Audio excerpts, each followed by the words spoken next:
with the face tattoos took the L. So Roach get up and the girl run over there to the dude's side like, you kill him, you killed him. Why you do that? Why you do that?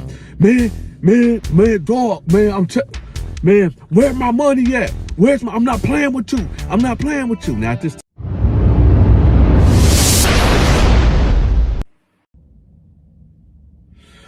So one day I'm in the day room and I see one of my homeboys from the streets.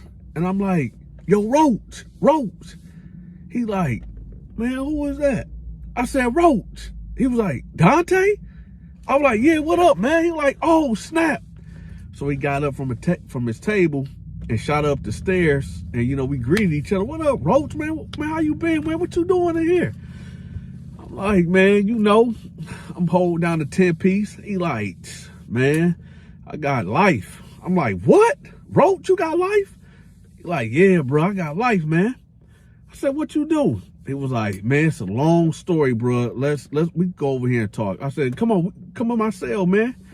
So I'm like, yeah, bro. It's like, man, like what happened? He like, man, so you know when you get a bridge card, and for the people out there that don't know what a bridge card is, it's food stamps. They put it on a card and you can use it like a debit card to go get food. Only food though. So he like, yeah, man. So what happened was, you know, my baby mama sister, she had like $1,000 on the food stamp card. I'm like, right. He like, you know, it's you get, okay, so basically how the whole setup is, if I give you $100, I'm supposed to get $200 worth of food stamp, right? I'm like, okay. Now, I gave her $500 and she supposed to gave me the card with $1,000 worth of food stamps on there, okay? So I said, yeah. He said, so, you know, I give her the money and when I go to the grocery store, it ain't nothing on the card. I'm like, for real? He like, yeah. So he said, you know, I'm like, I call my girl, you know, cause this is my girl's sister. And I'm calling her like, yeah, man, it ain't nothing on the card. She was like, well, try this PIN number. I'm trying it. Ain't nothing. So she said, hold on, let me call my sister. Call the sister on three-way. Yeah, it's on there. It's not on there. Look, man, just give me the money back, man. You got me out here looking stupid. I got all this shrimp, lobster, all this hamburger meat in this basket, and I can't even use this card, man. Just run me back my money, man. I'm gone. She like, well, give me a minute. He like, what you mean, give me a minute? I'm about to pull up to your crib. She like, no, I'm not there. He like, man, listen, man, I need my bread. Then some dude get on the phone. Hello? Hey, what's up? Who is this? Hey, listen, bro, don't call this phone no more. Bro, who? Hey, man, put old girl back on the phone, man. He like, hey, bro, don't call this motherfucking phone no more, for real. And he hang up. So I'm like, dang, like, who was dude? He was like, man, I think it was her boyfriend or something, man. So, you know, I ain't finna take no L like that. That's $500, man. So I call my girl back and I'm like, hey, man, some dude answering the phone, talking about don't call the phone no more and whoop-de-woo and all this and that. And he hung up on me. She like, oh, heads no. So what, they talking about not giving us our money back? He like, yeah, apparently. So she was like, let me call her. So, his girl called the sister back. They ain't answering the phone. So dude go actually over there. Boom, boom, boom, boom, boom. This Roach over there knocking on the sister's door. Boom, boom, boom, boom, boom. No answer. Now Roach peeking through the windows. He go to the back door. Boom, boom, boom, boom. Man, I know y'all up in there, man. Hey, I need my money. I need my bread, man. ASAP. There's no answer. So somebody come outside. The next door neighbor come outside and say, hey, what's going on? Hey, man, listen. If you see blah, blah, blah, blah, blah, blah, blah, have you seen them? No, they been gone all day. Oh, okay. Who'd you, bruh? Oh, no, don't even worry about it, man. Don't even worry about it. All right, so he get in the car and he called his girl like, man, hey, your sister ain't there and dude ain't there. So she like, all right, baby, just come home. So he come home and she like, his girl like, man, I don't know why my sister would do this, man. Like, this my blood sister. Why would she do this? And he like, man, forget all that, man. I'm not taking no L like that, man. I don't care if that's your sister, but who I really want to highlight is that dude. Because he getting on the phone disrespecting me, and he even got nothing to do with this, man. She's like, yeah, I don't know who that is. So, about 10 minutes later, old girl mama called. Dude, roach girl mama called the phone. Hello? Hey, why are you threatening my daughter? Huh? Why are you threatening my daughter, talking about you gonna kill her and all this and that? And he like, hold on, wait a minute. You don't even know what's going on. See, Roach and his mother-in-law, but he ain't married to this girl, but, you know, we just gonna call her mother-in-law. Roach and the mother-in-law don't even get along. She don't even like Roach. So, of course, she just gonna cut it to him raw anyway. So he like, man, hold on. You don't even know what's going on, Miss So-and-so. Your daughter ran off with $500. She supposed to gave us $1,000 worth of food stamps. And she like, dude, you sound crazy and all this. He like, listen, man, you ain't got nothing to do with it. Just stop calling my phone. And he hang up the phone on her. So Roach girl, like, that was my mama. He was like, yeah, man, she called me trying to check me, talking about I better stop making threats and all this type of stuff, man. No, I don't know who these folks think I am. So I'm like, man, that's crazy. He like, no, but that ain't it, bruh. That ain't even it, bruh. I'm like, all right, what happened? He said, so a couple days go by, and every day I'm on their tail, man. I'm going to that house every day. And so one day I catch them coming out of the grocery store. And I said, okay, what happened? He like, man, so she with this dude, this little short dude with tattoos all over his face and stuff. So I'm thinking, yeah, that gotta be dude. That gotta be dude. So he said he popped up on him like, hey, man, what's up? And dude don't even know what he looked like. Like, man, what's up? He like, was you that dude that was popping that on the phone the other day, talking about don't call this phone no more and all this and that? And he like, nah, bro, that wasn't me. That wasn't me. So he like, man, anyway, so now he talking to the sister. He like, hey, where the my money at? She was like, what money? He was like, B? And he grabbed her like, he like choked her up like, B, man, what my money at, man? I'm not playing with you. I'm not playing with you. Bow! He get bust upside this dome piece with the pistol. Boom. Dude with the tattoos on his face hit him upside the head with the pistol. Boom. So he turned around like, what the? Oh, man, dude just hit me. So he pushed the girl, and dude standing there with the tattoos on his face with the hammer like this. Like, man, you better bag up. You better bag up. You better bag up before I blow this thing. You better move before I blow this thing. So he like, man, blow it then. Blow it then. So then dude pulled the trigger, but nothing happened. The gun jammed. So he like, and Roach ran up on him, man. Boom, boom, boom. Start putting them haymakers on dude with the pistol. So he hitting them, and dude trying to rack the gun back to get it unjammed while Roach putting them hands on him, and Roach end up grabbing the pistol. They end up like locking up and rolling around on the cement. And then pop, pop, 2 shots ring off. And guess what? Well, I'm talking to Roach. So, and Roach telling me this story. So obviously Roach ain't the one that took that L. Dude with the face tattoos took the L. So Roach get up, and the girl run over there to the dude's side like, you killed him. You killed her. Why you do that? Why you do that? Man, dog, man, man, where my money at? I'm not playing with you. I'm not playing with you. Now at this time, y'all, people done called the police already when they seen the altercation when they was arguing. So police already en route. So now he grabbing old girl. Dude with the tattoos on his face is stretched out right here. He ain't getting up. He gone. He DOA, dead on arrival. So Roach grabbed a girl by her hair like, where's my money? At this point, y'all, I don't even think it's about the money now. I think he know that since he just took this man's life, that is over. It's over for him. So he just finna hold on to whatever he about to hold on to in this moment in time. And right now he holding girl by her braids, and he got that blow her right there at her rib cage. Where my money? Don't do this to me. Don't do this to me, please. Don't do it. I got kids.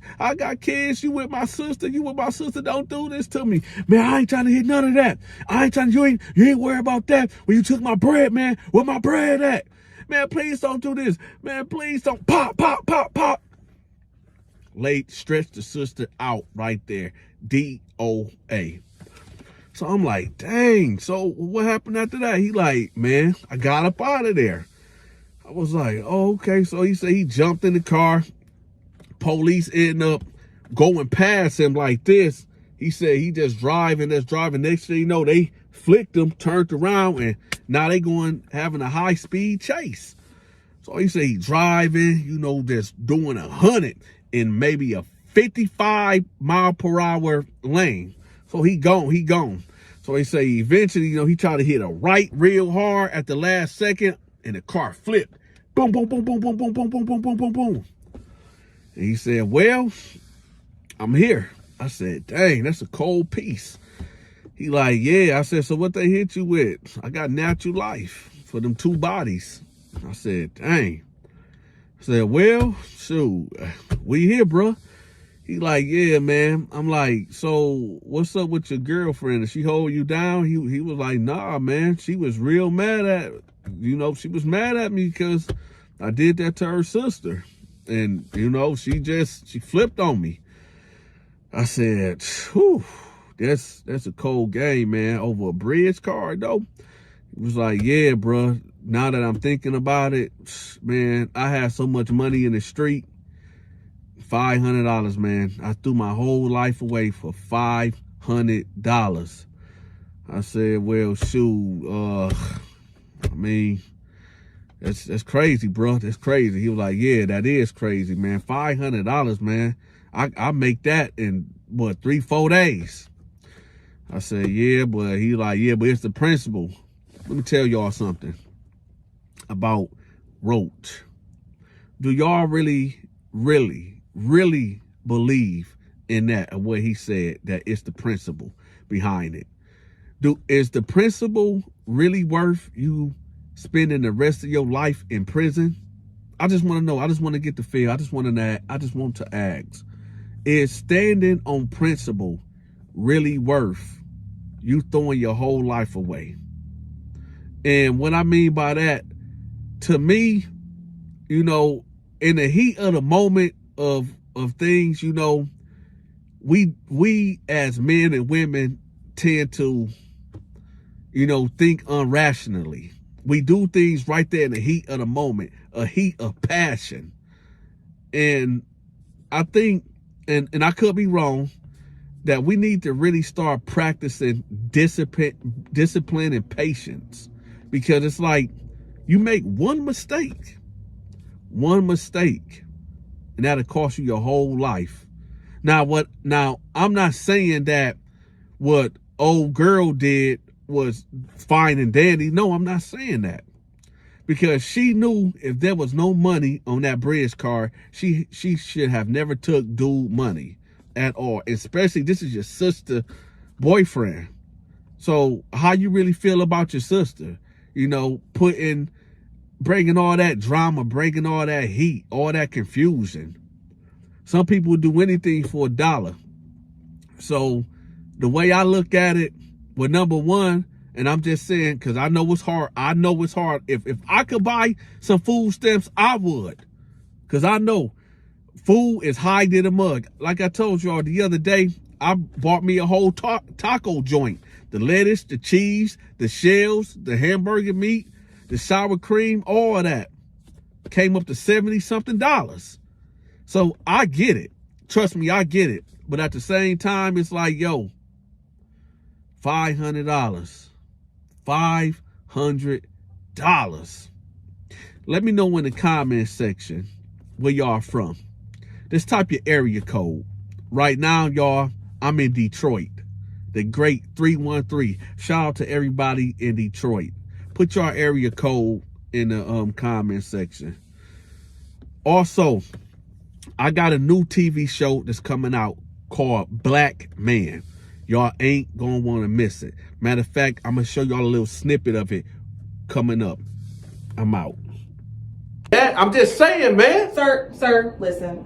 Listen, you're being confrontational. I'm not trying to be in conflict. I'm not trying to hear that, man. What are you talking about? Y'all told me that y'all was gonna pay me $50,000, man. Now you talking about $20,000 for episode? I don't give a fuck about no dang security. If you enjoyed this video, make sure you hit that like button. If you are not subscribed to the channel, make sure you hit that subscribe button. If you want to continue to show your support of the Donta Show Network, make sure you bless that Cash App and or the PayPal. If you want your business or social media channel promoted, I charge $20 a video. Email me right here. Until next time, stay safe.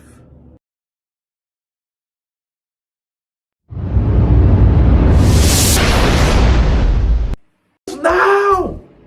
Mama, wait, stop. No, get out of my house. I'm gonna call the police.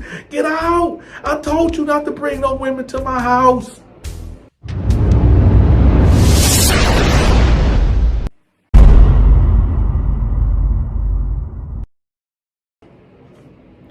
Knock.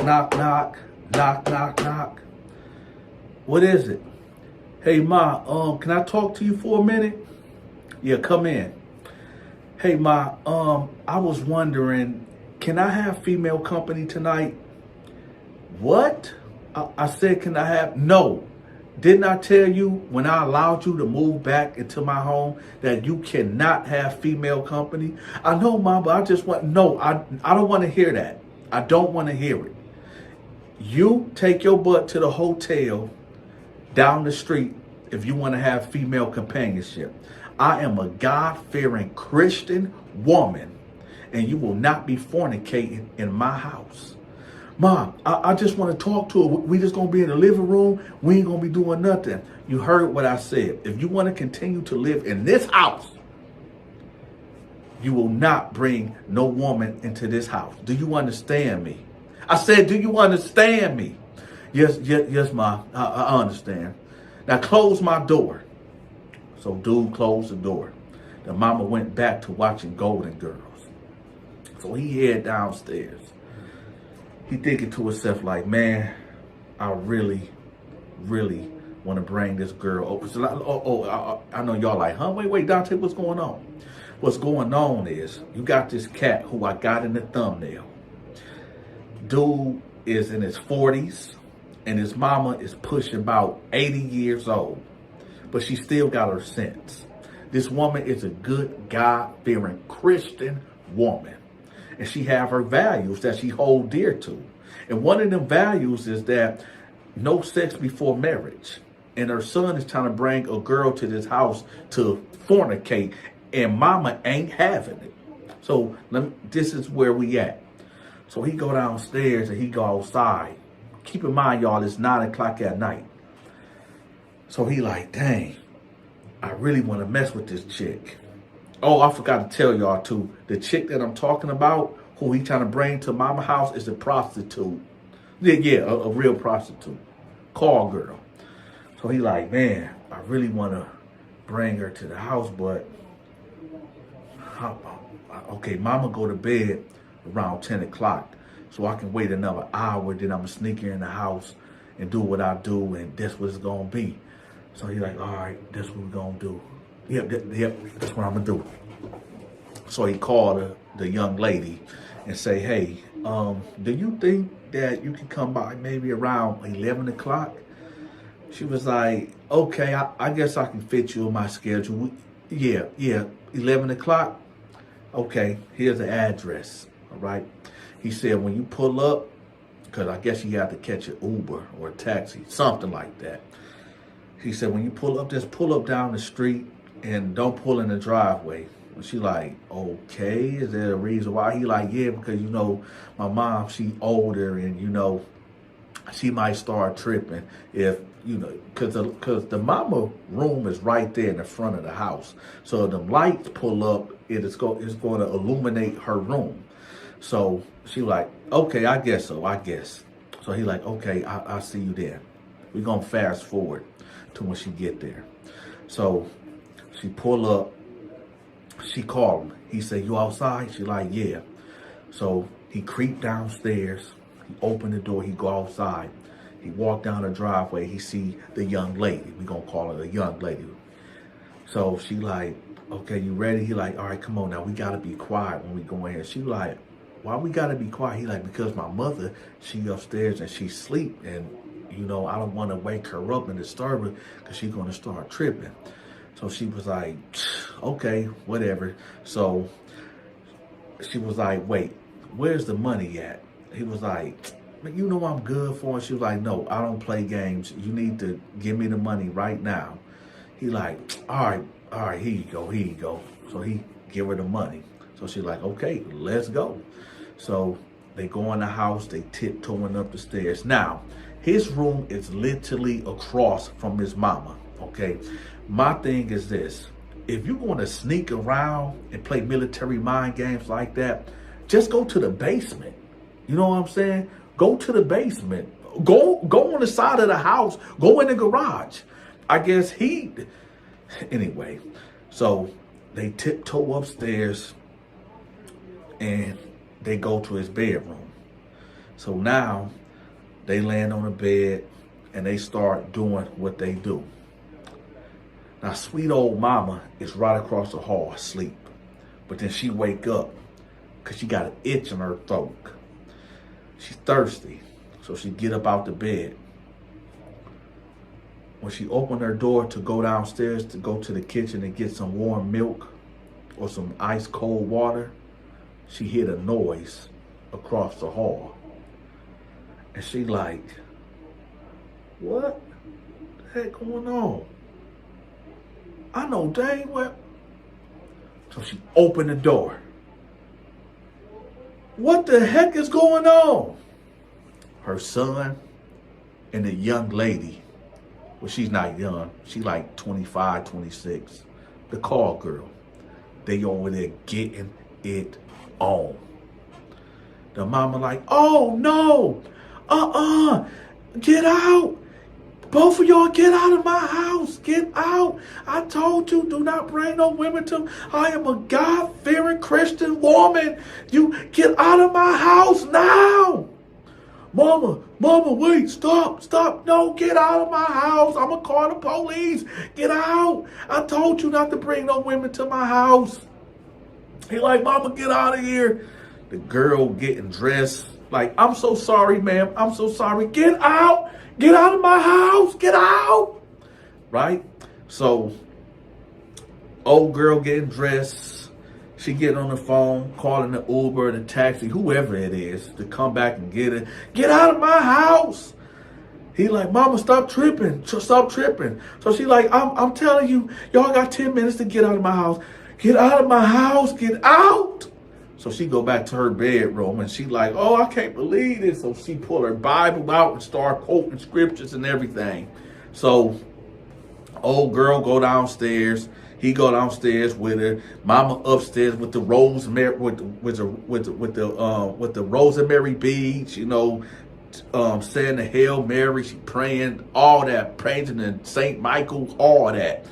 So he downstairs talking to the girl, and she was like, yeah, your mama is tripping, man. Like, well, that was embarrassing. He was like, yeah, but I'm going to have to find me somewhere to go because she kicking me out too. Y'all, it's like maybe midnight at this time. So old girl ride come. Mama come downstairs.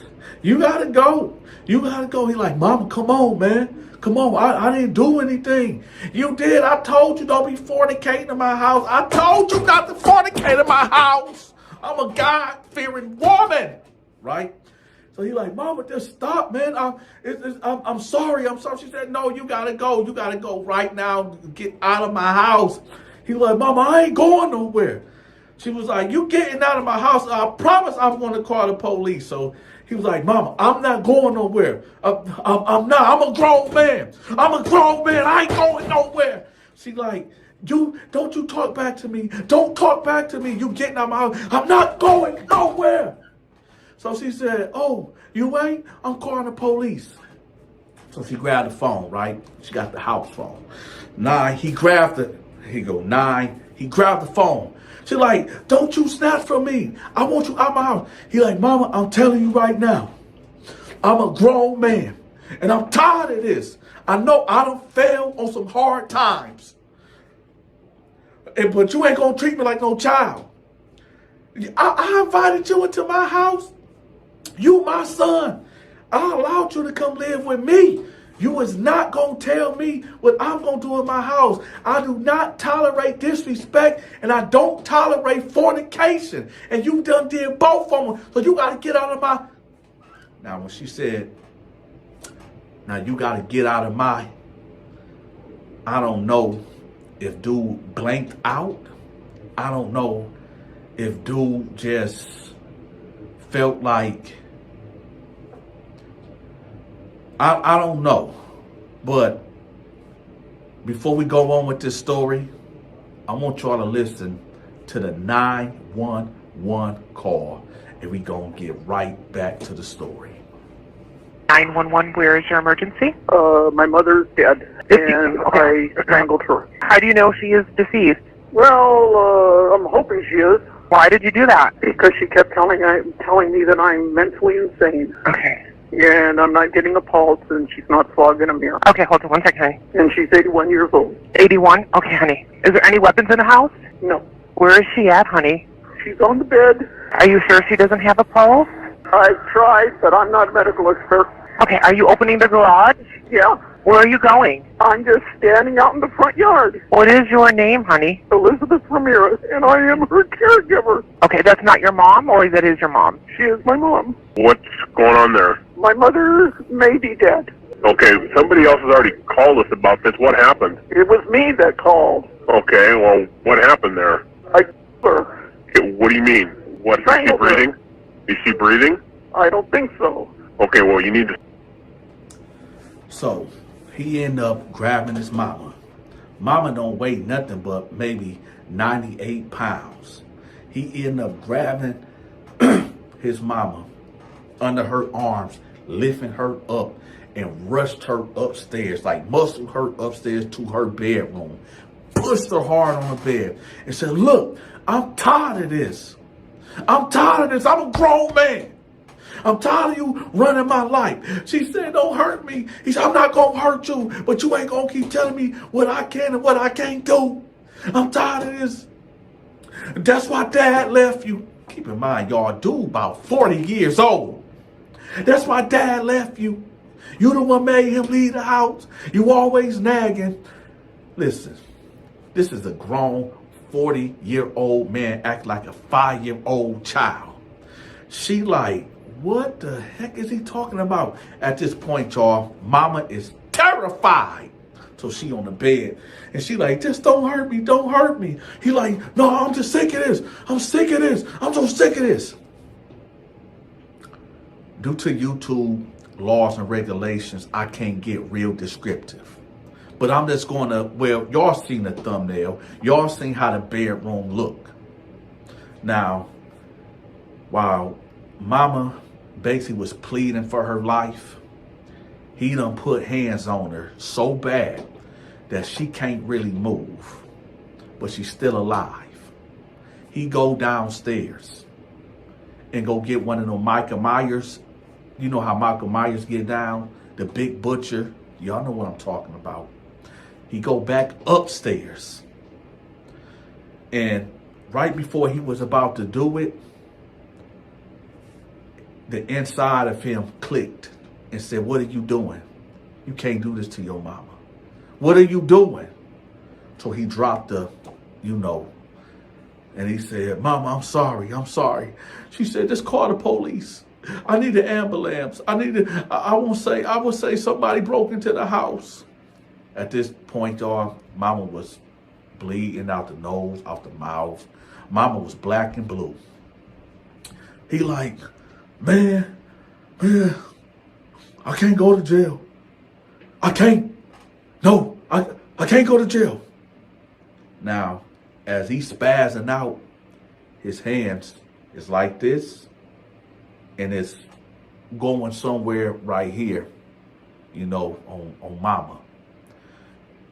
But he not letting go, and he squeezing. Eventually, mama passes out. And now he's sitting there like, dang, I just unalived my mama. And then mama start coughing. And he like, now this is where I believe when a demon came inside of him. When he heard mama cough, picked up that sword of justice that he brought from downstairs. Well, y'all seen the thumbnail.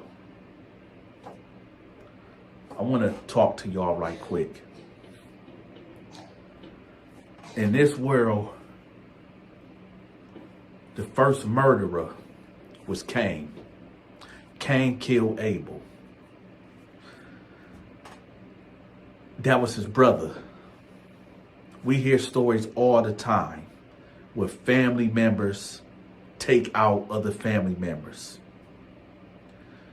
The whole moral of this story right here is that if somebody take you in, and it always be the person that's close to you that do it to you.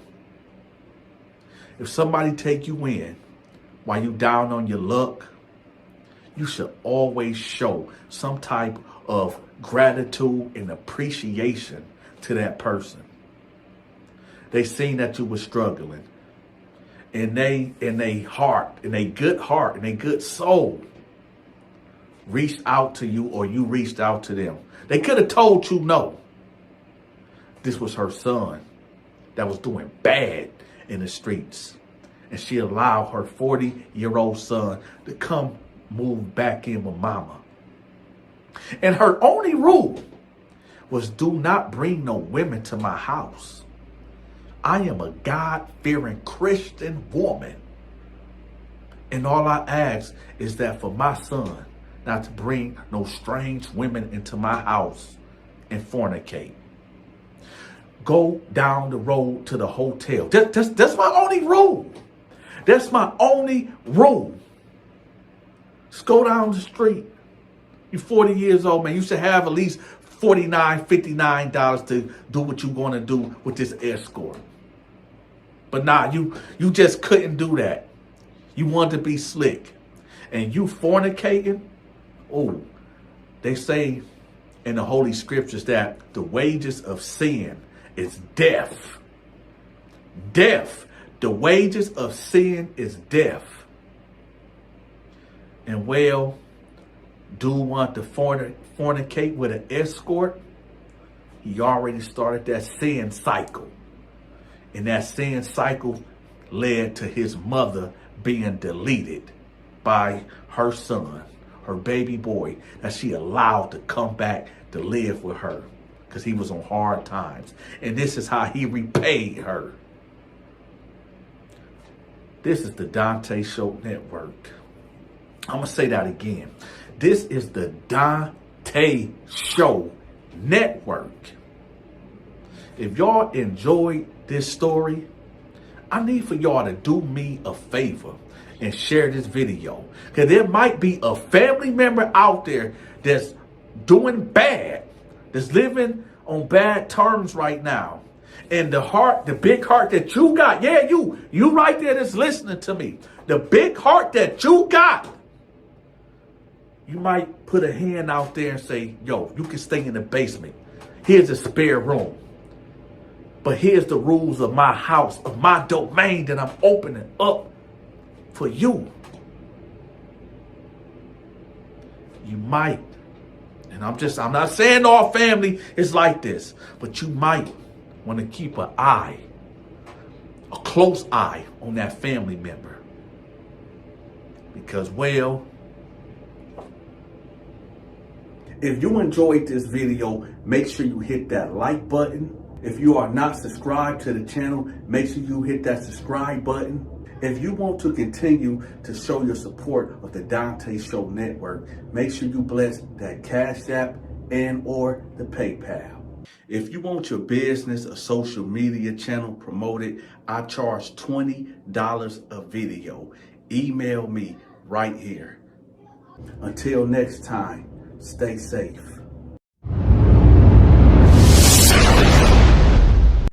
Now! Mama, wait, stop. No, get out of my house. I'm gonna call the police. Get out. I told you not to bring no women to my house. He in there, so I'm knocking on the door. So he snatched the door, like, man, what's up, cuz? What? I said, man, the white dude's left. He was like, okay. Then he tried to slam the door in my face. I said, man, what is you doing? He was like, man, what you mean? I said, man, I need some of that money.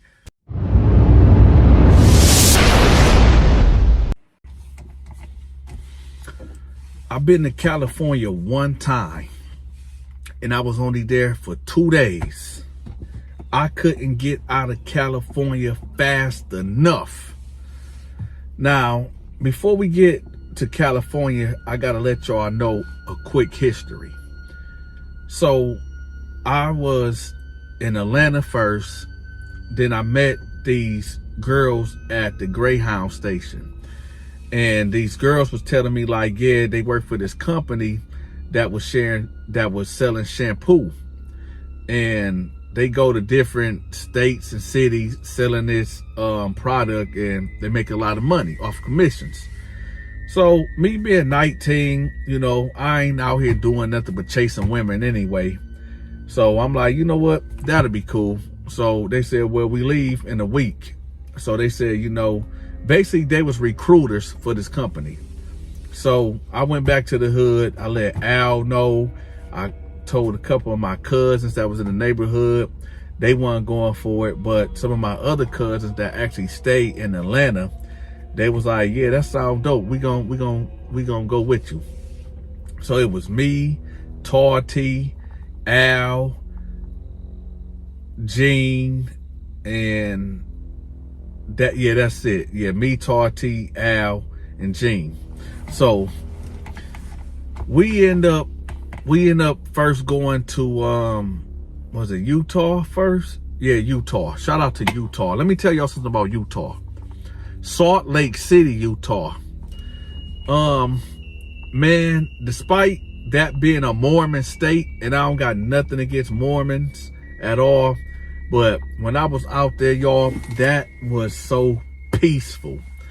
I mean, I've been all over this United States of America, but out there in Salt Lake City, Utah, it just had this real peaceful vibe, like, especially like when the sun set on the mountains, man, or in the morning time, you see the reflection of the mountains. It was just so peaceful, man. The people was friendly. It was real peaceful. But anyway, so we first started off going to Utah, from Atlanta to Utah on a Greyhound.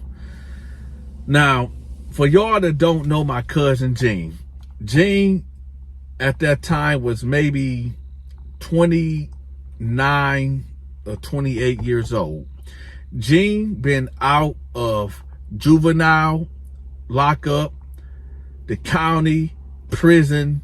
Out of his 29 years of life, he probably been locked up maybe 10, 11 years of them 29 years of him being on this earth at this time. Gene was like a prison-bound, institutionalized dude. Like, he was real cutthroat. He was really grimy, but he was real charming. Y'all ever met somebody that you just know that ain't right, but he could talk you out of anything? Like, here, for instance, on one of our rendezvous at the hotel, so when I bring up the hotel, this is where the company housed us at hotels. So we had like our own community thing. And so these white dudes pull up at the hotel because they see a whole bunch of black dudes in Salt Lake City, Utah. So they know we got the you-know-what. But we didn't have the you-know-what.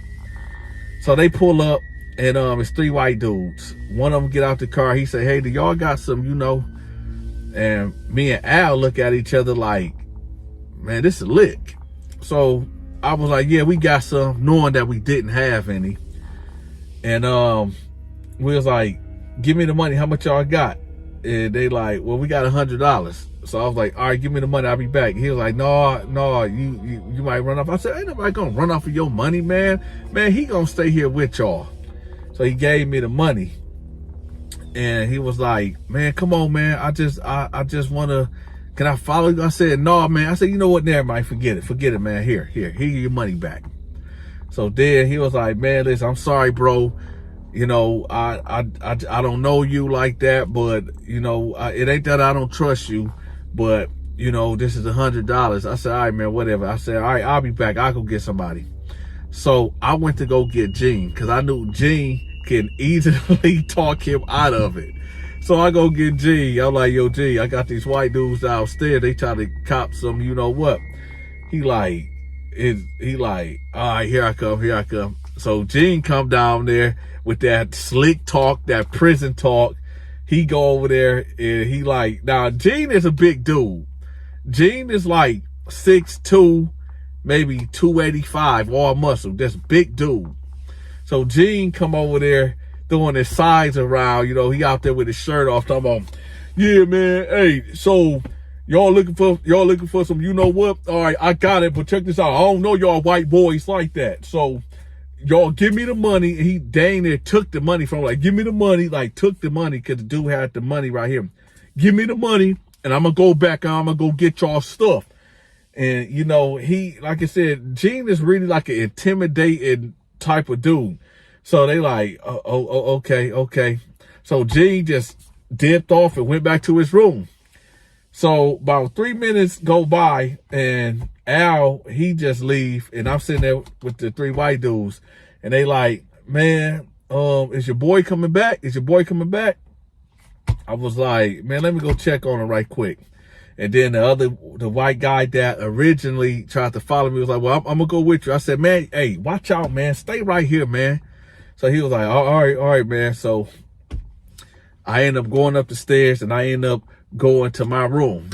It was maybe about 40 minutes. And then the white dudes finally left. So then I leave out my room and I go to Gene's room, knocking on the door. He ain't answering the door. I know he in there. So I'm knocking on the door. So he snatched the door. I'm like, man, what's up, cuz? What? I said, man, the white dudes left. He was like, okay. Then he tried to slam the door in my face. I said, man, what is you doing? He was like, man, what you mean? I said, man, I need some of that money. He was like, man, cuz, why you acting like that, man? Why you acting all tight, man? You ain't even do nothing. I said, dude, that was my play. He was like, man, all right, here, man, here. Here go a couple dollars. He took me like $8 or $9. So I'm like, man, this dude, Gene. So this is Gene, y'all. This is how Gene get down. So we end up, so that's Gene. So here's another thing that Gene did that was grimy to me. One time we was leaving Utah to go to, I think, Vegas? No, Reno. We was going to Reno. We weren't going to Vegas. We went from Utah and then we went to Reno. So on our way on a Greyhound, it was this bad chick. Bad. I'm talking, she was short, she was thick, she was real cute, right? And I'm talking to her, Al talking to her, and it's like some other dudes talking to her. I go to the bathroom before we board. Why? When I come from the bathroom, we boarding, right? In the conversation that me and her was having, I kind of felt like she was really digging me, like she liked me. So I already got it in my head that she gonna sit with me. So we get on the bus and Gene, the girl is sitting right here. Gene kind of bumped me a little bit and just flopped down right there in the seat. So I'm thinking, and how this girl is, she usually would say something like if she felt like she didn't want you to sit next to her or whatever, but she ain't say nothing. Now, I don't know for a fact that this girl is feeling me at all. So I'm about 4 rows back, and I'm talking to Al. I'm like, man, look at Gene, man. He over there cop blocking. You can tell that she ain't feeling Gene at all. I'm going to say maybe 2 hours in the ride, she end up getting off. And then Gene, when she get off, Gene come back there, and he like, man, Donta, man, you know she was digging you, right? I was like, what you mean? He was like, yeah, man, just all she was talking about you. She was even gonna let you get some on the back of the bus.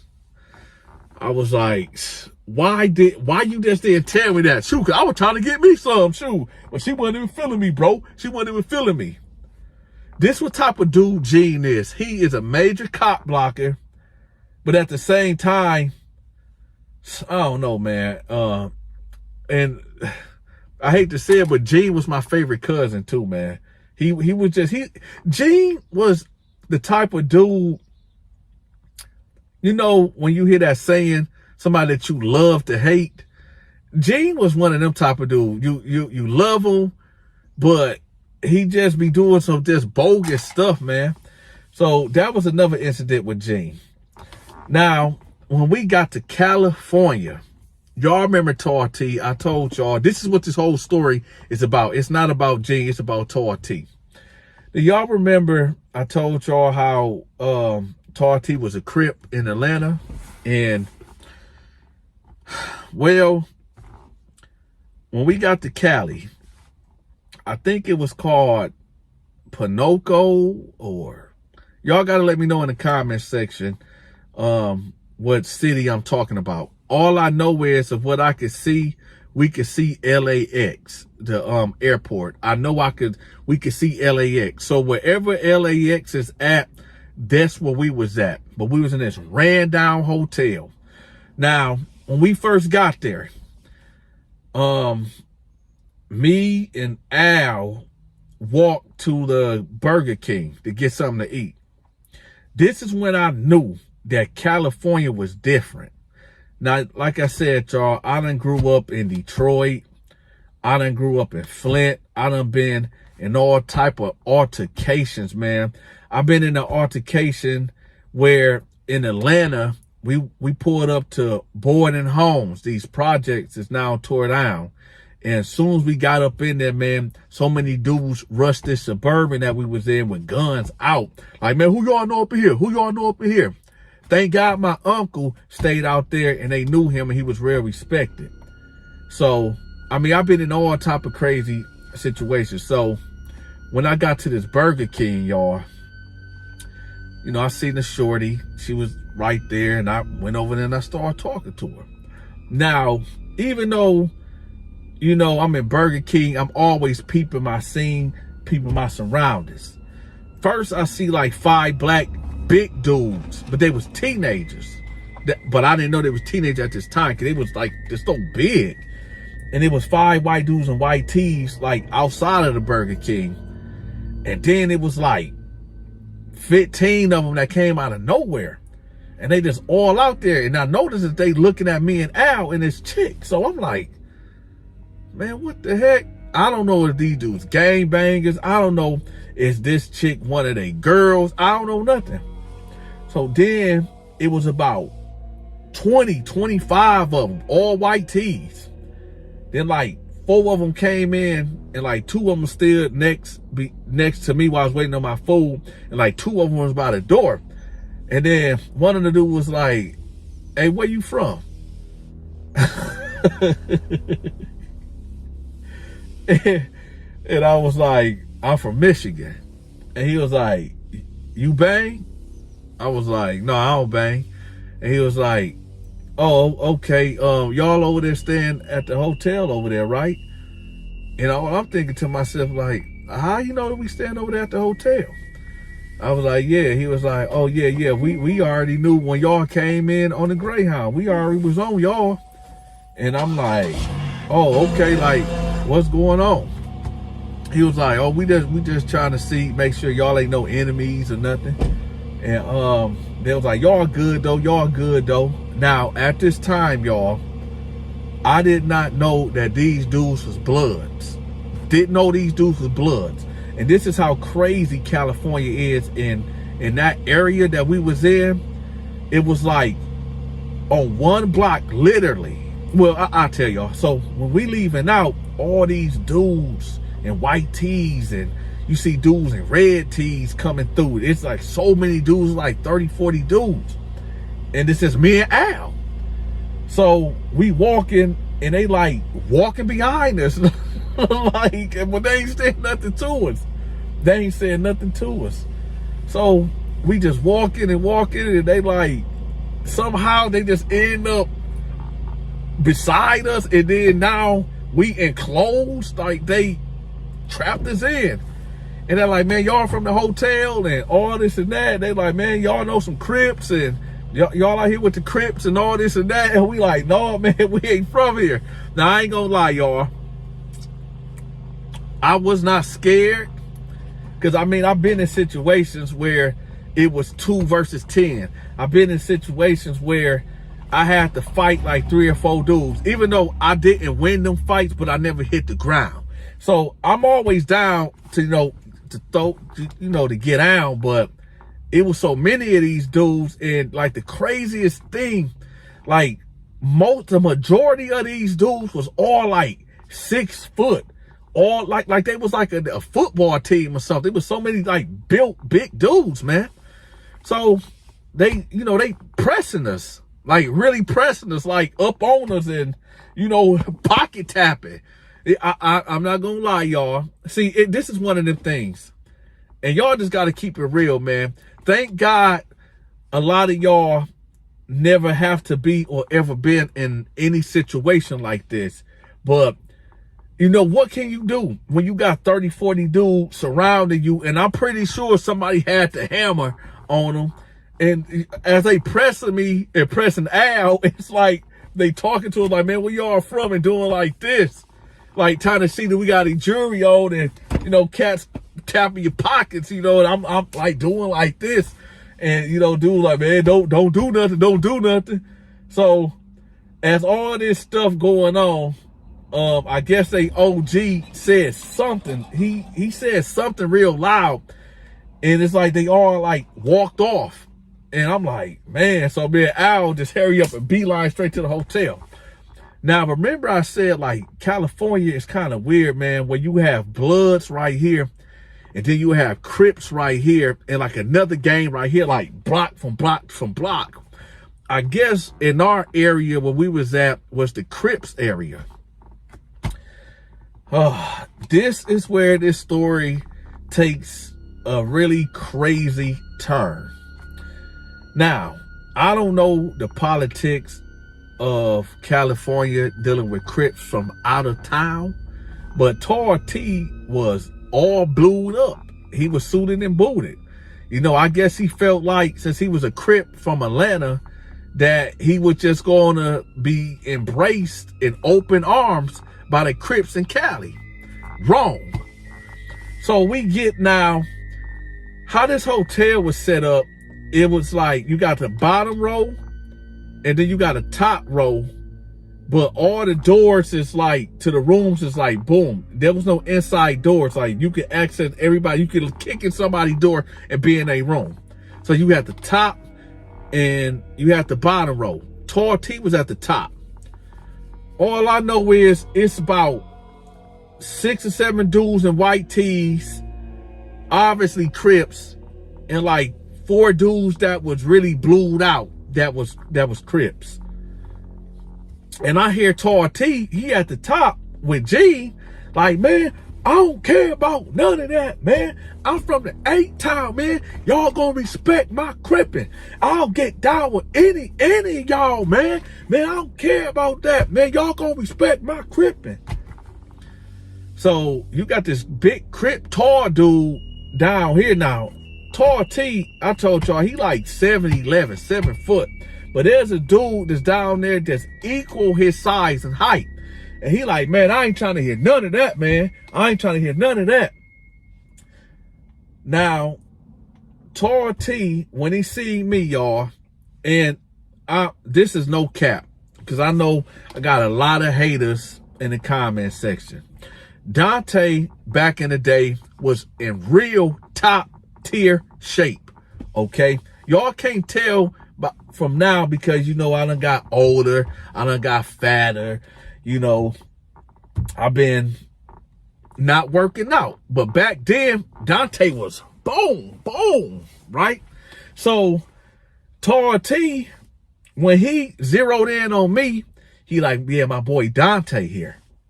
So, he beeline down the stairs and stand next to me. And he like, now he really popping it off because I guess he felt like, okay, since Donta and Al here and something pop off, they gonna jump in. And then Gene gonna have to jump in because that's Donta and them cousin. Let me tell y'all something. It was like maybe about 9 Crips out there when he was coming down the stairs. It was like out of nowhere, man. It was so many dudes that started running up, man. So many Crips. It was just so many of them, man. They end up enclosing around us like the Bloods did me and Al at the Burger King. And Tar T and that main dude squared up. It was like, it happened so fast. Dude was like, boom, boom, like lightning speed, like pow, pow, boom, boom. Tar T stiffened up like this and just fell back and hit the ground, right? The rest of the Crips, they pressed on me and Al. Like, y'all want some too? Y'all want some too? Y'all with him? Y'all with him? This y'all boy? This y'all boy? When I tried, when my fist balled up, I tried to go like this, but immediately somebody grabbed me like this, like grabbed my muscle, like boom, dragged me this way, and all I felt was boom, boom, boom, boom. I'm talking about hard.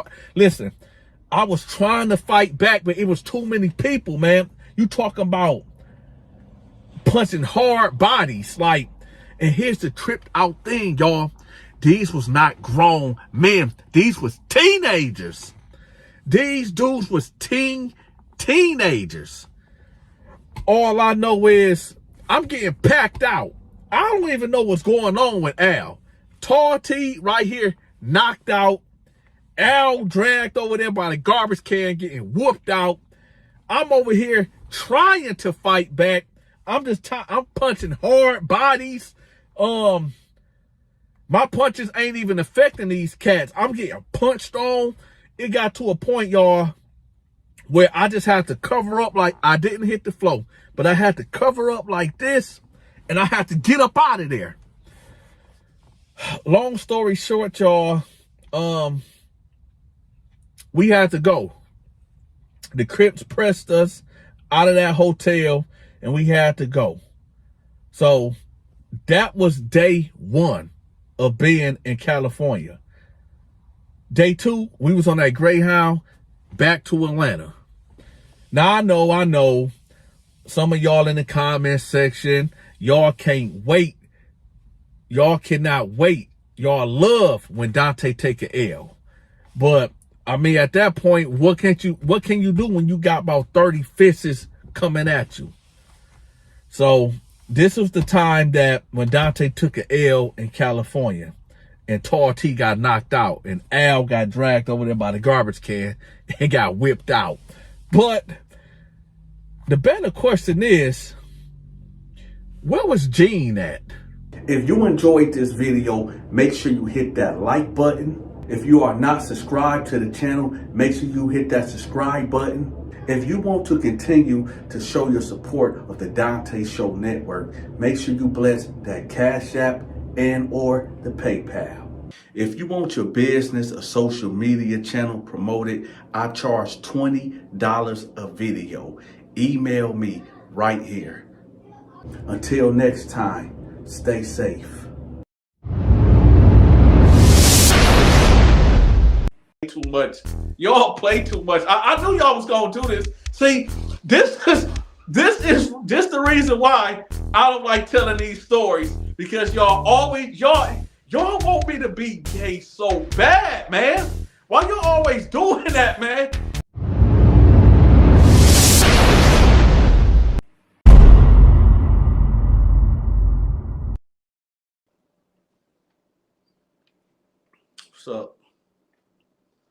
So you get it. Some people get things twisted. Number one, when you go to prison, you don't know. Hey, babe. Oh, them dogs barking. Can you get them dogs quiet, please? Thank you. So when you go to prison, you meet all type of different people. You got straight people, gay people, white people, black people, Chinese people, all type of people. So number one, you have to understand that you are in a very diverse place. You're going to see things that is going to blow your mind.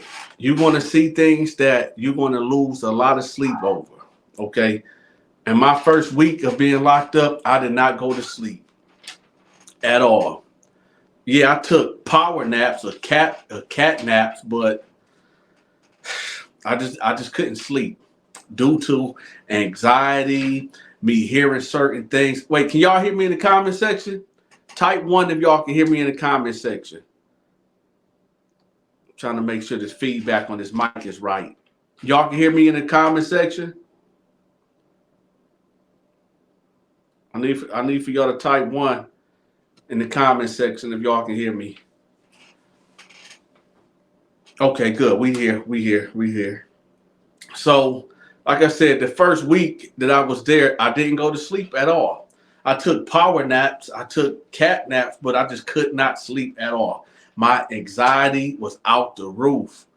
And, I was just anticipating the worst of the worst. Now, I've been to county jail, who hasn't been to the county jail? But so I kind of knew how to be it. But so on my first day after getting out of intake, I ended up getting put in this pod. This you had a 2-man cell. So you got a bunk bed with somebody at the top and somebody at the bottom. Now, the cell I got into, y'all remember I told you my first bunkie was this old man that basically cut it to me like, yo, you got the top. And remember, dude was like maybe 65, 66, and he looked at every bit of it. He didn't look like he was in shape. He looked at old, okay? But how he was cutting into me, he was like, yeah, you little young dudes think y'all know everything. That's why y'all locked up. Y'all ain't got no respect for y'all elders. I didn't even do nothing to this dude. I just came in the cell and he just cut it to me raw, talking about you got the top bunk. Don't speak to me unless spoken to. When you use the bath, if you got to do a number 2, don't do it in the cell. Go down to the community bathroom, and just coming at me with all this type of craziness. Oh, by the way, shout out to the subscriber that sent me this sweater. It's very comfortable. It's very comfortable. We about to get back to the story, but one of my subscribers sent me this sweater, custom made. They made it by hand. And I just want you to know that Donta do appreciate it. It feels good. It feels very good. Heck, it looked good too. So shout out to whoever you are that sent me this. And if y'all want to send me something, y'all can send it to me. I got to get another P.O. box. So in the meantime, yeah, I appreciate all the love that y'all give me, all the gifts that y'all send me. I appreciate when y'all hit that like button and share the video. And when y'all be blessing the Cash App and the PayPal. But let's get back to the story.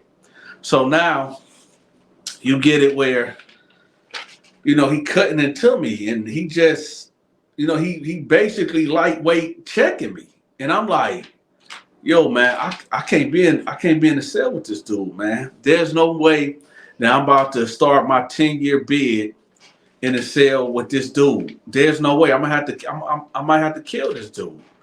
So I put up with it for the first night.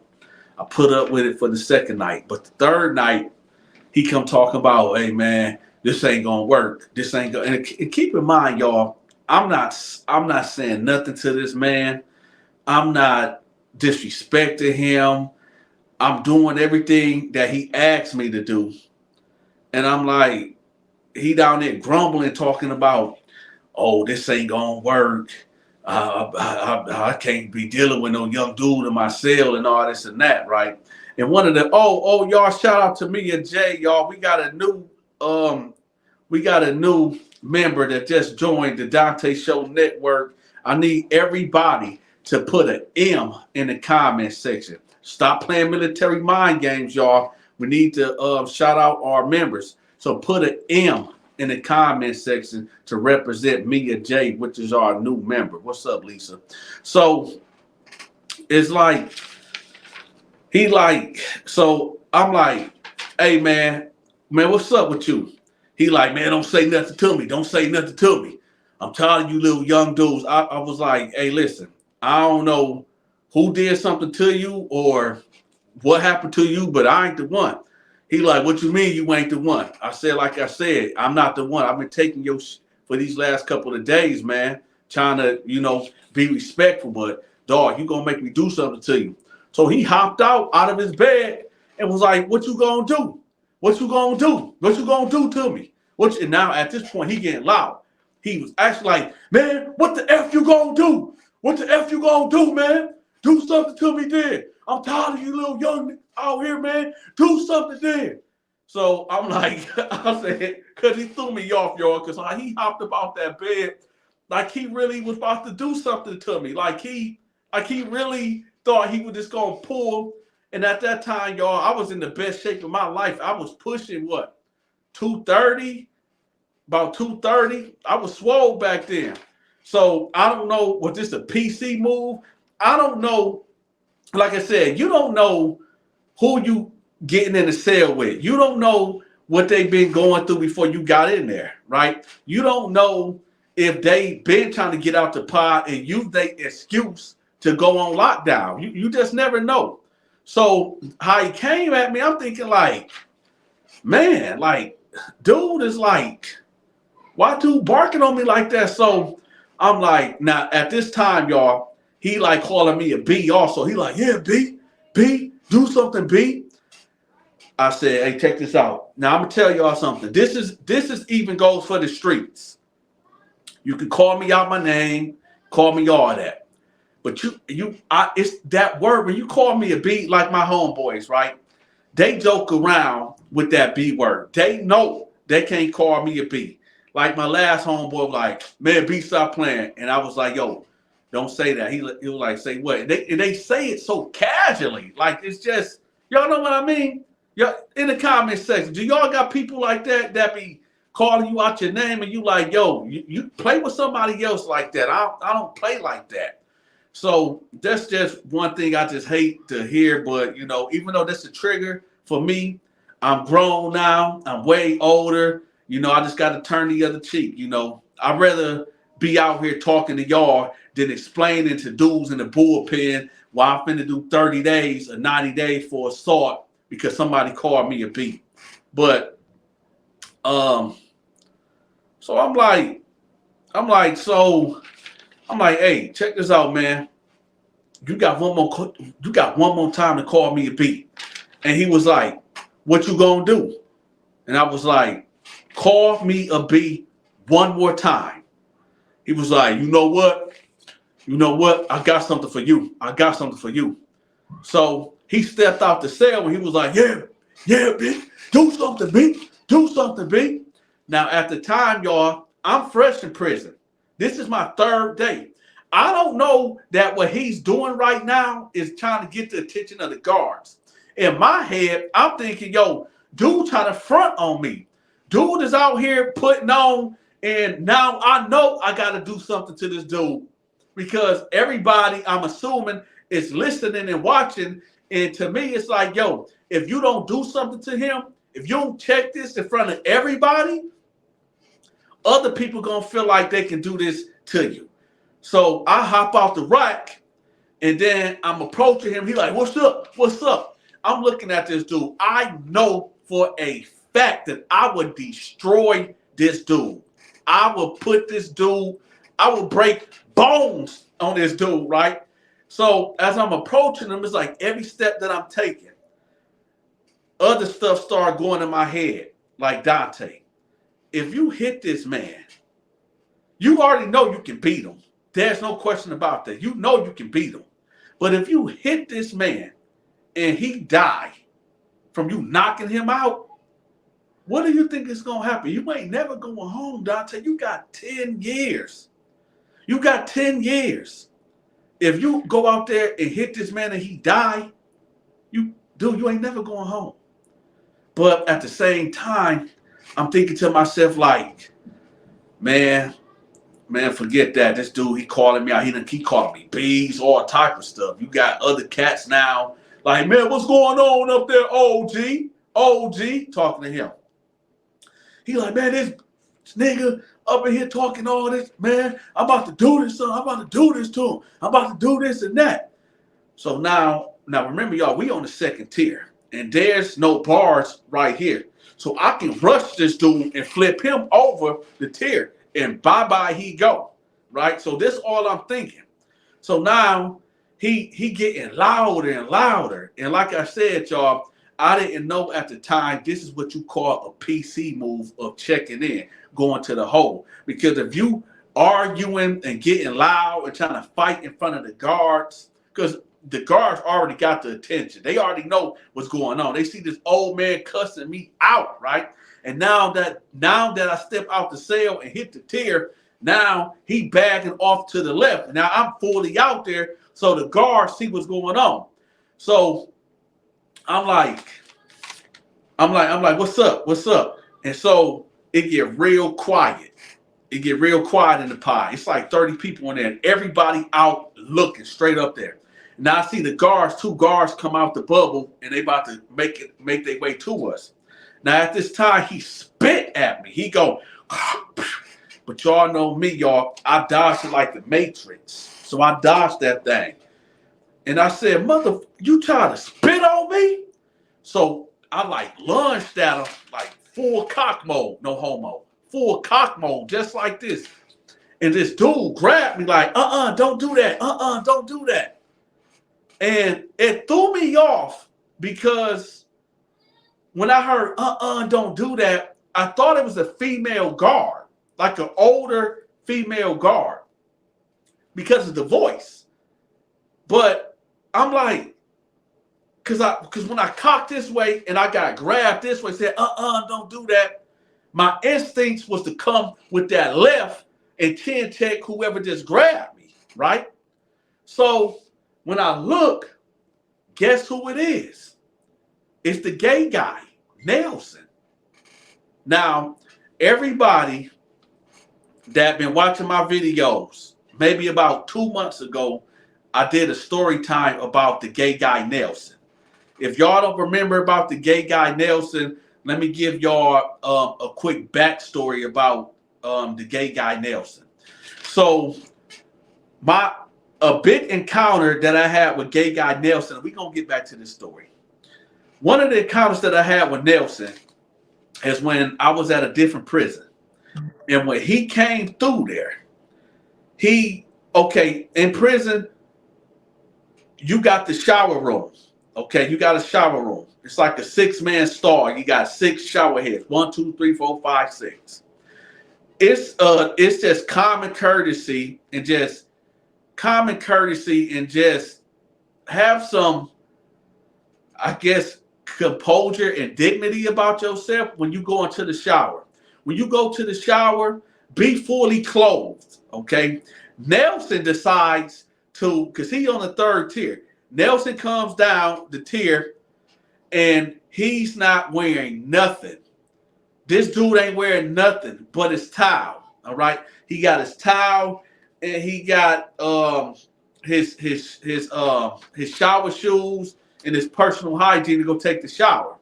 Now, as he walking through here, his towel is not all the way like covering him.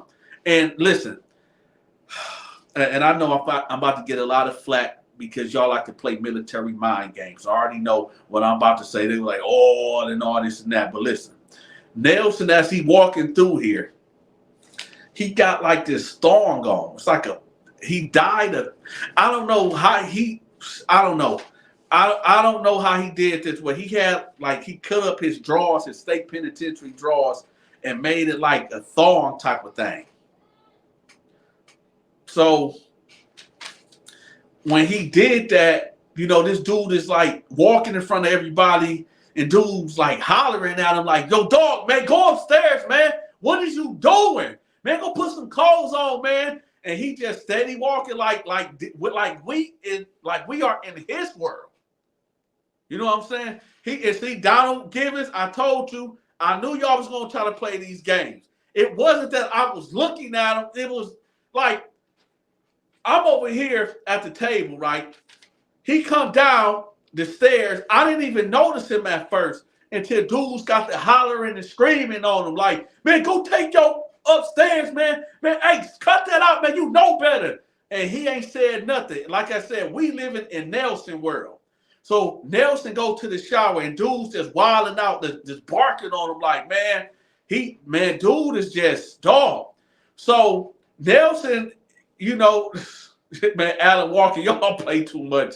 Y'all play too much. I knew y'all was gonna do this. See, this is just the reason why I don't like telling these stories, because y'all want me to be gay so bad, man.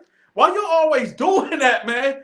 Every time I tell these type of stories, y'all always trying to put me in a bad light. It's like I can't win to lose. I just can't win. No, Alan, I'm just saying, man. Listen, I know, but it never fails, man. Every time I tell these stories, people always try to put me right in there, man. But it's all good. So Nelson is in the shower at this time. About 5 minutes later, y'all, no cap, Nelson come out the shower.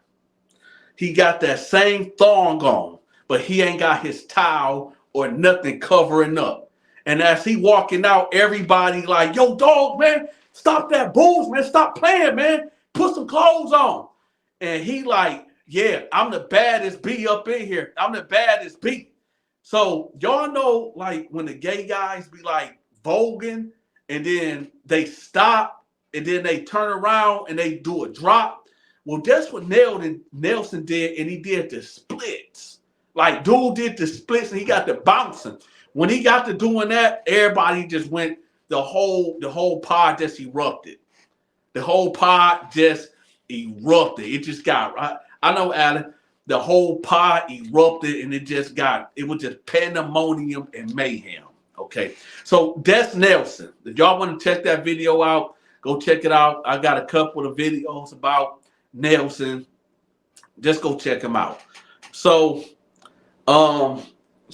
this is Nelson, who grabs me on my third day in prison. Well, I'm finna go knock Pops out, put his lights out. Nelson grabbed me, and when I go to swing, because I thought it was a female guard, so I was kind of hesitant, but it threw me off because he was like, don't do that, don't. Hold up, that voice. Hold up. That voice got me choked up. Hold up, y'all. Let me get some water. Hold up. Hey, do me a favor, y'all. Hit that like button. Let me go get some water. Hold on.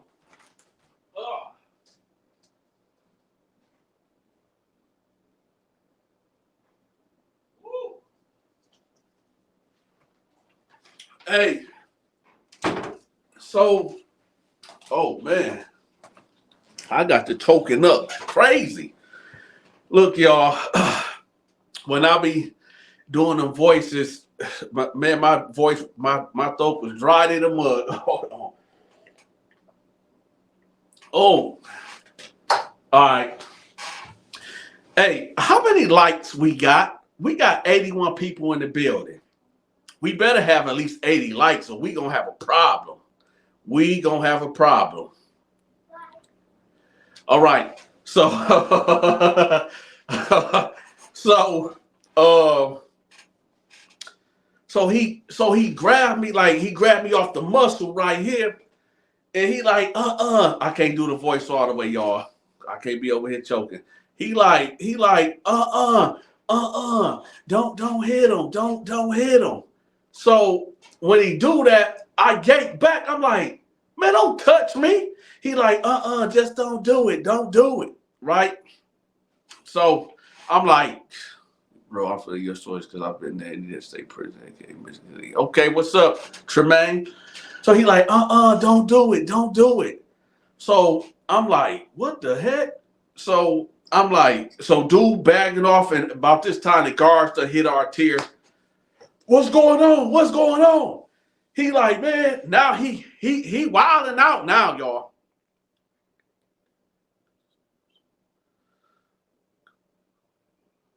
I'll let you know in a minute, Mia. So now at this time, when the guards like right there, oh, he putting on the whole show. Man, watch out! Man, watch out! Man, I'm about to kill this dude. I'm talking about he flipped the script. He was already like on level 4. Now he's on level 10. Man, watch out! I'm about to kill him. I'm about to kill this dude. I'm about to kill him. So he threw me off, and I'm like, man, this dude is really wilding out. Like I didn't do nothing to this dude. No, he didn't grab my hand. He grabbed me right. He grabbed you right. Hey, listen, y'all got to stop with the jokes, man. I can't even tell the story, man. Y'all got me. Can I, before y'all crack the jokes on me, can y'all just save it to the end of the story, man? Please, because I'm trying to tell the story. Y'all distracted me talking about dude done grabbed me by the waist. Come on, man. Y'all got to stop that, man. I'm trying to get through this story. Please. So he like, so the guards like, you better calm down. You better calm down. He like, man, I ain't coming down. I ain't coming down the motherfucking thing. I'm about to kill this dude. They said, turn around, cuff up. Now, he just stopped immediately and just turned around and got cuffed up. And they told me, go to your cell. And Gay Nelson, he was like, yeah, just leave it alone. Just leave it alone. So I go in my cell and this dude come in there and they took Pops out. This dude come in there, he was like, hey, yeah, man, don't worry about that, man. That dude be tripping. He been trying to get up out of here, man. He know that he owed. So here's the play. So Pops, hold on. Gotta drink some more water. Pops was in debt with this cat named Lewis. Store day was the next day. Lewis was out on a visit and Pops had to get up. That was his only chance, opportunity of getting out of the pod and going to the hole. So he barked on me. So he already had this planned out. It was just, I was a new inmate. I didn't know how to jail. I didn't know how to bid. And he used that to his advantage. Like, yo, maybe if I get into it with him, I can go to the hole and I don't got to play Lewis. And they might put me on the other side of the prison or shit me out. And, I might do something crazy in the hole and get rolled up out of here so I ain't got to deal with Lewis. That was the play. This is what this dude came and told me. Now, listen, you told me to stop drinking water. You wasn't on here when I was just choking up, when I was doing the Nelson voice. So I got to drink some water. So now you get it where I got to play. And so this dude, now he's bringing me home. And bringing me home means he's telling me how to bid in prison. What to do, what not to do, and all this and that. Right? So I asked about Nelson. I'm like, man, yo, who is homeboy? Who homeboy? And he was like, oh, you talking about the gay dude? I was like, yeah. He was like, oh man, that's Nelson, man. I said, man, what's up what's up with him? And he was like, you went to that? I said, oh, hell no, I'm not into that at all. He was like, dude grabbed me, and I'm like, is that his people? Is that his man? Or like, what's up? He was like, nah, Nelson, he the person that you go to if you need something, And I'm like, what you mean need something? He like, oh, no, not like that. He like the store dude, he got the store. And I'm new to prison. I only been to the county jail in and out, so I'm not understanding what he's saying. He like, he got like commissary out. He got honey buns. He got potato chips. He got sodas, pop for people up north. All that. So I'm like, oh, okay. I'm like, so how did that go? Like, if I, he like, say if he give you a Mountain Dew, you gotta get him 3 back. And I'm like, oh, okay. So it's like that. I'm like, no, I ain't trying to borrow nothing from nobody. He like, oh, okay. So we just talking and chopping it up. And all I hear is, now listen, y'all. I don't know if y'all see that. It say, welcome to the Terror Dome. Y'all see that? That line is going through, welcome to the Terror Dome. This particular pot that I was in was the Terror Dome. This is the pot that KB was in. He would come in later. This is the pot. This is the pot. You remember when I told y'all when dude got choked out over the phone when he kept being loud? This is that pot right here. So what's up, Eric? So he like all I hear is, man, do it then, pull it. And I'm like, man, what the heck going on? Now remember, the old man is out of here, right? So I'm like, what the heck is that noise? He's like, oh, hold up. So then I'm like, what's going on? He said, I'll be right back. All I hear is, man, pull it. And I hear, you ain't gonna do a mother effing thing to me. You ain't gonna do a mother effing thing to me. And I hear, pull it. Right? So now he like, I'm like, man, what the heck going on? So I go out there, Gay Nelson, he at the bottom tier because I guess somebody didn't want to pay him back something. And I'm like, so he like, pull it.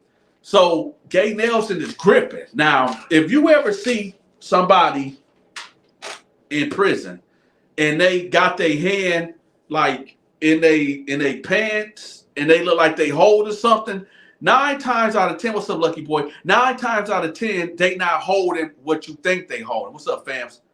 Okay, they gripping something. What's up, David Knight?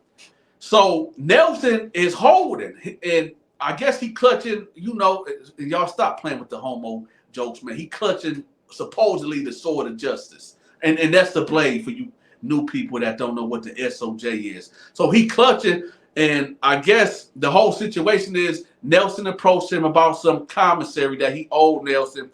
Dude tried to play him like a sucker, and he like, yo, I'm not, yo, it ain't going down. You gonna give me my stuff. So hence the thumbnail of just because you a gay guy, always remember, y'all, these gay dudes, some of these gay dudes, just because they got feminine ways, just because they rock and roll in a way that you don't supposed to rock and roll as a man, remember they still a man, and some of these cats still can squabble. And anybody that got a sword of justice in their hand and they able to push that thing, oh, y'all on even grounds, right? It's all evil. It's even. So, and the worst thing that happen, y'all, is to get beat up. If you a straight dude and you get beat up by a gay guy, that's a bad rep to have. I mean, just think about it. You get into an argument with somebody, and they say, you get popped on by the gay guy, and then you get to argue with other people. They're like, man, shut up! I'll go get this gay. I'll go get Gay Nelson again. So these dudes at a standoff, the guards is not even here because they went to go lock up Pops. So now it's just a free-for-all. It's a free-for-all. So now he's standing there gripped up, and he like, the other dude like, man, pull it, show it. If you got it, show it, because I ain't gonna pump fake. I ain't pump faking. Show it. So Nelson was like, go get my stuff, because if I pull it out, I'ma kill you. I'm a kid if I pull it. So he's like, stop pump faking, pull it out then. Pull it out for him. Next thing you know, Nelson whipped it out. And Nelson guilty to go. He did like, he like, you better go get my stuff. Go get my stuff. Dude was like, man, stab me. I dare you stab me. Nelson was like, what? Boom, boom. Dude was like, stop, man, stop. Man, I'm gonna go get your shit, man. I'm gonna go get it. Nelson was like, I'm gonna kill you. Go get my stuff. He was like, man, stop. So dude got to running, and Nelson got to chasing him. But Nelson wasn't stabbing him. He was like, go get my stuff. Go get my stuff. Now, y'all, this is my third day. This is my third day. My first, second, and third-ish day of being in this pod, I'm getting pressed by my bunkie, this old man. And now this is the third day, and I just witnessed the gay guy Nelson putting that work in on the dude that owed him. So that right there let me know off tops, if you have to borrow something from Nelson, you better pay that man. Never mind that he gay. Oh, never mind that he gay. You better pay that man, because that's still a man, and he is willing to go all the way with you. And when I say all the way, I mean he's all the way willing to apply that blade inside of your flesh. So if you go borrow something from Gay Nelson, you better pay him back. Hey, y'all, we still on? Somebody type one in the comment section. It looks like it's freezing up. Is we freezing up? Hey, y'all, is we freezing up? Hold on, y'all. Is we freezing up? Oh, we good? We good? Okay, we good. Thank you, Lisa. Thank you, Nicole. So he chasing dude. And he like, I'm gonna get it. I'm gonna get it. And Nelson hot up on his trail. Hold on, y'all. Yeah, so Gay Nelson is hot up on his trail. And he like, bro, I'm gonna get it. Nelson done chased him to his cell like, go get my stuff now. I'm not playing with you. Go get my stuff, right? So dude in there, he like, here, man, here. So he throw him his commissary. He throw what he owed. And Nelson picked the stuff up. And he was like, and that go for anybody else in here. I'm the baddest being here, and now I kill one of you motherfuckers. Tomorrow is store day. Y'all better have my right?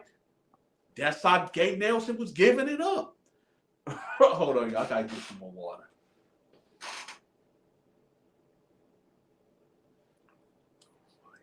I got it, Eric. If you new to the channel, man, you know this is how I give it up, man. I gotta put y'all there. I gotta put y'all there with the voices. So right then and there, y'all, I just knew, like, okay, so this is what it is. You got the gay guy in here pushing. You got the gay guy in here, and he ain't playing no games at all. So if the gay guy ain't in here playing no games, you know, that's what it is. So now, you know, it was every day, it was some nonsense. You know, I'm getting the feel of the pod. I'm seeing who I'm going to rock with, who I'm not going to rock with. I'm sizing everybody up. At this time, y'all, KB did not come in yet. He came in like 3 months later. But we already did a story about KB yesterday, so we ain't going to talk about him. Now, when Nelson, now y'all remember that dude Dino that I told y'all about? Dino, the dude I knew in the streets. So now you got Dino. Dino, I thought was like I guess he was. I'm not gonna say he wasn't a cool guy because of his sexuality, but Dino liked to play for the other side, if y'all know what I mean. He was attracted to Gay Nelson, but he didn't want people to know that, you know, he got down like that. So one day, now when like I said, we got the community shower. It's 6 stars. Usually when you in the shower, if you in there taking a shower, and because we had two gay guys in our pod. We had Nelson and we had this gay dude named DeJuan. Now, Dewan, it was the type of gay dude that he was the respectable gay guy. He wasn't like flamboyant. He was like, he kept to himself. He didn't, put lipstick on. He wasn't around there twitching. He was carrying himself like a man, but y'all know he was a gay guy. Nelson, he was flamed up. I'm just trying to show y'all the difference between like a respectable gay guy and a flamed up gay guy. Nelson was that type, always rolling his neck, popping his lips, always smacking, just being real flamboyant. So one of the rules are, if Nelson is in the shower, Nelson gonna make his presence known. Now, if you are a straight man, and just as common sense, if you are a straight man, and Dino been locked up way longer than I have, so he knew the rules. When you are a straight man and you done watched Nelson or Gay Dewan go to the shower room, you do not, I'm telling y'all right now, so it won't be no mistakes, you do not.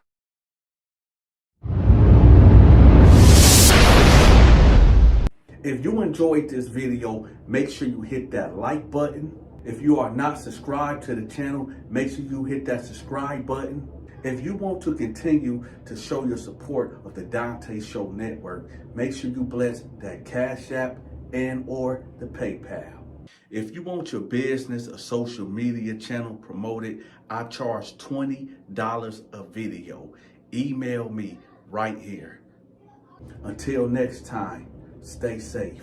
Walking out, as I'm pulling him to walk out, she come and go fire. She file on him. Boom! Punch him right in the side of his head. Boom!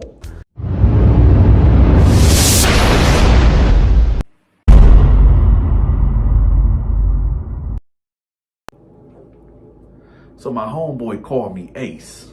He like, yo, Donta, you know this girl named Keisha? I'm like, Keisha. I know a couple of Keishas. He was like, hold on, check your phone.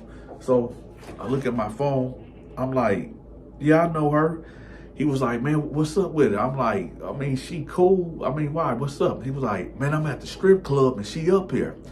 I was like, listen, do not sleep with her. He was like, why not, man? I was like, dog, I'm telling you, do not sleep with her.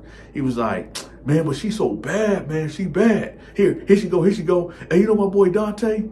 She get on the phone. Hey, what's up, D? I'm like, hey, what's up? She was like, man, your homeboy up here, he ain't trying to spin. I'm like, oh, he ain't? I said, yeah, he cool, though. He cool. She was like, yeah, he kind of cute or whatever. I said, all right, I'll holler at you. So he get back on the phone like, yeah, man, she real cool, man. She real cool.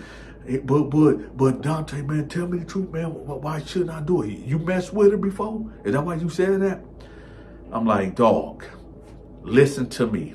Trust me on this one. Don't sleep with her. Man, you on some hate and stuff, man. She's so fine. I'm like, dog. He like, man, listen, if you ain't gonna tell me why, I'm just gonna do it. I'm like, okay. I'm not. Let me ask y'all a question. If y'all knew something about somebody, but you didn't want to put their business out to one of your homeboys or your homegirls that's trying to mess around with them.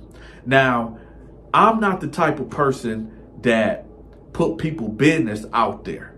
So I just felt like, since he trusted my advice, because he knew, back in the day, Donta, like in middle school, high school, I was always around girls and women. It wasn't that I was sleeping with them. I just jailed better with women. You know what I'm saying? I didn't like being around dudes. True enough, I had my crew, and my crew, it was about 10 of us, but I just like to always be around chicks, I don't like being around dudes. So I just knew a lot of girls. I was cool with a lot of girls, a lot of women, and a lot of them, they was like my little sisters or big sisters, or you know what I'm saying? So he knew that I knew a lot of females and a lot of females that worked at the strip club in our city. So he trusted my word, but obviously he just wanted to do his own thing. And I'm like, at the end of the day, why even ask me if I tell you not to do it and I don't want to tell you why? And here's the reason why. Okay. Now, the girl name is not Keisha. Okay. I'm only saying Keisha because that's a common name. All right. The girl Keisha, I know for a fact, burnt at least 4 of my homeboys in 1 week. The girl Keisha, do y'all remember when Backpage was out? Well, she was on there just doing the most, okay? And she was just, Keisha was just Keisha. And I know how my homeboy Ace is. He liked to mess with chicks without protection. So I'm telling him at the best of my ability, don't do it. And he trying to press me of why he shouldn't. And I'm like, just don't, man. Trust me on this, right? 2 days later, me and him out cruising. We just out here cruising. Matter of fact, we was in the Mustang, the drop top. And me and him talking, he was like, yeah, man, I got to tell you something. I'm like, what you got to tell me? He was like, man, you know Keisha, right? I was like, yeah. At the strip club, he like, yeah, man, we did something. I said, dude, I told you not to. My phone got the ringing. Right when I said, dude, I told you not to. Ring, ring, ring, ring, ring, ring, ring, ring, ring, ring, ring, ring. I'm like, hello? Donta, what a F-A-SAT. Looking at the phone, I'm like, who is this? You know who this is? This was his girlfriend. I'm like, I don't know where he at. He told me that he was leaving with you. Tell him when I see him, it's up. And she hung up the phone. And I look at him. I said, that was your girl, man. He was like, what she say? What she want?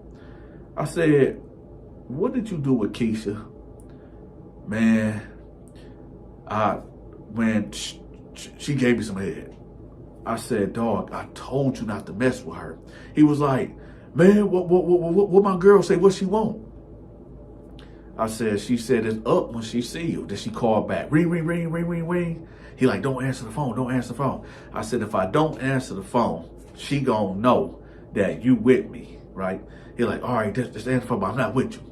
I said, hello. She was like, Donta, I'm 4 months pregnant. This dude gave me chlamydia. Where is he at? I'm like, I don't know. I ain't see him. He said he was going with you. I'm like, listen, I don't know what's going on. I'm about to call around and see where he at. She was like, well, I already keep calling his phone. His phone keep going to voicemail. And I'm sitting right here next to this man. His phone didn't go off. So I don't know why she said that, but whatever the case is, he was sitting here right next to me. So I said, all right, let me call it around and see where he at. I hang up the phone. He like, what she say? What she say? I said, listen, you can't go home. He like, why not? I said, cuz you know your girl pregnant, right? Man, get out of here. That's what she mad about? I said, she pregnant and she got chlamydia. He like, oh man, bruh, man, stop. I said, I told you. He like, man, you ain't tell me not to mess. I said, dude, I told you. Man, you could have told me she was nasty. You could have told me. I said, listen, I told you. I mean, just like you, I would never put your business out there. If somebody asks about you, I wouldn't never tell somebody that you doing this and you doing that. So I'm not about to do that with her. You asked me about her. I told you about her. And you should have just took it at face value. He was like, man, dang, she said she pregnant though? I said, dog, she mad, man. She mad. Now, we're going to fast forward to when he finally went home and why he ended up in the county jail. So now, I guess he get to the house and he like, all right, D, I'm going to holler at you. I'm like, all right, man, you want me to stay out here just in case something pop off? He was like, nah, man, I got to man up. I got to go in there and go handle this. I said, all right. So he got out the car. He went upstairs. He went inside the apartment. I sat out there for about 2-3 minutes when I heard, oh, for real? For real, this how you gonna do me? This how you gonna do me? I'm pregnant and this and that, and you gonna give me chlamydia and all this and that. He like, I ain't do nothing. I ain't do nothing. You have to be cheating on me. Now listen, I don't know if was this girl cheating on him or not, but how she was going in on him, I can only assume that she wasn't, because, well, I don't know, but all I heard was her saying, don't put your hands on me. Don't put your hands on me. So me being who I am, I didn't want to see my homeboy get locked up. And I didn't want to see his girl get beat up. So I instantly go in there and I get the boom, boom, boom, boom. I'm knocking on the door. He like, man, who the F is it? Who the F is it? I said, man, it's Donta. Open the door. He was like, oh, man, hold on. So I opened the door. He got his shirt off and he got scratches on his chest. Right? And she looking all disheveled over there. I said, man, come on, man, let's go. So as we walking out, as I'm pulling him to walk out, she come and go fire. She fired on him. Boom. Punched him right in the side of his head. Boom. Right? He turned around. Boom, boom. I grabbed him like this. I hit him with the choke out. And I like had him about his waist and like muscled him out the house. As I'm trying to muscle him out the house, she like, oh, you going to jail. You going to jail. You going to hit me. You going to hit me. Right? So then I'm trying to push her out the way because she trying to steady hit him while I'm trying to grab him out. So I'm getting punched all in the head and stuff. And hold up. Before we go on, for you cats out there, for you men out there that want to talk about Donta Baldhead, let me tell you something. That's what women do. Don't know other men. Yeah, I was reading your comments talking about, oh, look at Donta Baldhead and all this and that. Just because you can't wear a bald head and I can, just because I look right with my goatee and my bald head, first of all, that ain't for you to judge, especially if you a straight man. All right, but I tell you what, bald head or not, you better hit that like button. Anyway, so I end up pushing her back and muscling him out back to the car. I'm calling the police. Donta, you foul. I'm like, what I do? You foul. I'm like, well, what did I do? I know you be having him out here with these bees and all this and that. You foul. Hey, I ain't got nothing to do with this. I came here to stop him. Anyway, so I get him in the car. We drive off. We get back to my apartment. He like, yeah, man, D, I messed up, man. I messed up. I said, yeah, you did. I said, you know, I know that's your girl, and you know, why did you sleep with her? He was like, man, I ain't gonna lie, man. But we messed around. We messed around in the club, and I ain't put no condom on. I said, dog, come on, man. He like, yeah, I know, but she was just so bad. I said, bro, I don't know what, boom, boom, boom, boom, boom, boom. Somebody banging on my door. So I instantly go under the couch and grab the you know what. Police. I'm like, oh, shoot, that's the cops.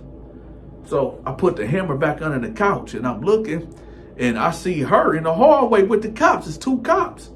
I said, oh, man, hey, go hide. It's the police. He like, oh, okay. So he go to my bedroom and get under my bed. So then I'm like, hello, who is it? Open the door. It's the police. I'm like, what's going on? Man, open the door. So I cracked the door open. It was like, is Ace here? I'm like, who? His girl was like, you know who he is. You know exactly who he is. He hit me and you drove him away. They like, listen, we going to charge you with accessory if you don't open it, if you don't tell us where he up in here. I'm like, no, man, he ain't in there. Why he start coughing? They like, who was that? I'm like, man, that's they just bum rushed past me, right? I'm like, man, y'all ain't got no search warrant. Y'all can't come up in here, man, and all this and that. They ain't trying to hear none of that, right? One of the cops got me against my wall right there in the entrance, like tearing me up like this, while the chick and him, and while the other cop going through my place, right? Only had a 1-bedroom.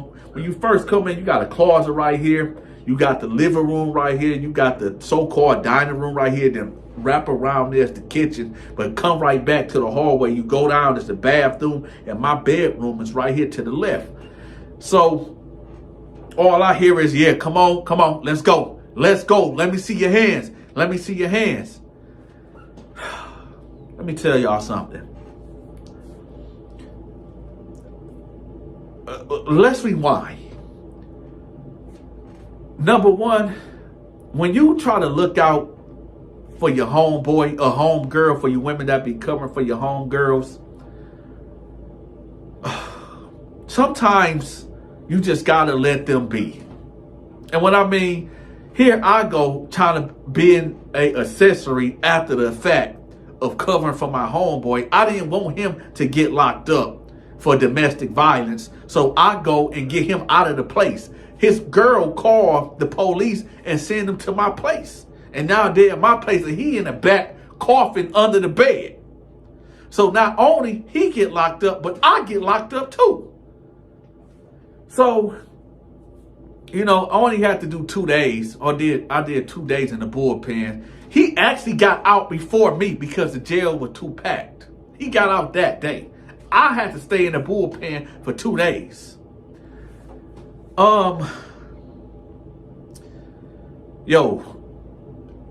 Life is something else, man. It is. Life is something else. You want to help out a friend that don't want to be helped out, because this wasn't the last story about Ace. If you enjoyed this video, make sure you hit that like button. If you are not subscribed to the channel, make sure you hit that subscribe button. If you want to continue to show your support of the Donta Show Network, make sure you bless that Cash App and or the PayPal. If you want your business or social media channel promoted, I charge $20 a video. Email me right here. Until next time, stay safe. This that you talking about of my sexuality, is that what you talking about? I said, yeah. He like, listen, bro. I ain't got no family outside these walls. Ain't nobody taking care of me. Ain't nobody looking out for me. I got a son out there.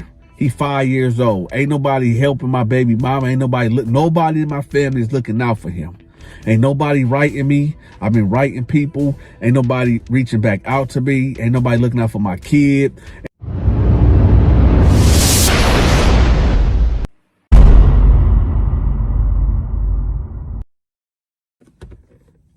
Take this video as caution.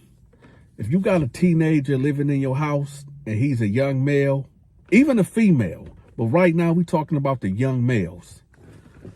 So I'm in my bed and my homeboy Al, he come knocking on the door. I'm like, what's up? He like, hey, man, I gotta talk to you. I'm like, what's up, man? He was like, man, can I come in right quick? So I tell my bunkie, which was at the top, like, hey, step out for a minute. So he hop out and he leave. So I'm like, what's up?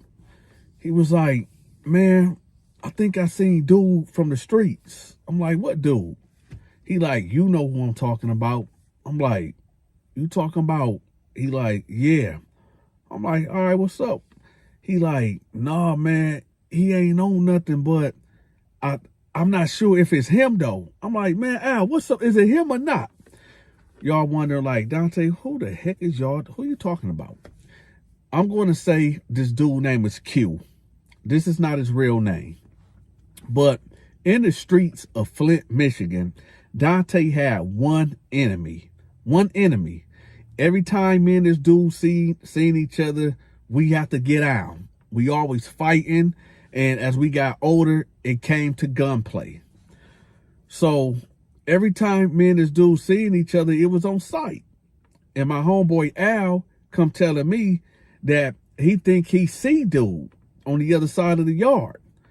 So I'm like, all right, well, it is what it is. Now, we going to fast forward a couple days later. Now we on the yard. And Al like, man, there you go right there. There you go. So I'm making my way to the fence because it's 2 yards. You got A yard and B yard.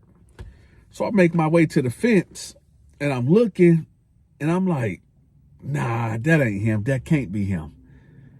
But y'all wondering like, what you mean that can't be him? Because the dude that I'm looking at right now got rosy cheeks, like makeup, and he got green lipstick on his lips that he made from Jolly Ranchers or something.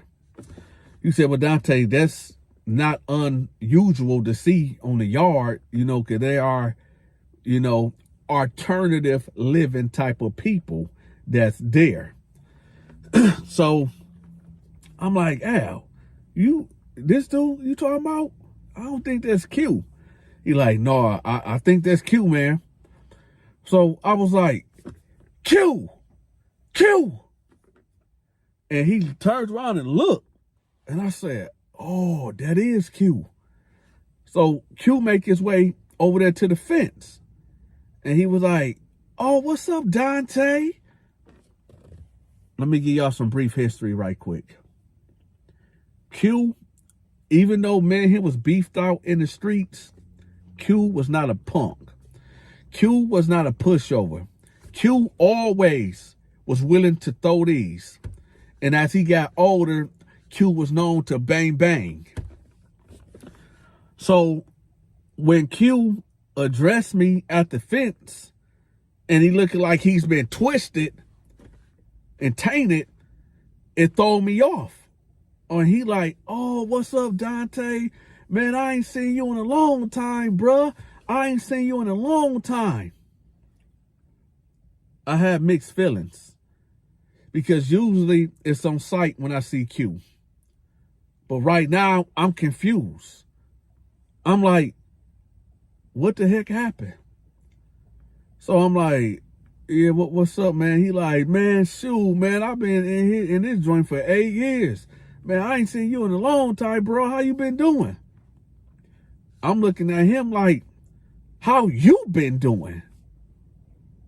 How you been doing? He like, man, shoot, I mean, yo, prison is prison. But hey, I'll be back, man. Good seeing you, bro. And he walked off. And Al walked up.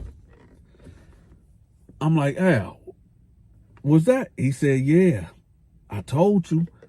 I said, what happened? And I was like, hey, I'm as bewildered as you. I'm like, dang, what happened to Q, man? He's like, I don't know. So in prison, y'all, it's like, you want to have some form of entertainment. And I know people be saying like, oh, you need to mind your business when you go to, no, it's not like that. Everybody is always in everybody else's business because it's boring there and people just always gossiping and want to get in the mix of other people's business. So I'm just curious. I'm like, I want to know what happened to Q. So I couldn't just go around ask people like, yo, what happened to Q? Did Q get turned out? Like, why Q acting like that? So I said, you know what? Let me just hear from the horse's mouth. So I end up a couple of weeks later, ended up getting transferred to their side. And when I got over there, they just always did this rotation thing where every like 2 weeks or to keep the jail tensions, where the prison tension to be died down, they kept switching people up. It was like a rotation every 2 weeks. So I ended up over there. And so one day I approached him.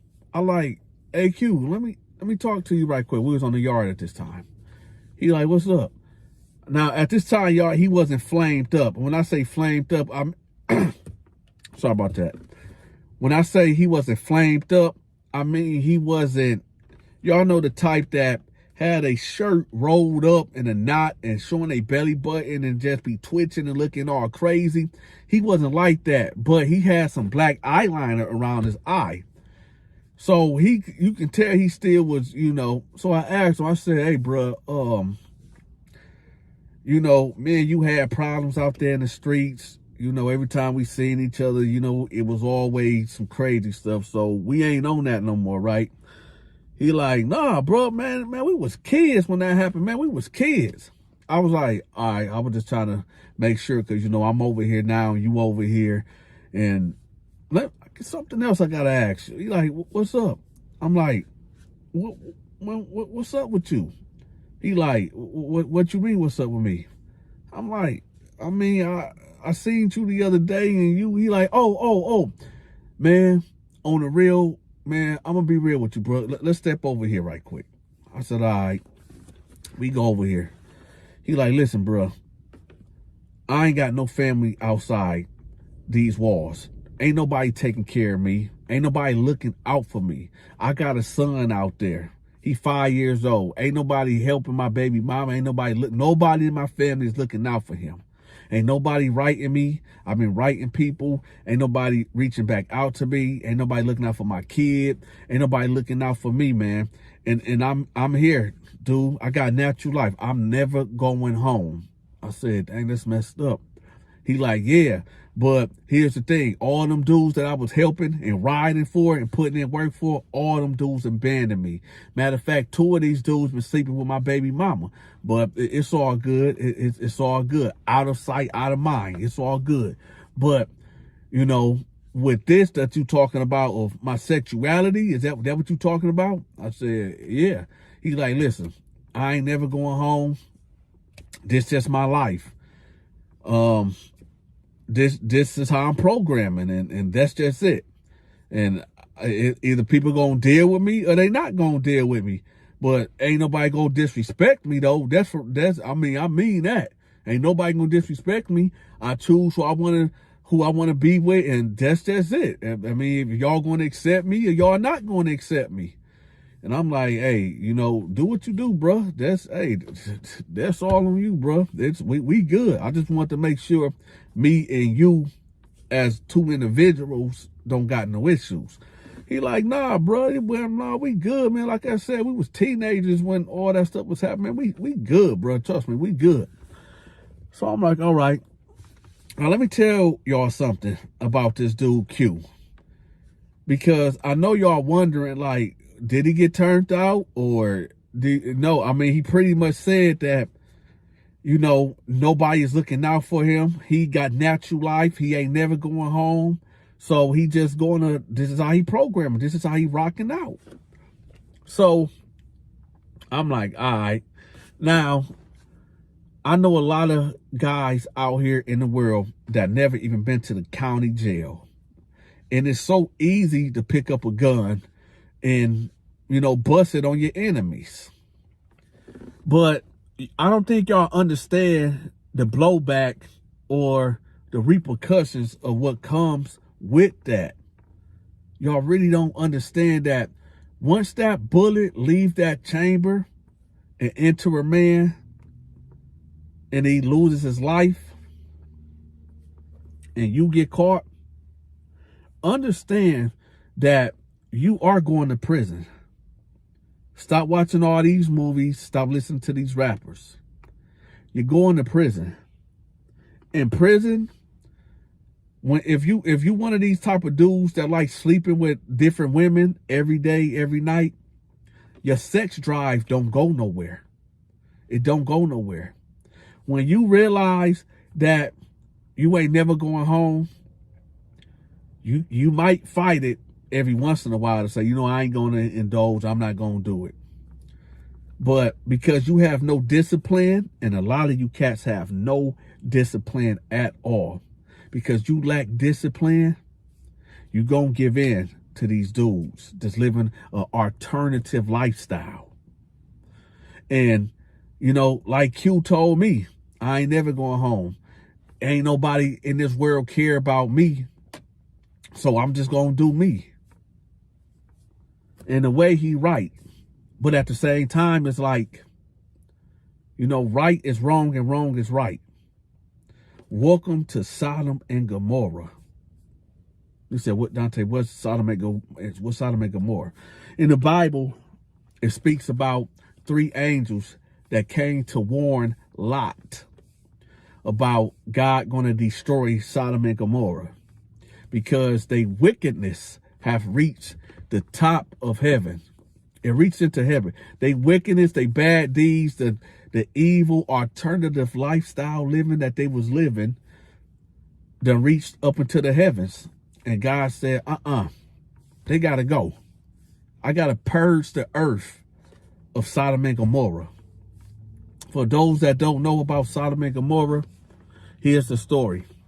So you get it where 3 angels come down and they tell Lot.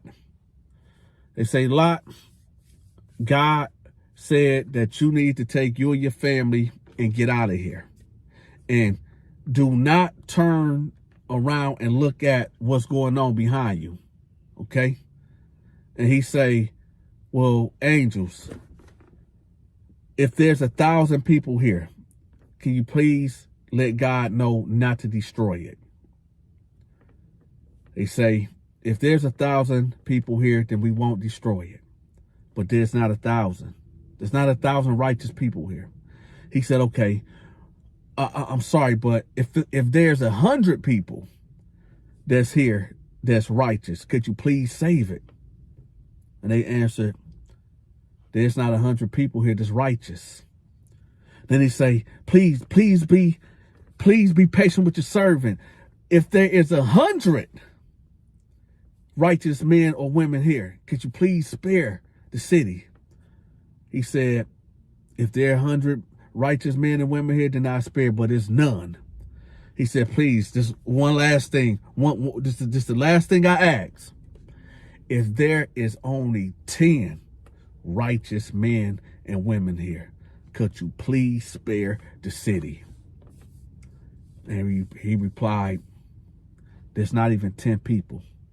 You need to be gone. It's not 10 righteous people here. Later on that day, boom, boom, boom, boom, boom.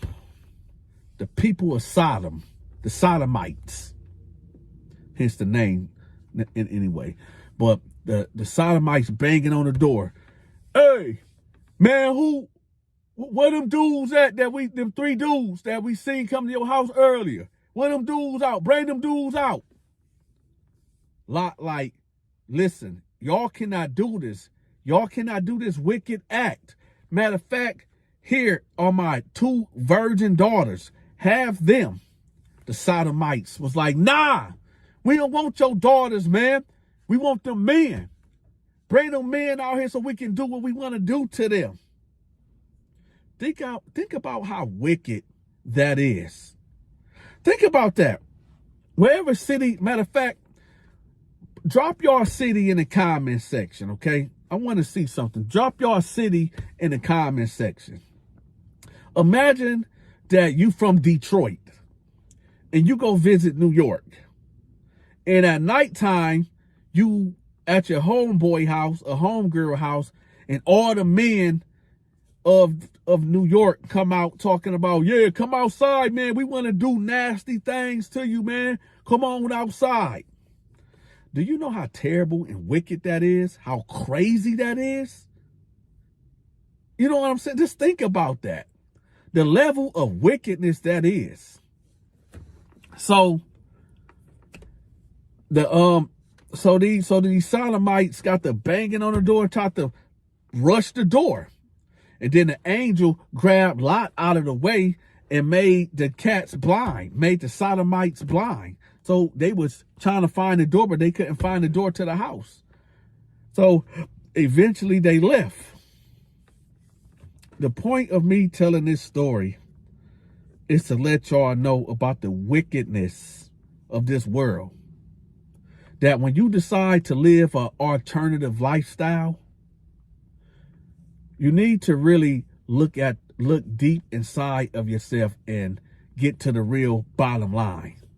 Because the bottom line is that, like, I shared this story before about myself when I went to foster care.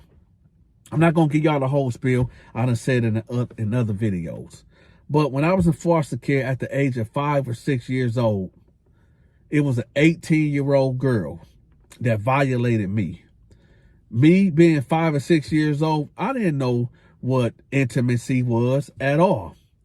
So I believe when this girl violated me, it did something to me subconsciously and caused some trauma in my life to later on in life, me just loving girls and women, right? I was what was called a playboy or whatever. I just like to be around girls and women. I was just, you know, and it's not a bragging thing. It's a point to this. Now, I was so like girl crazy. And I honestly believe that was that trauma, since that girl did that to me. Now, let's play devil's advocate. And I'm going somewhere with this. What if that 18-year-old girl was actually a dude and violated me? See where I'm going with this? This is why I don't hate or ride down on that alternative living lifestyle people that live a certain way, because I get it. You know, maybe you got something happen to you as a child and that trauma stayed with you and you didn't get no therapy and you ain't get no counseling. And, you know, bam, that's what happened. And for the people that be out there talking about, oh, that ain't everybody case, Donta. I was born living an alternative lifestyle. How? How was you born? When you was a baby, you could verbalize and say, hey, I'm this way. No, you couldn't. What it is that, let's just say, for the sake of saying you was born this way. In the Holy Scriptures, it says that they came to Jesus and they said that if a baby is born deaf, blind, and dumb, whose fault is it? Whose fault is it? Is it God's fault or is it the parents' fault? And Jesus responded, it's not the parents' fault and it's not God's fault. They said, well, whose fault is it? It's sin. It's sin fault. It don't fall on the parents or it don't fall on God. You got to understand exactly what sin is. Sin is death. Sin is destruction. Sin is this whole entity that entered creation when Satan decided to rebel against God. Satan is, sin is this thing that we call, the wages of sin is death. So whatever this sin thing is, when you are born in creation, you get this sin attached to you. And when the sin attached to you, it just messes up God's perfect plan. Well, I'm not going to say it messes up, it derails it. But for all the people that's living a alternative lifestyle, for the ones that haven't completely gave themselves over to that demonic presence, y'all know that deep down inside, y'all know it. When you get away from TikTok explaining your views, when you get off of Instagram and all that, you know when you go to bed at night that you know something ain't right. You know that, don't you? Let me tell y'all something. I used to weigh about 240 because all I was doing was just telling these stories and sitting at the table eating. So I gained a lot of weight. I done dropped down to 215. I still need to hit the gym and tighten up a little bit more. But there with these pills called Alpine, right? Alpine. I took these pills and the weight just dropped. Of course, you got to exercise and of course you got to eat healthy. But these pills dropped it like bam. I started having energy and like I got the link in the description below. So y'all make sure y'all check that out. All right. Listen, every Monday, Tuesday, Wednesday, Donta go live. I know people saying they not getting my notifications. I don't know what's going on with that. But Monday, Tuesday, Wednesday, I go live at 6 p.m. All right. Thursday, Friday, Saturday, and Sunday, I'm dropping videos like I'm dropping right now for y'all. So y'all just be patient. The videos is coming. I'm starting a podcast December 1st. So y'all make sure y'all check that out. And how y'all can find it, it's gonna be a Pacific thumbnail that say podcast episode 1, 2, 3, 4, 5, 6, 7, 8, 9, 10. We doing a podcast, y'all, December 1st. So y'all be on the lookout for that. With that, y'all, Jesus love y'all. Ask Jesus to forgive y'all for y'all sins. Donta love y'all. Don't forget to hit that like button. If you're not subscribed, subscribe to the YouTube channel. And bless that Cashapp or PayPal. And with that, I'm out. If you enjoyed this video, make sure you hit that like button. If you are not subscribed to the channel, make sure you hit that subscribe button. If you want to continue to show your support of the Donta Show Network, make sure you bless that Cashapp and or the PayPal. If you want your business or social media channel promoted, I charge $20 a video. Email me right here. Until next time, stay safe.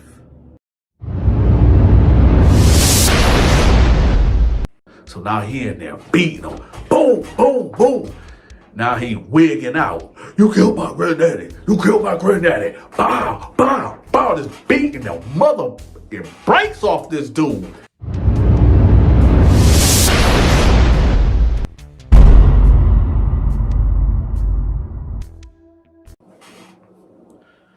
So granddad go to Jerome's door. Knock, knock, knock, knock, knock, knock. What's up, granddad? Hey, I need for you to go to Popeyes and go get me a 3-piece. All right, give me a minute. Okay. So Jerome get up. He put his clothes on. Put his shoes on. Where the money at? Here you go.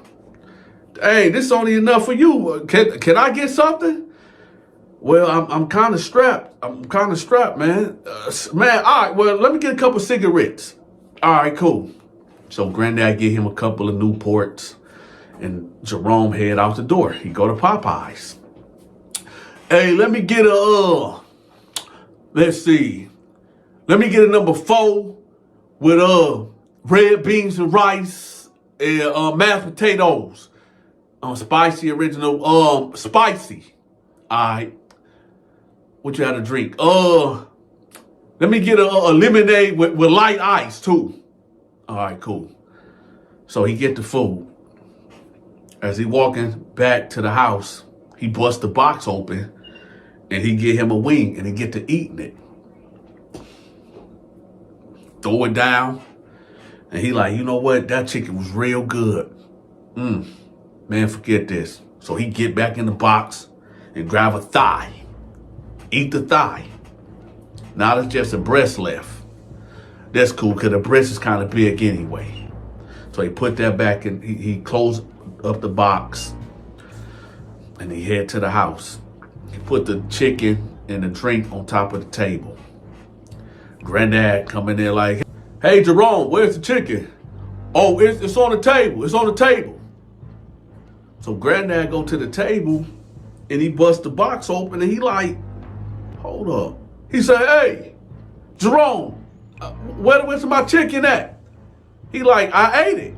He was like, what? I ate it. Jerome, man, come here, Jerome. Man, what's up, man? Why did you eat my chicken? Did I give you some cigarettes? Hey, man, I was hungry, man. Man, hey, Jerome, you gonna have to go, man. You gonna have to go. What you mean I gotta go? You gotta go. I ain't going nowhere. Jerome, you gonna get out of my house. You don't do nothing. You always bringing girls in through here when I told you not to bring no girls in here. And then you can't follow. Now you just gotta go. You don't follow my rules. You do what you want to do. You gotta go. You just gotta go. He like, man, hey, man, I ain't going nowhere, man. Get out my face, man. And he closed the door and lay back down. So granddad is sitting at the table like, you know what?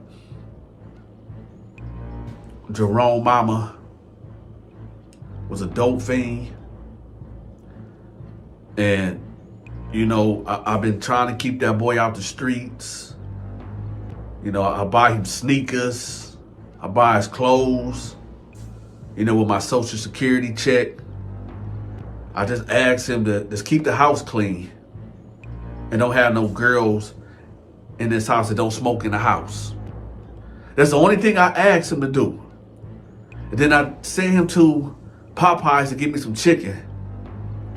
And he eat my chicken. He just gotta go. I can do bad all by myself. He gotta go. Hey Jerome, you gotta go. You gotta go. So then granddad go over there to the door and try to open the door. Jerome got the door locked. Boom, boom, boom, boom. Open this door. Don't be locking no doors in my house. Open this door. Hey man, hey. Granddad, I'm trying to sleep, man. Chill out. He like, what? Open this door now. So he just steady banging on the door. Boom, boom, boom, boom, boom, boom, boom, boom. Jerome finally snatched the door open. He get up in granddad's face. He buck up on granddaddy. Man, stop knocking at the motherfucking door, man. Stop knocking at the door. I'm trying to sleep. Get out my house, boy. Get out my house. So he grabbed Jerome by his collar like this. And Jerome like kind of leaned back and pushed him. Granddad, now listen. Jerome is 18 years old. Jerome is kind of a heavy-set dude, and granddad is like 6'2", kind of in shape, but he's still an older man. Granddad is like 68 years old, but you know he still got his wits. So he like, oh, you trying to buck? You trying to buck? He like, man, granddaddy, don't touch me no more. Don't touch me no more. Granddad like, if I don't, what? If I don't, what? Man, granddaddy, get out my face. If I don't, what? Man, granddaddy, move. He tried to push granddaddy again. Granddaddy come with a cold elbow. Boom. Hit him right here. Y'all see that right here? Like right under the eye. You got, let me show y'all. You got a lot of baby fat like right here. Right under your eye, right there. So when he hit that pocket with the elbow, it busted wide open and liquid started coming out. He like, oh, for real? So he charged at granddad. Granddad dropped back. He do a drop back, 1, 2. Piece homeboy up. Now, I don't know. In this moment, dude feeling like, yo, did my granddad just whoop on me?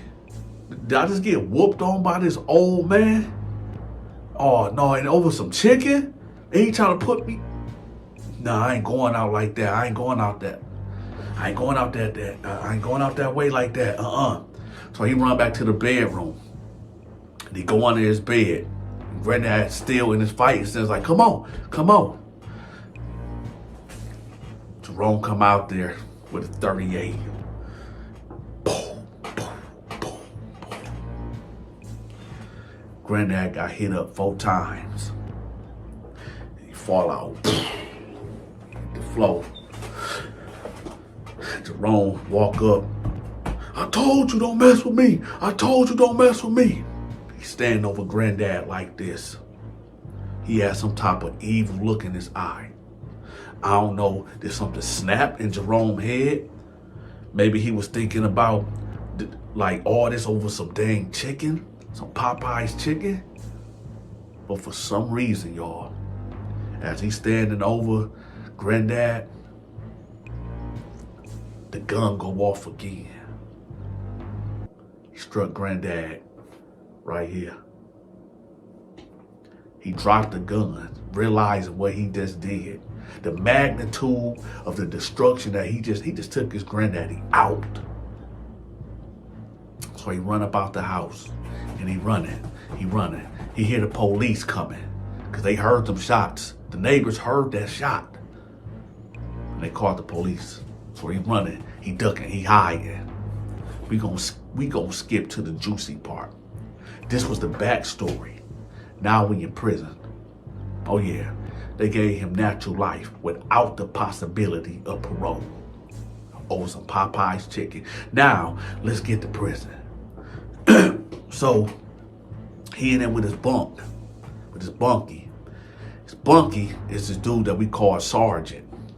This military dude that got, you know them dudes that when they go to the military, that is just their career and that's just their life and they just live and breathe the army till they do something foul and get a dishonorable discharge. Well, this was one of them cats. So he get in the cell with him and he like, you know, hey, what you in here for? That's how he talk. Jerome like, I killed somebody for murder, man. He like, who you kill? He like, man, nobody. He like, no, who you kill? I want to know. Now, this dude, the army dude, he kind of built like Arnold Schwarzenegger. And this dude just a chubby dude. And if they fight, it ain't no question who gonna win that. So he like, man, I don't really want to talk about it, man. I don't want to talk about it. He like, what you mean you don't want to talk about it? I want to know who you killed. I killed a lot of people. I was in the military, man. He was like, man, I hear you, but man, I ain't trying to talk about it, man. He like, will you kill a kid or something? You killed the kid or something? He like, no, man, forget it, man. I killed my granddaddy. He said, you killed your granddaddy? He was like, yeah, man. He like, well, why would you do such a thing? He like, man, cause it's a stupid reason. He like, well, I want to know, why did you kill him for? Man, it was over some chicken. What you mean some chicken? He was like money chicken? Nah, it was, so long story short, my granddad sent me to Popeyes to get some chicken. I ate some of the chicken and he wilded out on me. And he tried to kill me, so I had to kill him. Okay. Hey, let me ask you a question. You know how to box? He like, huh? I want to know, do you know how to box? Because, you know, if somebody run in our room and, you know, I got to know that you'll be able to hold it down in here. And he like, I don't know how to box, but I know how to fight. He like, well get up. Show me what you got. Now, Jerome like, man, I'm not, in his head, he like, I'm not about to fight this dude. This dude, man, it's Arnold Schwarzenegger type. I'm not about to. He like, nah, man, I'm kind of tired. He like, no, I need to see where you at. Because, you know, it's dangerous on this block, man. And if somebody running this room, I got to know that you going to be able to hold it down. Come on, get up, man. Come on, get up. He like, no, man, go. He like, no, I'm not asking you. I'm telling you, get up.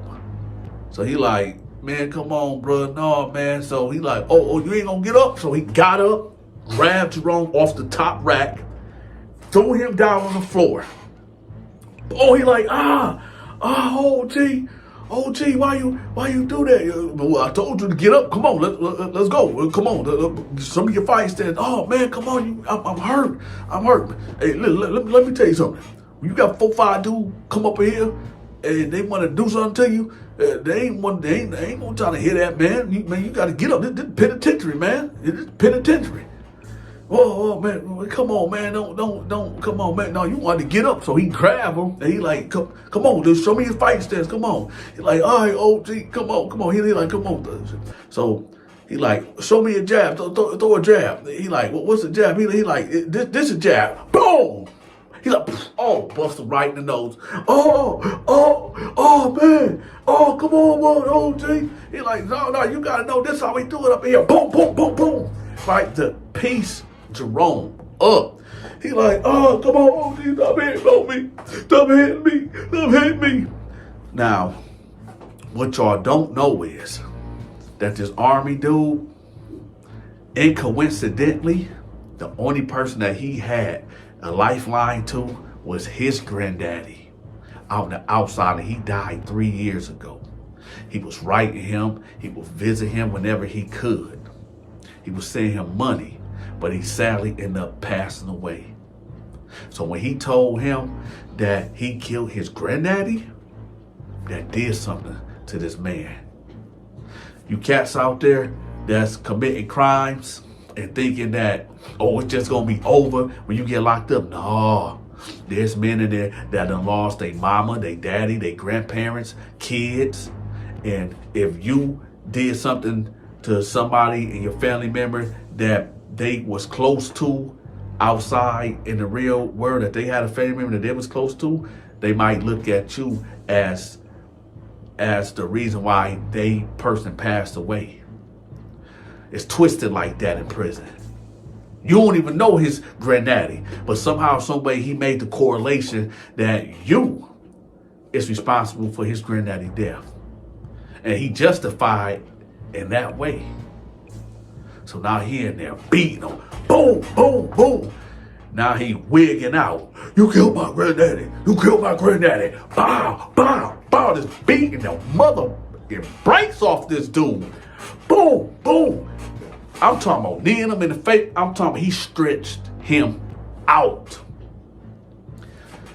In this prison cell, you can press a button and it'll go to the control booth.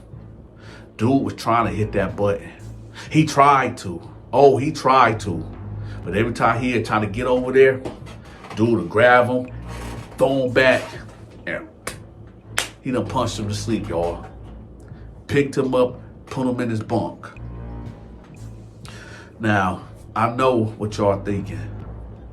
Y'all thinking like, Donta, did he? Nah. This dude wasn't no dude that get down like that. This was just one of these stories where, yo, respect your elders. Because there's cats that's in prison that done lost their elders, people that they loved. And when they hear that you done did something to your people, and they like, I ain't got my people, when you did that to your people, they might want to do something to you. For the next 2 weeks, dude did not leave his cell. The army dude told him, if you leave this cell, I'ma gut you. I'm gonna gut you. If you leave out this cell, I'm gonna gut you. I will go to the hole and find you and gut you. No matter where you go. For the next 2 weeks, y'all, he did not come out that cell. The dude would bring him stuff, bring him noodles and stuff like that to keep him alive, basically. He was living on a bare minimum of food. We finna get to the end of this story. Long story short, he couldn't take no more of the beatings. He just couldn't take no more of this army dude beatings. So one night, while the army dude was asleep, he got his bed sheet, wrapped it up, and due to YouTube policies, y'all can fill in the blanks of what happened.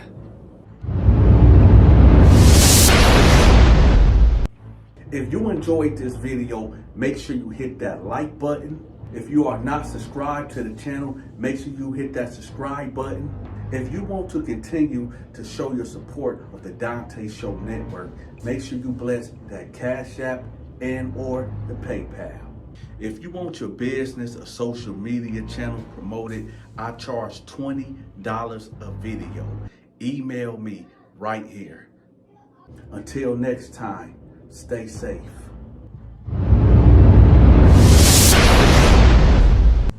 He was like, man, who in here talking about they ain't taking no L? K already know who it is, but he know it's two dudes that ain't got their trays.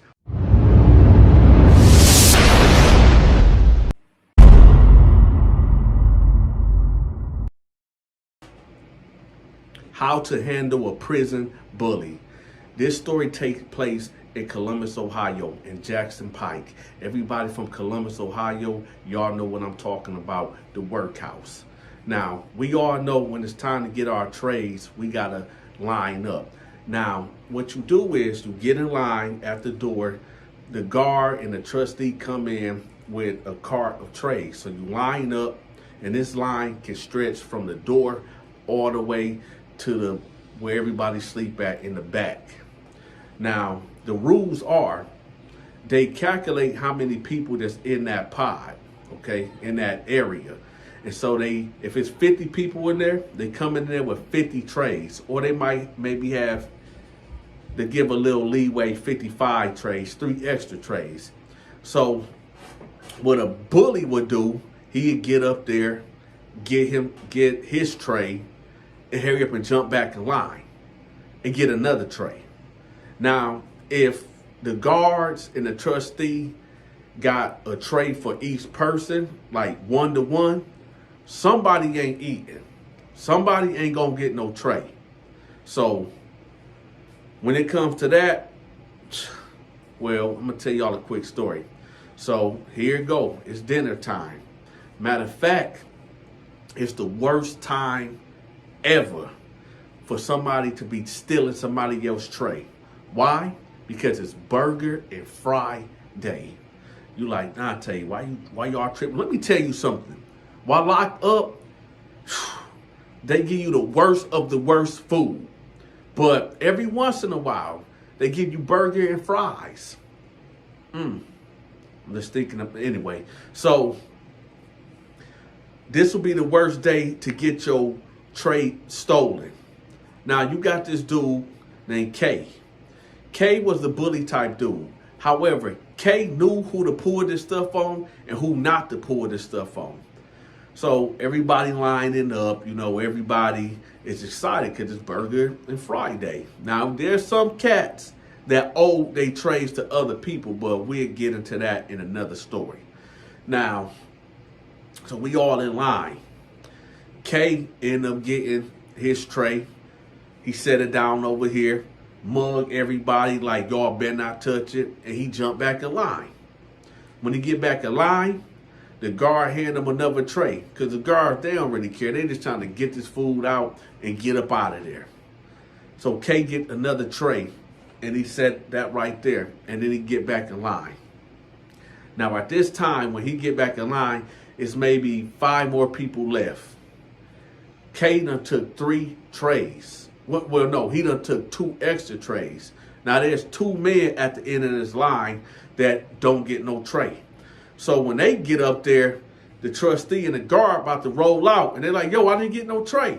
Now they know, because everybody seen it, the 2 dudes that didn't get their tray, they know K got their tray. But they ain't gonna run up on Trey. They ain't gonna run up on K. They not gonna confront him. None of that.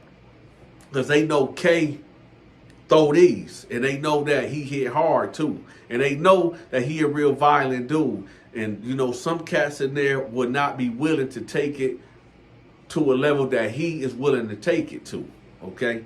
Anybody can say that they can poke somebody, but in Jackson Pike, I'm going to be real with y'all.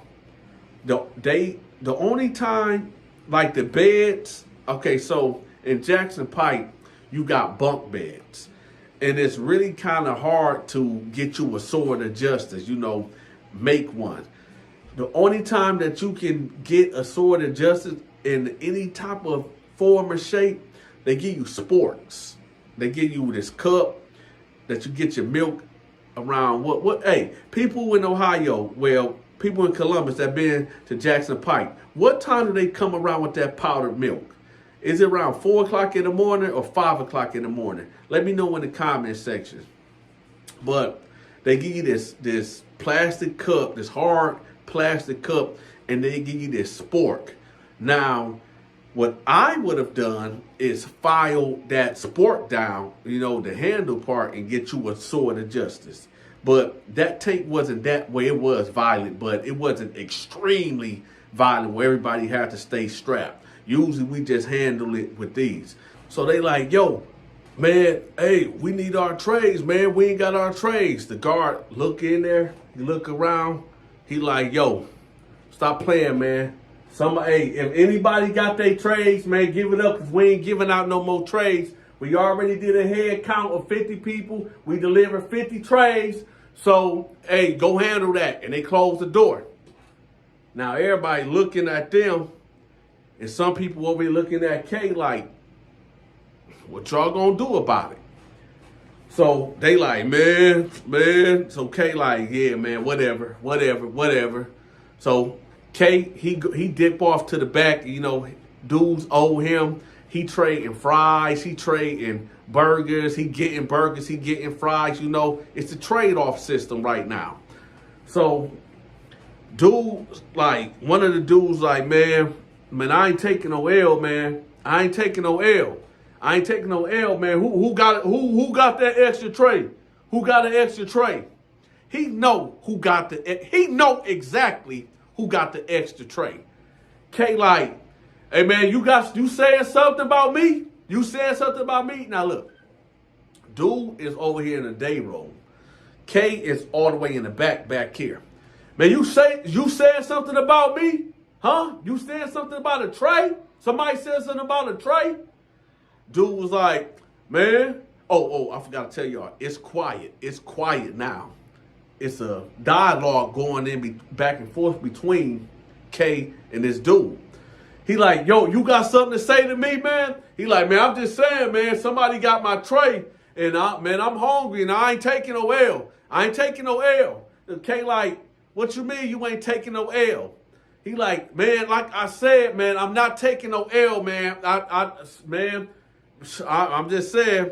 So Kay ended up putting his food up on his bunk, and he got to walking towards the day room. And he was like, man, who in here talking about they ain't taking no L? Kay already know who it is, but he know it's two dudes that ain't got their trays. But he zoom in on the dude. Dude like, man, I'm just saying, man, you know, I'm hungry, man, and that's messed up, man. People ain't taking trays. He like, what you mean? Just say what you mean. You talking about people taking trays? I ain't take nothing. But like I said, if do you want to do something about it? Dude like, man, bro, I'm just saying, man. Y'all see you, man. Who you see me? What? You see me? What? He like, man, I'm just saying, bro. I'm just saying, no, man, forget all that bro talk, man. You see me do what? Man, bro, I'm just saying, man, I need my tray. Man, well, come get it. What you gonna do if I don't give you? What you gonna do if I don't give you the tray? Dude like, man, bro, I'm just saying, man. So then Kay walk up on him. Now at this time, y'all, dude is sitting on the table. Now Kay ain't nothing but maybe 6'2", maybe 210. And dude maybe about 5'11", maybe about 160, 170. So Kay like basically hovering over him like, so you got something to say? And the other dude right here on the other side, so he like, you got something to say? What's up? I'm right here. What's up? You ain't getting no tray. And if you want a tray too, you know what you can do about it too. So he basically barking on both of them. So he like, man, Kay, get out my face. He like, if I don't get out your face, what? He all spitting in his face and all that. He like, man, Kay, man, watch out, bro. Watch out. Kay like, watch out what? Make me watch out. That's what I thought. That's exactly what I thought. So dude like, man, bro, man, whatever. So Kay like, yeah, that's what I thought. Yeah, whatever. So then Kay turned around. Now let me tell y'all something.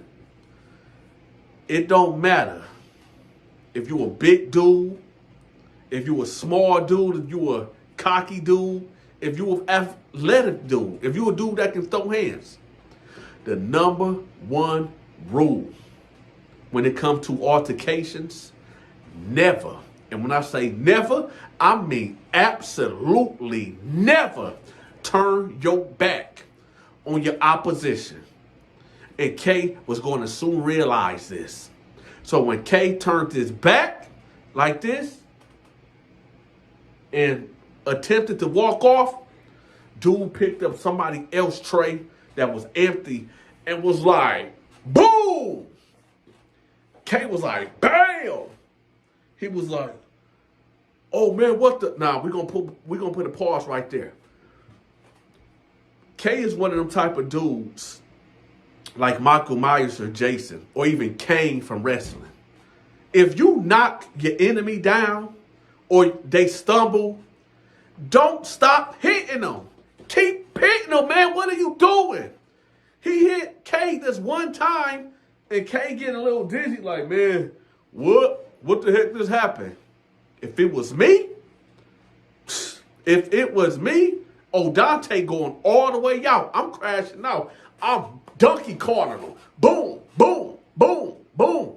I'm not stopping till he out cold. Now, we all know how it is in the workhouse, Jackson Pike. For you to get out of that pod, you got to get up on that door and boom, boom, boom, boom. Guards, let me out, let me out. I'm going to tell y'all what dude did. When he hit K with that tray, I guess he realized, like, oh, snap. I just bust K upside his dome piece. He should have kept busting him upside his head, but he didn't. So he dropped the tray and he run to the door. Boom, boom, boom. Help, help, get me out of here. Boom, boom, boom, boom, help. Get me out of here. He's trying to kill me. Boom, boom, boom, boom, help. K, realizing what happened, he was like, oh, this mother effer. But remember, the other dude is right here. So K automatically thinking, like, you got something to do with this too. So K just turned around and grabbed the other dude that had nothing to do with this, grabbed him over and met him with a knuckle sandwich. Boom, boom, boom. Punch dude completely out. I mean, dude wouldn't even fight back. Let me tell y'all something too. At least fight back, because you never know. Listen, I done seen it happen to the best of dudes. When you get a uneven match, height and weight, and dude, the smaller dude got one off because he hit him like right here, or hit him in his dome piece and knocked his equilibrium off, or just knocked him out cold off of a one lucky shot. So let me tell y'all something. When you lock up, just fight. Throw a punch. It might be the difference. You might can knock him out. Okay? But he ain't do nothing. He just got punched out. Matter of fact, he got punched to sleep. Boom, boom, boom, right? Dropped him. And he looked right at him while he was on the door. Boom, boom, please, get me out of here, please. Help me, he trying to kill me. Help. K ran over there, grabbed him like, come here. Boom, boom, boom. Now, I'm going to keep it funky, real, and raw with y'all. The dude that K grabbed and was punching him out, that bust K in the back of his dome piece with the tray, he tried to fight back. But he wasn't strong enough. His hits was like pillows, you could tell. Because K was like pounding him out. Boom, boom. And dude was like this, like trying to duck and stuff. But K had him by his shirt and he was just pounding him out, right?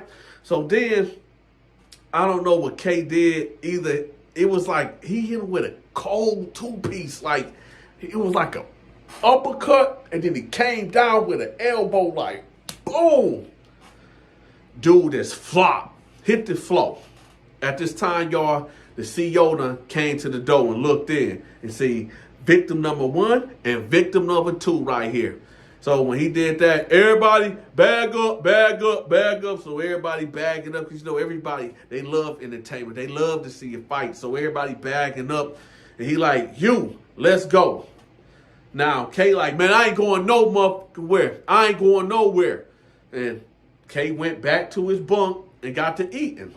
So the guard got on the walkie-talkie, called some more guards. They ended up grabbing the 2 victims out of there. And then they waited for about 4 or 5 more guards to come to get K. So when K seen all the dudes, he said, oh, so that's how it is? That's how it is? Man, them dudes tried to rob me, man. They tried to rob me. They tried to take my tray. I was just defending myself. What not? So when this is bully tactic, trying to get other people involved. What not, bro? What not, bro? Yeah, he was protecting. Yeah, the sucker, right? Hey, it don't matter, man. You coming with us until we get this investigation done. Man, for what, man? For what? Man, come on, handcuff up. Let's go. So K like, all right, man, that's some beast, man. That's some beast, man. For real, man. I ain't even did nothing, man. I'm telling you, man. Hey, man, watch my stuff, dude. Watch my stuff. Make sure nobody go on my stuff, man. Let me tell y'all about prison bullies. A lot of these cats, they pick on people that they know they can get away with this. There was other cats up in here that K would not have done that to. Especially even a dude like me. K knew that he couldn't run out on Donta. Because y'all already know how Donta give it up. Now, I never said I was the biggest, toughest, or roughest dude in there. But Donta can bump. And when I bump, I bump. I go all the way out. It ain't no room for leeway. It ain't no second guessing or none of that. Because once you in there, you in there. You in here with 40 or 50 men. You mean to tell me you think Donta going to allow somebody to come take his tray? And then everybody watching like, oh, that dude, he a punk. He gonna starve in here. Nah, Donta gonna get right real quick whew. Y'all know the motto, extreme violence. You have to go to 0 to 1,000 up in there. Because if you don't, dudes like K gonna run down on you and take from you. Now, here's another way.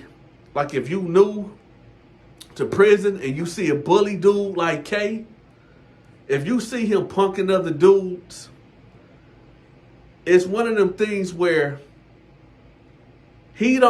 for him, you gotta set a boundary, draw a line to let him know, like, dog, you ain't even gotta play them games with me. You ain't gotta try to get loud and bark on dudes, but trying to instill that fear on me. Because what you don't know is, I'm gonna get at you. I'm gonna come at you in such a crazy way that you're gonna be like, you know what? I'm just gonna leave dude alone. Because I don't know if this dude gonna try to kill me in my sleep. I don't know if dude gonna try to, listen. I don't care if a dude is 6'8", 350 pounds or muscle. At the end of the day, you can chop that down. You can chop that tree down to size. Always and always remember that a bully is only a bully to people that he can bully. Get you some steel.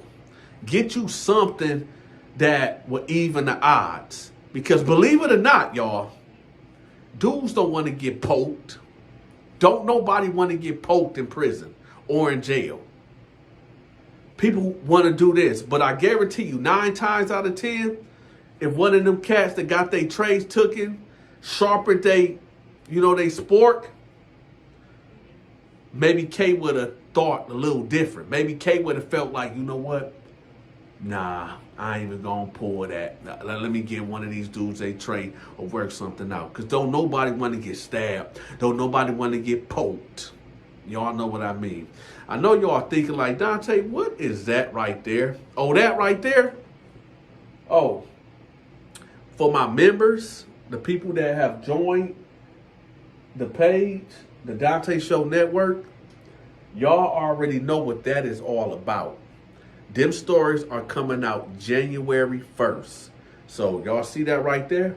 Y'all will see it on the main channel. It got members only. This is the sneak peek of right there. Y'all see what that is. So if you're not a member, make sure you become a member so you can know what's coming in January. This is the Donta Show Network. In December, we got the podcast coming.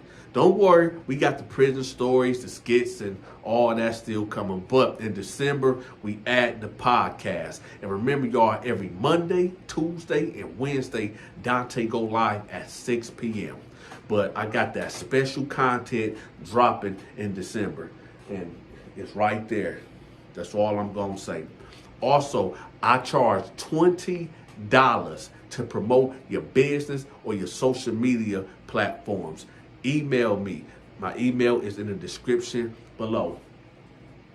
And with that, y'all, if y'all want to continue to support the Donta Show Network, hit that like button, share this video, stay out of prison, bless that Cash App and that PayPal. And don't act like y'all don't know where's it at, because y'all know where that PayPal and Cash App is right there in the description. So don't act like y'all don't see it. And yes, this is a soft press. I'm pressing y'all to lean on that Cash App or that PayPal. Next time it's going to be a hard press, and y'all know what's going to happen when it comes to hard pressing. With that, Dante love y'all. Ask Jesus to forgive y'all for y'all sins. And with that, I'm out.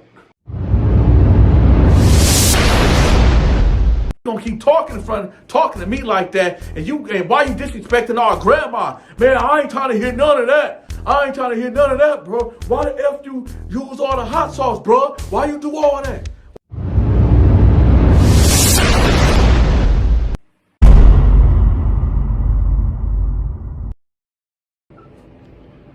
So the Thanksgiving holidays is upon us. Sometimes when you bring family or friends around to gather around the dinner table to cut into that honey ham and cut into that dry turkey, you know, pass the mashed potatoes. Hey, could you pass me the cranberry sauce to put on this dressing? Y'all like, Dante, what you talking about? We finna get to there.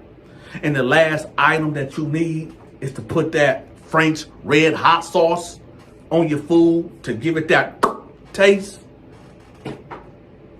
But never in a million years, never in a million years that you thought, that you would ever think that after you use the last drip of the Frank's Red Hot, that it would have ended with a knife in the back of your dome piece. Let's get to the story. 2 Thanksgivings ago, you got this family. I'm going to leave everybody's name out of it except for the dude by the name of Kennard.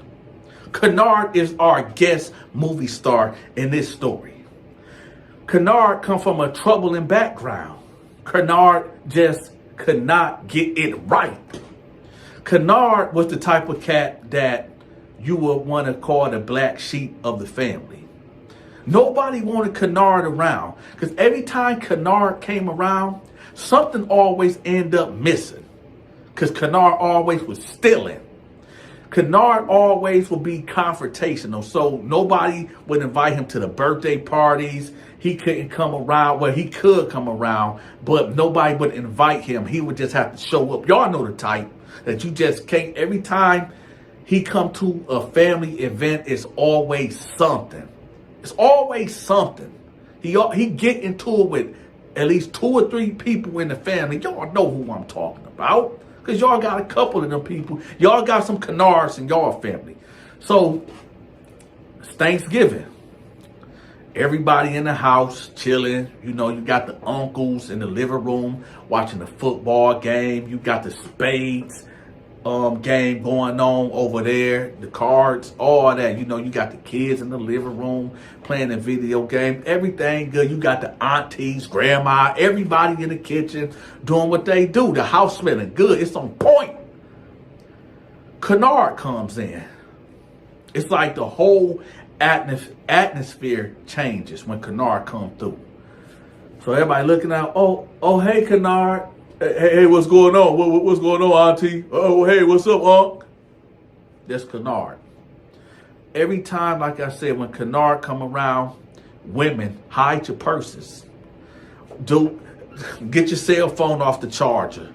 Because 9 times out of 10, it might come up missing. And how Kennard is programmed, he gonna deny to the fullest, even to the fact that he might even try to fight with you. Knowing dang well he got the cell phone in his back pocket. Right? That's Kennard. So he going through the house. Hey, auntie. Hey, grandma. See, grandma's the only one that got a little soft heart for Kennard. Y'all know how grandmas do it. You know, oh, my baby Kennard, he just having a hard time right now. But that's still my grandbaby. You know how grandmas do it. So he kind of over there by grandma, and grandma over there making a fresh baked cherry pie. You know, she got the dough, she rolling and everything. Hey, Kennard, come here, grandbaby. Give him a kiss. Hey, help me with this. Because grandma know. Matter of fact, grandma is the one that invited him over. Because she knew nobody else in the family was going to invite him at all. His own mama didn't even invite him. Now, so Kennard like, well, all right, well, I guess this is where I'm going to be. I'm going to stay over here by grandma, right? So him and everybody in the house, they notice Kennard there, and they like, oh, okay, he over there by grandma. He's staying out the way. Okay, we good. So everything go back to normal. Now we're going to fast forward to dinner time. Now you got the kids table over there, everybody over there sitting now, and you got the adults over here at this table, and there's another table right there. Of course, Kennard is sitting by grandma, right? Now we all know when it's time to eat, the kids supposed to eat first. So the adults make the kids' plate and give it to them, and then everybody else, the adults, fix their food. Let me know in the comment section. Do that go on at everybody else's family gatherings that the kids eat first, like the parents fix the kids' plates first, or that's just what we do? Let me know in the comment section, okay? Also, I need everybody in the comment section to put your area code in the comment section. I want to know where everybody from. All right, let's get to it. So, Kennard gets up after grandma does the prayer. She praying over the food. As soon as everybody say amen, he jumps up out of his seat and he beeline straight to the front of the line. And he get his paper plate and he get his plastic spoon, and he, you know, putting the turkey on there, putting the dressing on there, putting the cranberry sauce on there, getting the macaroni cheese, putting on there. Oh, we ain't gonna forget about the greens. So he put the greens on top of there, everything. Get the Hawaiian rolls, he put that on there. Get the potato salad, he put that on there too. So he get it, and everybody kind of looking at him like, dang, you just gonna... So one of the cousins like, dang, bruh, you ain't gonna wait for the kids to eat? Kennard instantly throw an attitude. He like, man, they mama's making their plate. Man, don't say nothing to me. Don't say nothing to me, man. Said it with so much aggression. The other cousin that said that to Kennard, he like, man, bro, and then somebody else like, no, just let it go, just chill. He like, Kennard like, yeah, that's what I thought. That's what I thought. And he sit down.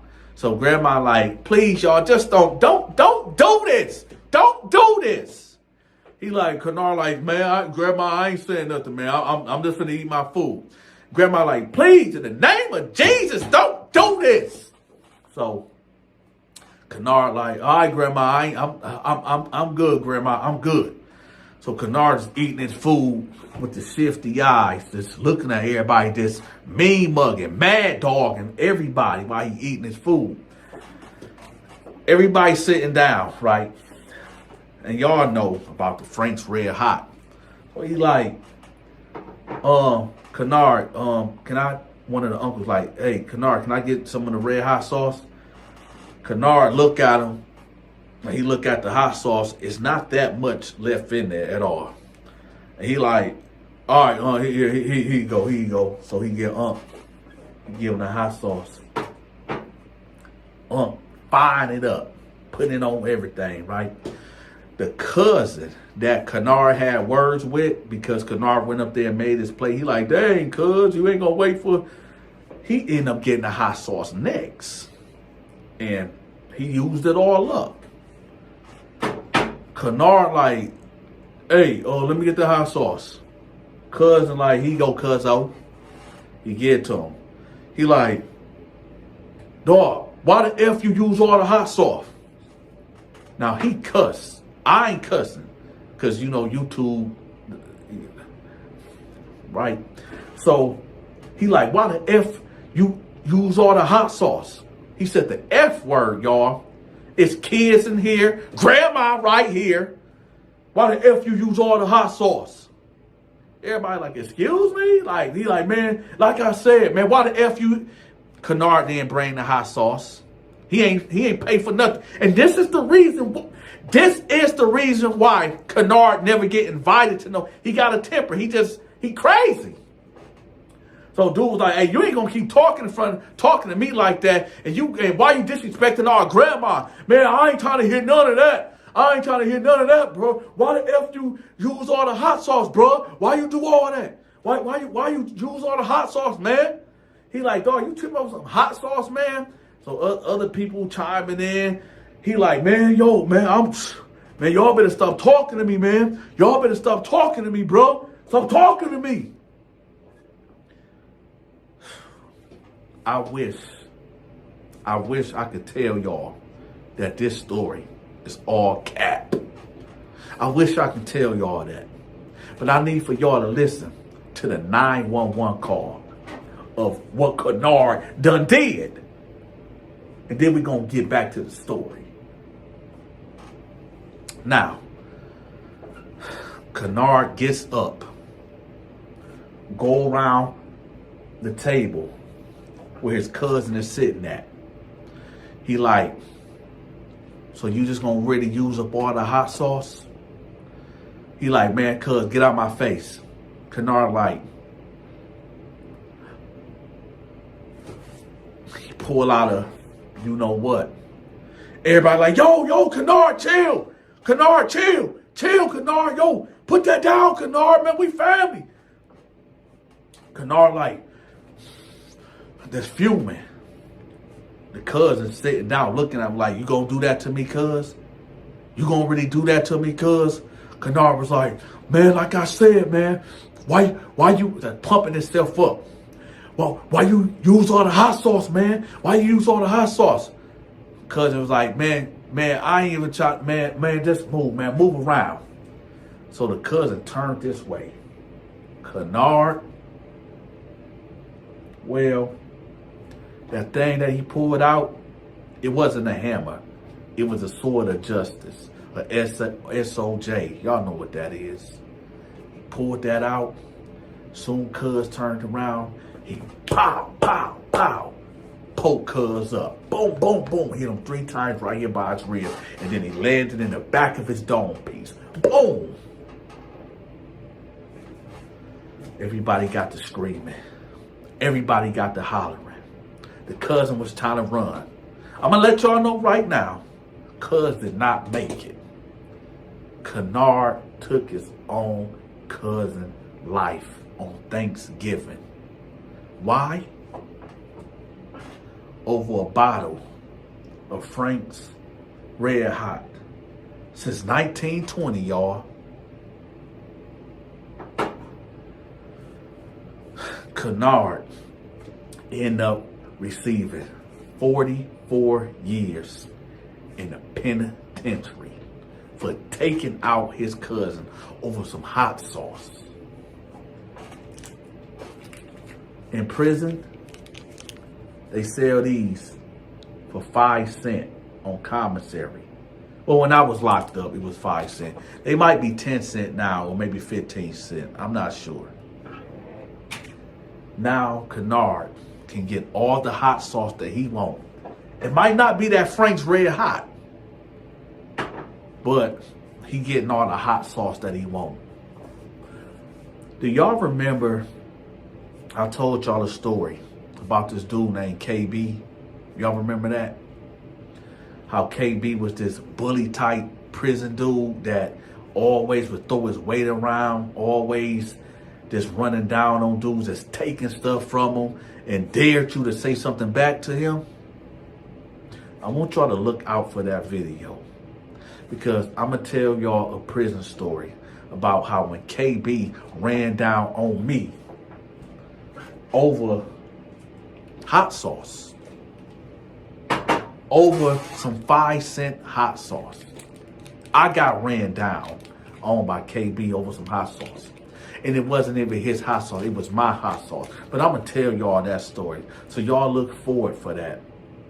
Matter of fact, this is the thumbnail right here. So y'all be out looking for that. On another note, Thanksgiving is right around the corner. If y'all got y'all a Kennard in the family, I don't know how you can handle that.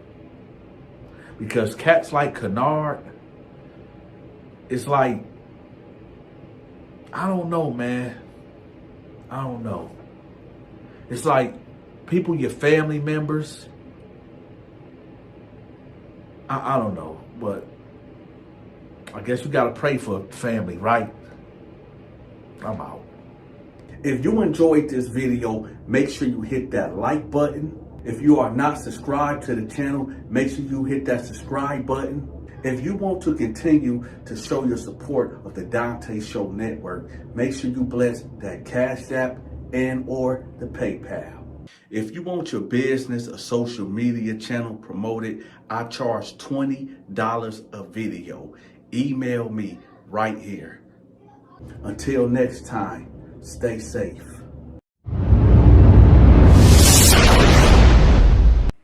Man, what you talking about? I slept with a white girl, man. What did y'all talk about, man? I ain't do this, man. I didn't do this, man. Let me go. Let me go.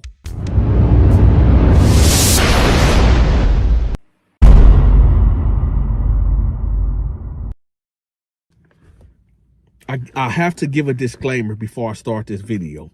Donta have no problem, no issue with interracial marriages or interracial relationships. If a black man want to be with a white woman or Arabic woman want to be with a black man, a white man, whatever it is, do what you do. As long as you treat each other with respect and, you know, just treat each other right. I have no problem with it. I don't care about what people do in their bedroom. Matter of fact, if I wasn't married, I might be dating a white woman. I don't know. But I'm just letting y'all know right now, you know, if a man and a woman that's from different backgrounds and cultures and different races decide they want to come together, hey, do what you want to do. Let me know how y'all feel about that in the comment section. Type yes if y'all agree with interracial relationships. Type no. And if y'all want to, give me y'all reasons why. But y'all know what I stand at with it. It is what it is. So this cat named Jimmy that I grew up with, I knew Jimmy from 9th grade all the way up to maybe 11th grade. Jimmy was a cool dude. Jimmy was quiet. He was a ladies' man. And yeah, that's Jimmy. So, you know, when you go to the county jail and you ain't seen somebody for years and then you end up seeing them in jail, it was like that. So I'm laying on the bench and Jimmy like, Donta, is that you? I look over there. I'm like, who is that? He like, man, it's me, man. This Jimmy. This Jimmy. I said, oh, what's up, Jimmy? He was like, so he came over like, oh, man, what's up, D? What's up? I'm like, yeah, what's up, Jay? He like, shoot, nothing. He like, man, what you doing in here, Donta? I'm like, stupid. That's stupid. He like, oh, okay. I'm like, what you doing in here? He like, man, bruh, I'm facing natural life. I'm facing natural life. I said, dang, what happened? You murked somebody? He like, nah, man. Man, let me tell you the story. So I'm like, all right, what's up? So I set up, right? I'm like, what's up? He like, all right, so you know that Club Tonic in Pontiac? I said, yeah. He was like, so me and my homies, you know, we went there trying to come up on some white girls or some Arabic women. I said, yeah, they be having them, you know, all, you know, the rich chicks from Auburn Hills and Novi and all that. That's where they come to the city in Pontiac to get their freak on. So I'm like, so I know what he's saying. So I'm like, okay. So he like, you know, I get to the club and, you know, I see this thick white chick. This chick like 5'2", you know, she had a bubble butt, a nice rack of tits, face was just flawless. I said, okay. Y'all know how it is in jail.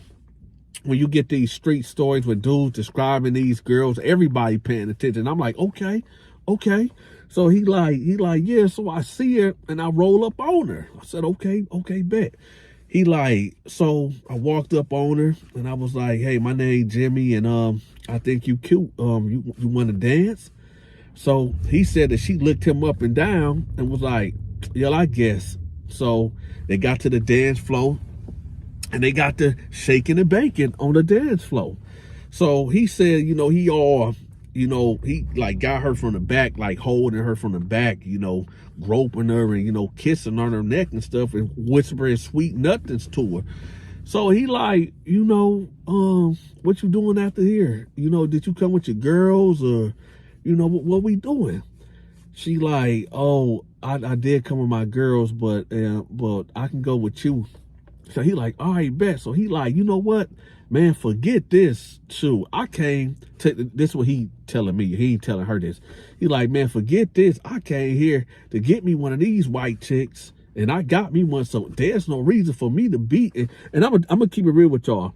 That's how I was when I used to go to the club too. My whole mission was to go home with the baddest chick in the club. If I couldn't get the first or second or third, it is what it is. But my whole thing when I used to go out to the club, it was to get me a chick. And once I got that chick, and if we can roll out, we rolling out. I ain't got no reason to be here. So, you know, he said, mission accomplished. So he ended up telling her like, all right, well, we out then, we out. So she go to her friends like, okay, y'all, I'm finna go. And you know how the chicks is. They be like, oh, you sure, and this and that, are you sure? And she like, yeah. Now, listen, y'all. Baby girl had a couple of drinks. Now, what I'm about to tell y'all, I need for you fellas to listen up. If a woman is intoxicated, please listen. If a woman is intoxicated, and you meet her at the club, I know a lot of y'all don't think about this, but y'all need to think about this. If y'all go to a hotel and y'all do it, and she wake up the next day and she come talking about what I'm about to tell y'all, y'all need to have some insurance. Y'all need to, just protect yourselves. Take pictures with her. I don't know, make some Snapchat videos or TikTok videos together, or have her sign something of consent. Because what I'm about to tell y'all next, whew. So he ended up taking her to the Red Roof Inn, and they end up, fornicating. They end up getting it on. Now, I don't know the particulars of what really happened in that room, but I'm just gonna say this. He had her every way that he wanted to have her. He put it everywhere that he wanted to put it at. Let's put it that way. And that's important to the story. So after they did what they did, the next day, later on in that night, he leaves. I guess he don't like to cuddle. Why? He get a knock on his door. Boom, boom, boom, boom, boom. A week later. Hello? Oakland County Police. Open up. Sheriff Department. He opened the door. Jimmy? Yes. Get your mother... Don, put your hands behind your back. What's going on? Put your hands behind your back now. Stop resisting, man. What's going on? What's going on? And now, he in the bullpen with good old Donta. So apparently, when the chick woke up, she was bleeding back there, like back there. When I say he got it from the back, y'all know what I'm talking about. He got it from the back also. And I guess she was bleeding back there. And the drinks that she had, I don't know. That may be clouded. This is why I'm telling y'all, out there fornicating and having sex with different women, y'all better start getting consents. Y'all better start having these women write down on a piece of paper or video tape her saying that she want to have willingly sex with you, because she told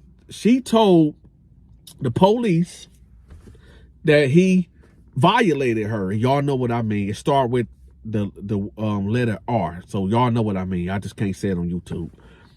But this was the crazy thing. This girl had a boyfriend. So what happened was she couldn't account for where she was at.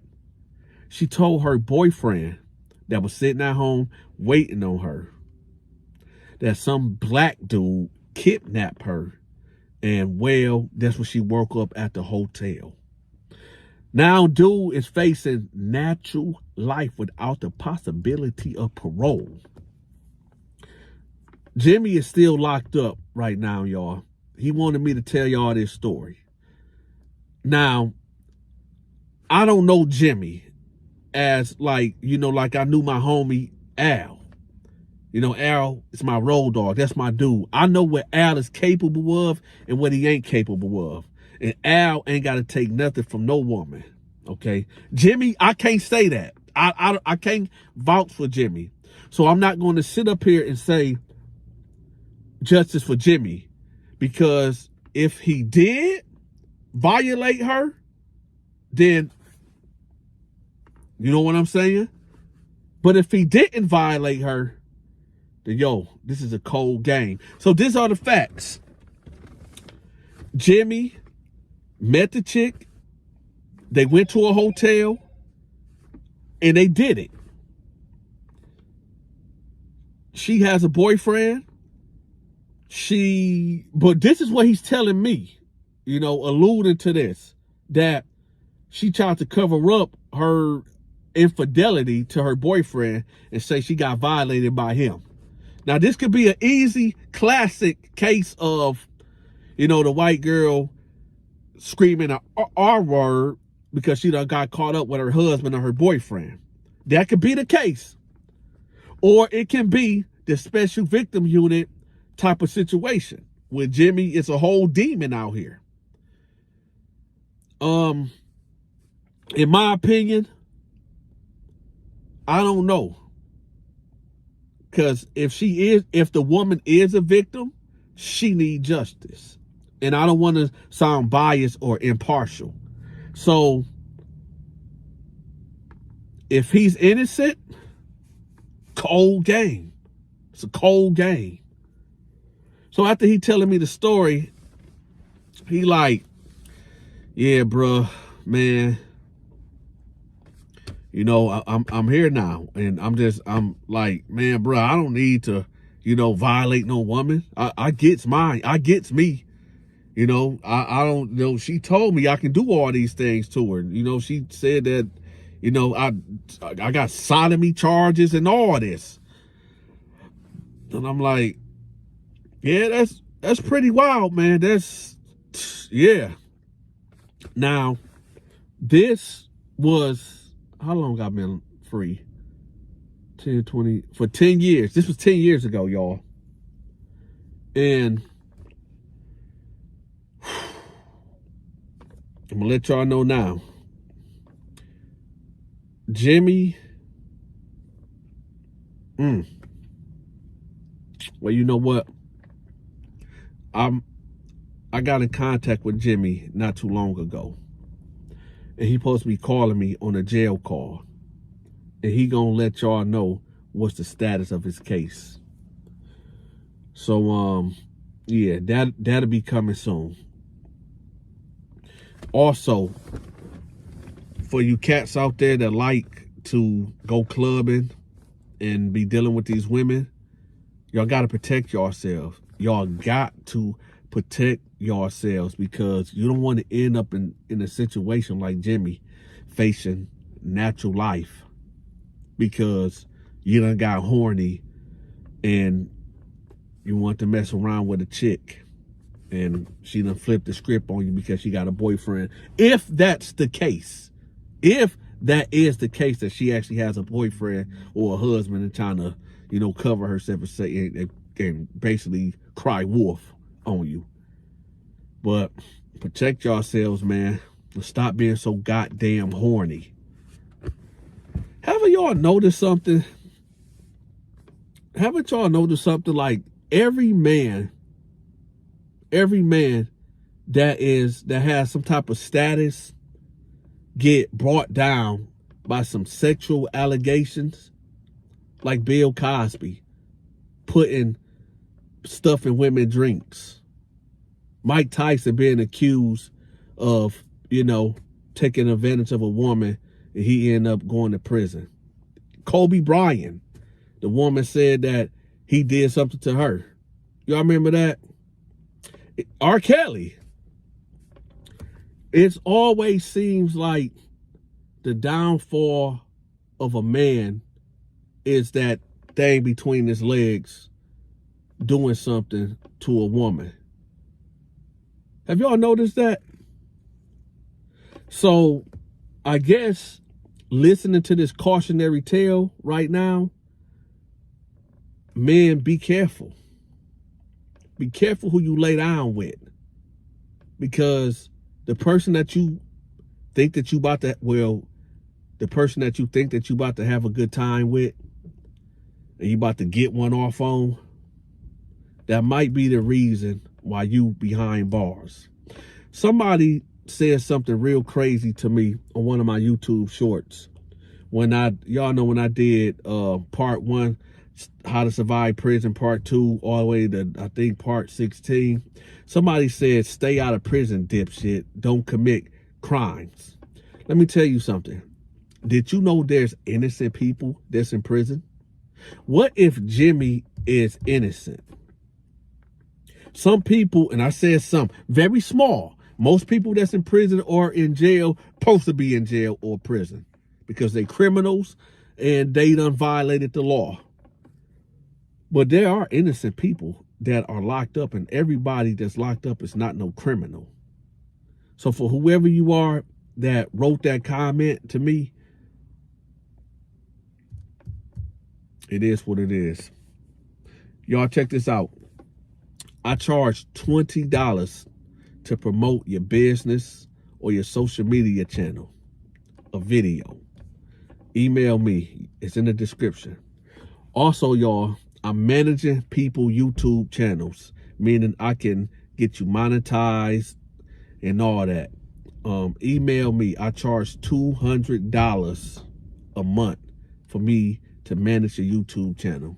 If you want to make money off your content, email me. My email is in the description. Okay, check it out. Check it out. I can help you with your thumbnails, with your titles. I will promote you, you know, at the bottom of my homepage. Right at the bottom, I can put your YouTube channel right down there. Right down there is my other channel. It's the Donta Show Network 2. It's a guy that's paying me for promotion right now by the name of Lockdown 88. And there's another channel called Tamika Storytime, you know. And not only would I feature your channels on my page, but I also post your channel and your content in my community tab. So let me know. Write me. It's $200 a month for Donta to manage your channel and give you that extra push for you to monetize your content. So let me know. Also, y'all, December 1st is the first episode of the podcast. So y'all set y'all reminders, set y'all timers. Donta go live every Monday, Tuesday, and Wednesday at 6 p.m. I know YouTube is not sending out my notifications to everybody, so y'all ain't even got a trip. Just know Donta go live Monday, Tuesday, and Wednesday at 6 p.m. If y'all don't get the notification, just know that I'm live, okay? Thursday, Friday, Saturday, and Sunday, I'm giving y'all these hood stories, these prison stories, these skits, all right? I'm going to drop a video at 11 and 8 o'clock on Thursday, Friday, Saturday, and Sunday. So y'all get 2 videos, 2 pre-recordings. What else? Oh, if you haven't became a member yet, become a member. Trust me, I got exclusive content that nobody else is going to be able to see until months later. Okay, so if y'all want that exclusive content, join. Okay, how you join? When you hit that subscribe button, it automatically turns into something that say join. Click that join button. I think that to be a lockdown warrior is $4.99 a month. To be a presidential warrior, I think it's $19.99 a month. But you get the exclusive videos when I'm live, and you type it in the comment section. You get these special emojis and all that. And with that, y'all, I want to thank everybody that been hitting that like button, sharing this video, and blessing the Cash App and the PayPal. Thank y'all too. And with that, Dante love y'all. Ask Jesus to forgive y'all for y'all sins. And with that, I'm out. Y'all feel about this? Please let me know in the comment section how y'all feel about this man receiving heavy D from a horse.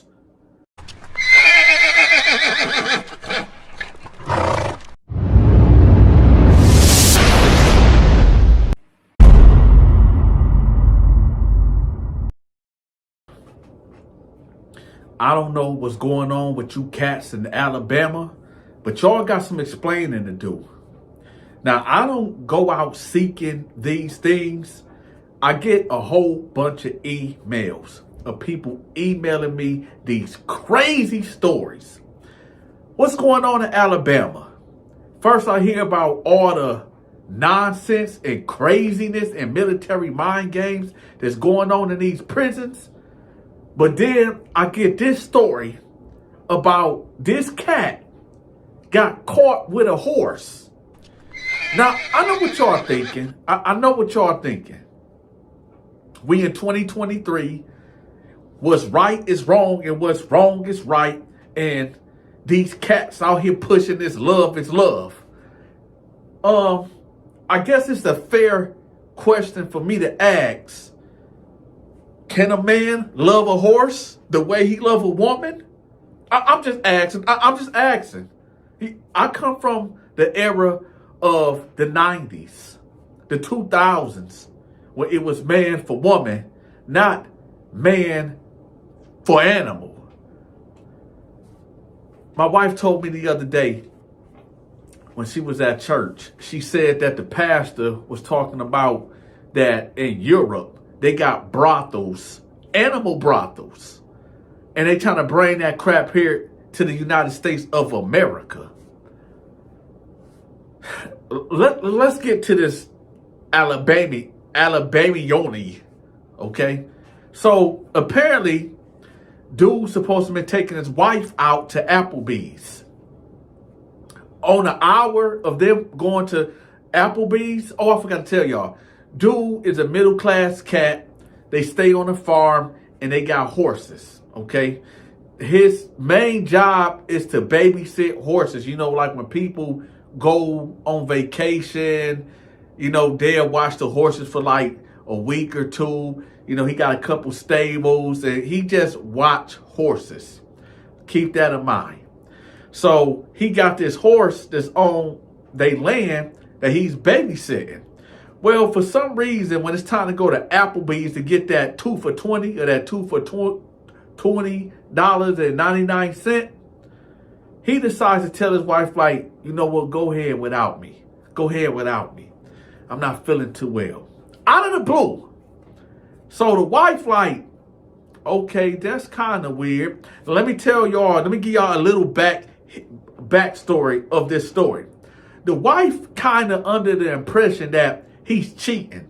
Because it seems like every time they about to go do something, after they done planned something out, he always was making some type of excuse of why he can't go. Oh, my stomach hurt. Or, I'm just not feeling too well. So she started thinking, well, maybe when I leave, he might be bringing a chick to the house. Listen, y'all, I wish that was what it was, but it ain't. Way worse than that. So now she leaves. And she like, you know what? Let me just park down the street so I can make sure that my suspicions ain't what it is.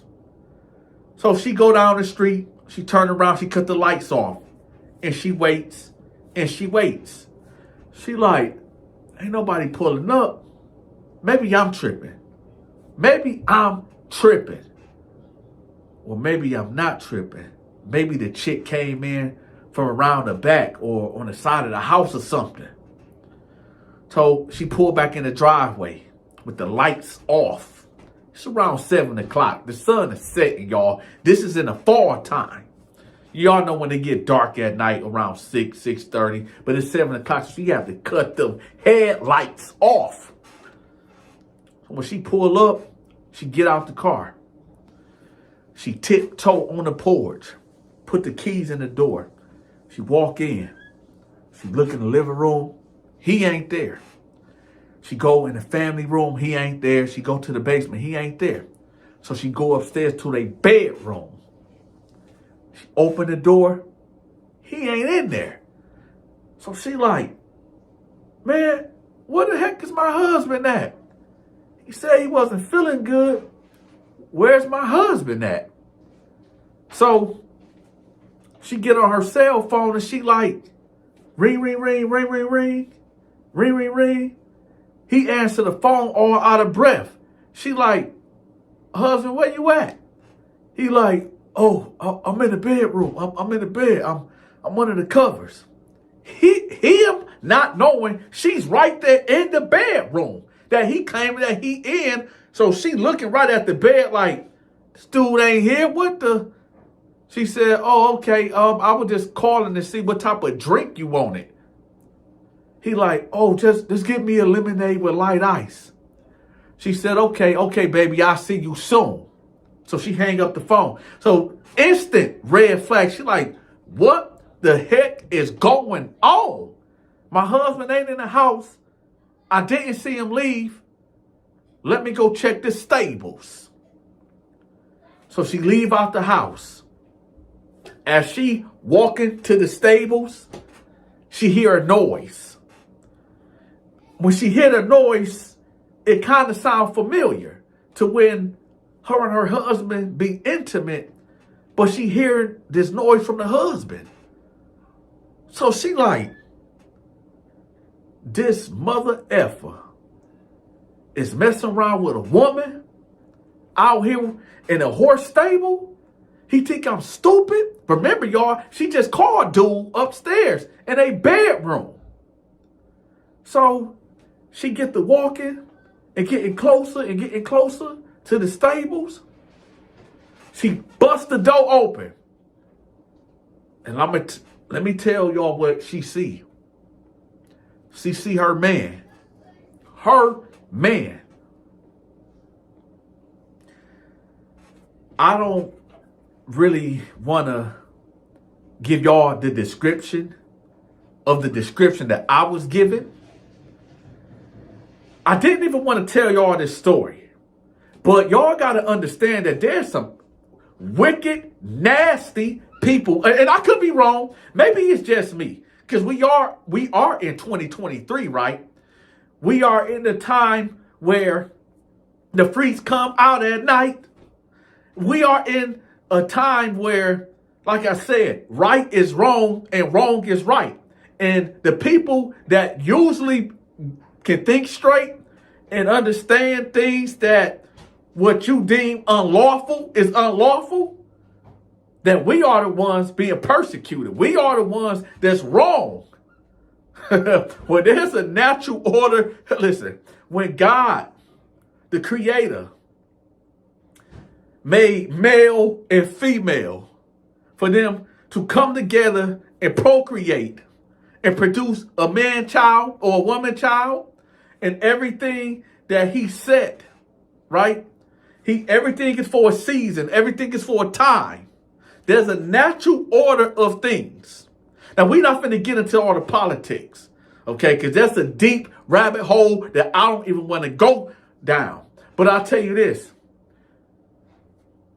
When it comes to man on animal or animal on man, yo, there's got to be a line that's being, there's got to be a line that you cannot cross.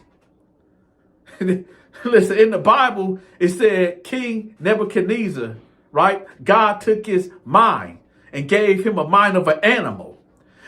King Nebuchadnezzar was one of the greatest kings in the Babylonian Empire. And he was so full of himself that he believed that he was a god until God, the true God, humbled King Nebuchadnezzar. Until that he would repent and turn from his wicked ways. God made him crawl around and howl at night in his kingdom. And then eventually, he gave him back his mind and he repented. We in 2023, y'all. And there's a lot of human beings that decided that, yo, they just going to give in to their demons. They just going to give in to their sexual perversions. Because this ain't nothing but sexual perversion. This is perversion. What makes you look, y'all like, for you freaks out there, y'all waiting for me to tell y'all the scene. Put it this way. The horse was not taking it. It was the husband taking it from the horse. Now, y'all not hearing it from the horse's mouth right now. I'm just delivering the message. You cats in Alabama, what is going on? What is going on in Alabama? Now, I'm not putting this on all the Alabamians. I'm not putting it all on y'all. But it's like most of the emails I get is coming from Florida and Alabama. Is it in the water? Is it in the food? The better question is, y'all, and I hate to ask this question, but I gotta ask y'all. I just want to get the feel of the comment section. I just want to get the feel. Do y'all think that since we are in these crazy, wicked times, that a man should be able to have a relationship with an animal? And I know it sounds crazy coming out of my mouth. It do. But when you turn on the news, what I'm saying is light. I will give y'all the graphic details, but nah, y'all ain't gonna get that from me. I just want to get the feel of the comment section to make sure that I'm not the only one that still haven't jumped off the ledge of no return. Yo, hey, let me tell y'all something about the United States of America. This is the best country to live in. I don't want to live in Mexico. I don't want to live overseas. I don't want to live nowhere. I was born here. I was born here. I'm cool with this lifestyle. It has its goods and it has its bads. Okay? We got freedoms that no other countries have. Y'all can argue with me about that in the comment section. But check this out. Even for the poor people here in the United States, the people that's living in the projects and low income houses, compared to other people, how they live in other countries that's living in poverty, y'all living like kings. So I guess what I'm trying to say is that, y'all just let me know in the comment section how y'all feel about this. Please let me know in the comment section how y'all feel about this man receiving heavy D from a horse. I don't know. I don't know. You know, back in the day, I was gonna tell a different story about when I walked in and seen a drug dealer having a dope fiend woman getting plowed by his pit bull. I seen that at the age of 16. So I know this, what's the word? Bestiality. I know this real. I know it's real. I walked in on it. I seen it with my own two eyes. These two eyes have seen a woman laying down on the bed while a pit bull doing what he do. And a drug dealer right there and his homeboys right there laughing, recording it. This world is sick, demonic, and twisted. I'm talking about it's twisted. Let me tell y'all something. Anybody that's in Alabama, please, when I say please, I mean please, email me. Write me in the comment section. I'm going to write back. I'm going to talk back. Okay? Let me know what's going on in Alabama, man. Let your big partner Donta know what's going on in Alabama. I got to know. I need to know what's going on. We got to figure this out. We got to figure this out. We got to figure it out, man, because I don't like the way this going. I grew up for maybe 5 or 6 years on and off in Georgia. I ain't never heard about no crazy stuff like this about a black man at that. And I'm not putting this on a white man, but a black man at that receiving heavy D from a horse. Listen, I can't never tell y'all what to do in y'all bedroom. I tell y'all that all the time. I can never tell you how to program. But that type of programming right there,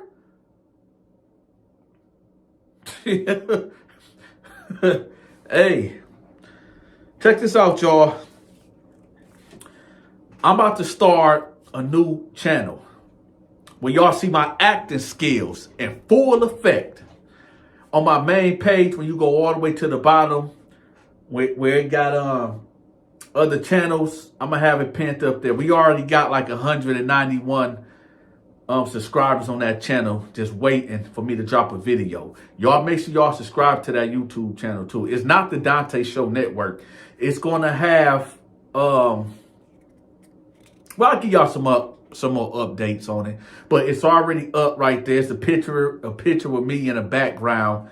So y'all subscribe to that channel. I'm working on that new content. Y'all gonna love it. And with that, y'all, leave them horses alone. And people from Alabama, holla at me, man.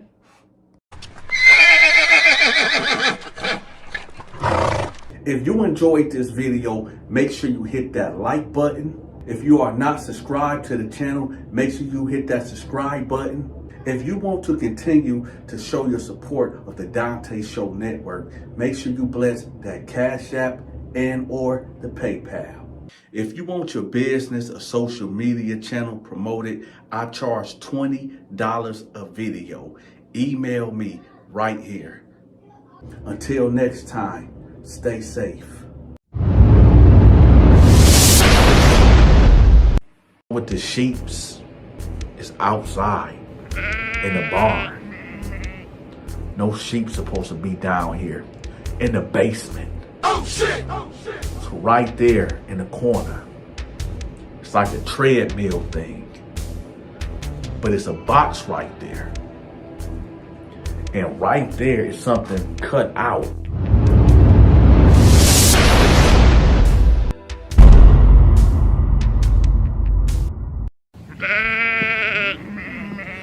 So she like, what is trigomonas? Oh shit! The doctor like, well, if you say that you've been only with your husband and you ain't been messing around. No, I have not been messing around. I am a faithful married woman. Well, if that's what you are saying, then maybe your husband is out here committing infidelities. Oh, shit. And she like, so can this be cured? Can I get rid of this? He was like, yeah, but you know the whole rundown where, you got to take these pills for a certain amount of time, and she had to get a shot. And she like, you got to refrain from intercourse for a whole month until this, the medication take its course and this get out your system. So she like, doctor, I'm a faithful woman. I never cheated. He had to do this. The doctor said, I have to also disclose this to you. Normally, this disease is from, animals. Do y'all have a farm, or do y'all have any? She said, yes, we do have a farm. He like, oh, okay. Well, ma'am, how can I say this? Go talk to your husband. She like, wait, doctor. I don't like the way you said that. What's going on? Ma'am, we done seen a uptick of this trigomonas disease, and well, spit it out, doctor. What is it? A lot of men that been coming in lately with this have been engaging in activities with sheeps. She like, what? Are you telling me that my husband? I'm not saying that your husband is doing that, but lately there have been men coming in and they have to disclose certain activities, and you know it's legal here. It's legal. Man, I'm just letting you know that maybe you need to have a conversation with your husband. Oh, shit. Oh, my goodness. I'm getting out of it. Okay. Thank you, doctor. Thank you. Y'all like, Dante, what the heck is going on? Before we start this video, because no, we haven't even started yet. Before we get to this video, a lot of people have been giving me flack, saying, yo, Dante, man, I'm not feeling you talking about Alabama. Let me get something straight and clear with everybody from Alabama. Dante got love for Alabama, okay? I got an auntie there, and I got 2 cousins there, okay? One of my cousins, she a model. She models down there. I did not say the whole Alabama. When I tell these stories, and unfortunately, a lot of these stories are coming from Alabama. Listen, I get hundreds of emails every day with stories from New York, Georgia, Alabama, California, Florida, and I got them Florida stories coming too. But a lot of these stories that y'all are hearing from me lately is coming from Alabama. And my only question is, again, what the heck is going on in Alabama? Like, what is going on there? Like, and I'm not saying everybody, this is that disclaimer. I'm not saying everybody is doing this. What I'm saying is, yo, all the men in Alabama, y'all need to get your dues in check. Y'all gotta check that. Y'all got for the dudes out there that's not doing that, and because I told y'all, I'm not saying the whole Alabama is doing this. But there's a lot of freaky dudes down there that's doing things like this. And I know it happens everywhere. But the emails that I'm getting is coming from Alabama. So if the shoe don't fit, let it fly. If it don't apply, let it fly.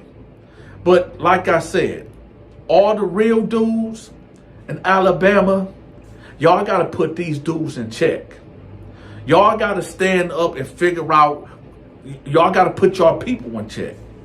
Okay? Shout out to Alabama. Now let's get back to the story.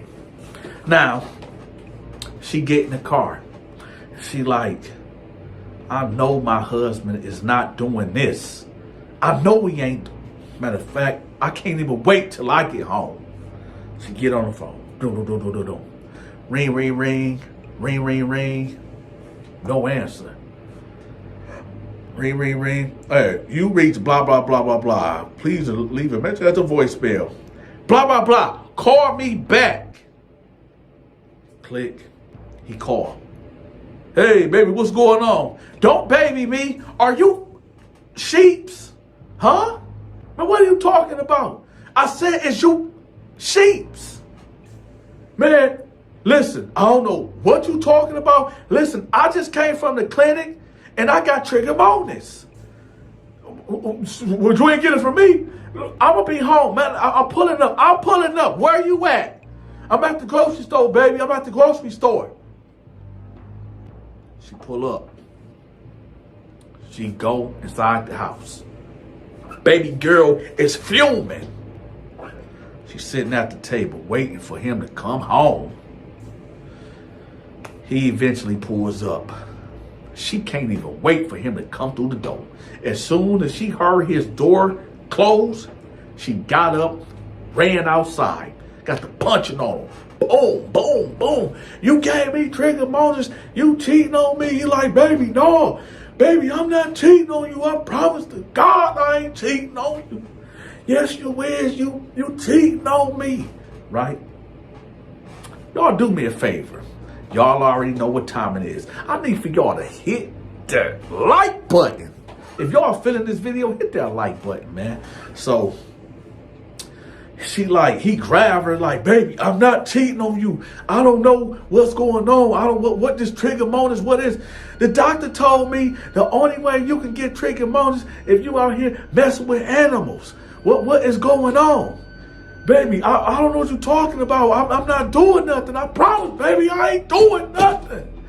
She like, listen, if I find out that you cheating on me, it's over. He like, baby, I didn't. She hear noise. She's like, what is that? He like, what you talking about, baby? She said, what is that noise? He was like, what noise? I'm about to tell y'all what noise she was hearing. She heard this noise. I said, what is that? Let me play it again right quick. She hear this noise. That is a sheep. Well, you say, well, Donta is sheep on their land. They raising sheep. You know, they cutting the hair off the wool and they selling it, right? But she hears it again. Well, over here across the field is the sheeps. They over there in they pasture. So it's normal to hear that over there. But she hear it over here. Oh shit! Oh shit! And when she was sitting in the living room, she heard the noise. But she thought it was coming from outside. But now it clicked. She said, huh. He like, what's going on, baby? She went back in the house. He followed her instantly. She like, what is that? No. Open this door. Oh shit! The basement door is locked. Gotta put the key in there. He like, no, baby. Well, why? Open this door now. Why you want to go down? Give me these keys. No, baby, I'm not giving you the keys. Give me the keys. Why you trying to go down there? Give me the keys or we getting a divorce. Oh, here you go the keys. Get the keys. Which key is it? He got about 10 keys. Here you go, baby. Baby, please, don't open the door. Why not? Listen, I gotta tell you something. What do you got to tell me? I got a problem. Oh shit! What? I got a problem. I didn't want you to find out this way. Find out what? But give me them keys. She opened the door. She cut the light on. She go down the stairs. She cut the other, the light with the string attached. She cut that on. Right there. There's a sheep. You say, well, Donta, could, is that a part of their business? No. Everything that's dealing with the sheeps is outside in the barn. No sheep supposed to be down here in the basement. So right there in the corner, it's like a treadmill thing. But it's a box right there. And right there is something cut out. The sheep is like in this contraption where it's behind is out. And it can't move. I'm going to leave it up to y'all imagination of what's going on. This contraption right here is for breeding purposes. For sheeps and sheeps to, do what they do to produce other sheeps. But why is this thing in a house? Why is this thing in a basement? Why? So she like, what the heck is going on? So she called her husband's name, and he come down the stairs like every step taking 1,000 years to get down there. She like, what is going on? As she looked closer to the whole scenery, she sees lube right here on the desk. It's now clicking. She like, are you fucking serious? Are you?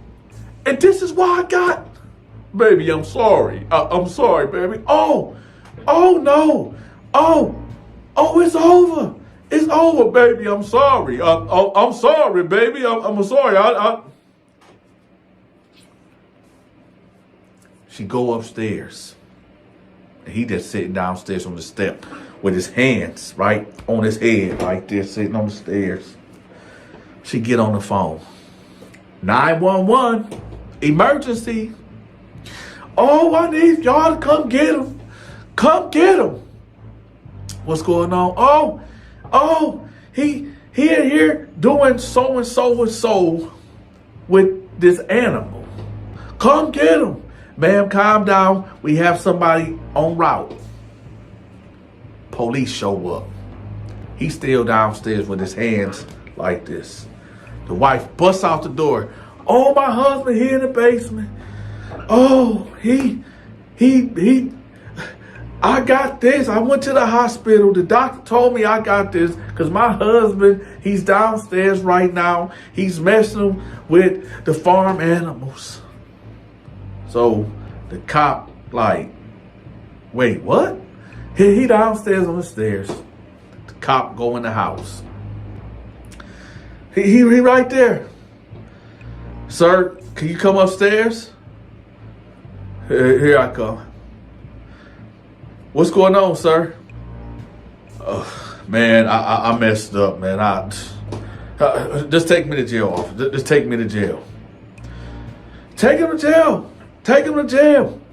Sir, put your hands behind your back. Put his hands behind his back.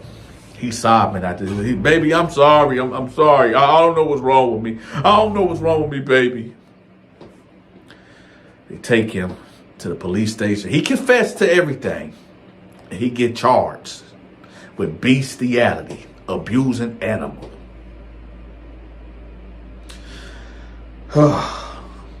Check this out, y'all. We are living in the times of Sodom and Gomorrah. If y'all don't know what Sodom and Gomorrah is, it's a story in the Bible about two twin sisters cities. One was called Sodom and one was called Gomorrah. Long story short, these two cities was wicked. They were so wicked that God himself burned both of them to the ground. He sent fire and he sent brimstone to level these cities. You maybe even heard about it when this guy named Lot, he brought the angels, the three angels to his house because the man of Sodom tried to basically get these angels that they thought was men out of his house and violate them to the ultimate violations that you can ever do to a man, right? And God basically told Lot that get out of the city because I'm about to level it. And don't turn around. Do not turn around. I don't care what you hear. You and whoever you take with you, do not turn around. And guess what? His wife turned around and she turned into a pillar of salt. A pillar of salt. We are now, I believe, if we are not in the end of days, we sure are knocking at the door. Welcome to Sodom and Gomorrah, where anything goes. We are in 2023, where right is wrong and wrong is right. I'm Just gonna leave y'all with this. Jesus is Lord, Jesus is King, and that's all I'm gonna say. Ask God to forgive you for your sins. I'm out. If you enjoyed this video, make sure you hit that like button. If you are not subscribed to the channel, make sure you hit that subscribe button. If you want to continue to show your support of the Donta Show Network, make sure you bless that Cash App and or the PayPal. If you want your business or social media channel promoted, I charge $20 a video. Email me right here. Until next time, stay safe. With the sheeps is outside in the barn. No sheep supposed to be down here in the basement. Oh shit! Oh shit! Oh shit! Not tomorrow, today. He gotta go. So right now, all you dudes hollering gang gang, and it's my brother, and all this and that. Always remember this. Come closer, y'all. Come closer. Remember this. Cain killed Abel. When you get locked up and they bring you through them doors, they bring you to this room. They make you take all your clothes off, grab your knees, and cough 3 times. And you got to cough hard. This is the reality for you people that want to commit crimes, for you people that want to drink and drive. Yeah, you're going to strip, you're going to grab your knees, and you're going to cough 3 times hard while somebody looking at your behind to make sure you're not concealing something in there. You know, so that's that. And if you think that I'm not going to do that, they ain't going to make me do that, well, they got something for you. Because number one, let me tell y'all something. You dudes got it messed up. Y'all got it real messed up. When you think that you're going to bring the streets into the jailhouse and think that you're going to run the jailhouse like you run your mama house. Nah, this is their house. They outnumber you 50-1. Yeah, you might can fight, knock out 1, knock out 2, maybe knock out 3 guards. But you're not knocking out 4, 5, 6, 10, 15 guards. Because they're going to keep coming till they put you down. And yes, they will put you down. Not only would they put you down, but they'll strip you of all your clothing, put a spit bag over your face, either strap you down to a chair or put you on this bed and strap you down, or put you in this green suit. Shout out to Flint, Michigan, 810. They'll put you in that green suit where you have no clothes on and put you in the small room where it's real cold and you in there like this, freezing. Hit that like button. Y'all know I didn't come here to play today. Let's get back to it. So, in processing, you're going to bend over and cough 3 times. After that, they're going to sit you down and, They're going to ask you questions. They're going to ask you about your medical history. They're going to ask you, all types of things. I really can't remember. I ain't been locked up in so long. Thank God. After that, I believe you go to the bullpen. Now, the bullpen usually supposed to hold maybe 15 to 20 guys. But, the jails is overpopulated. There's too many people getting locked up. So, at this point in time, I go in there, and it's about 30 guys already up in here.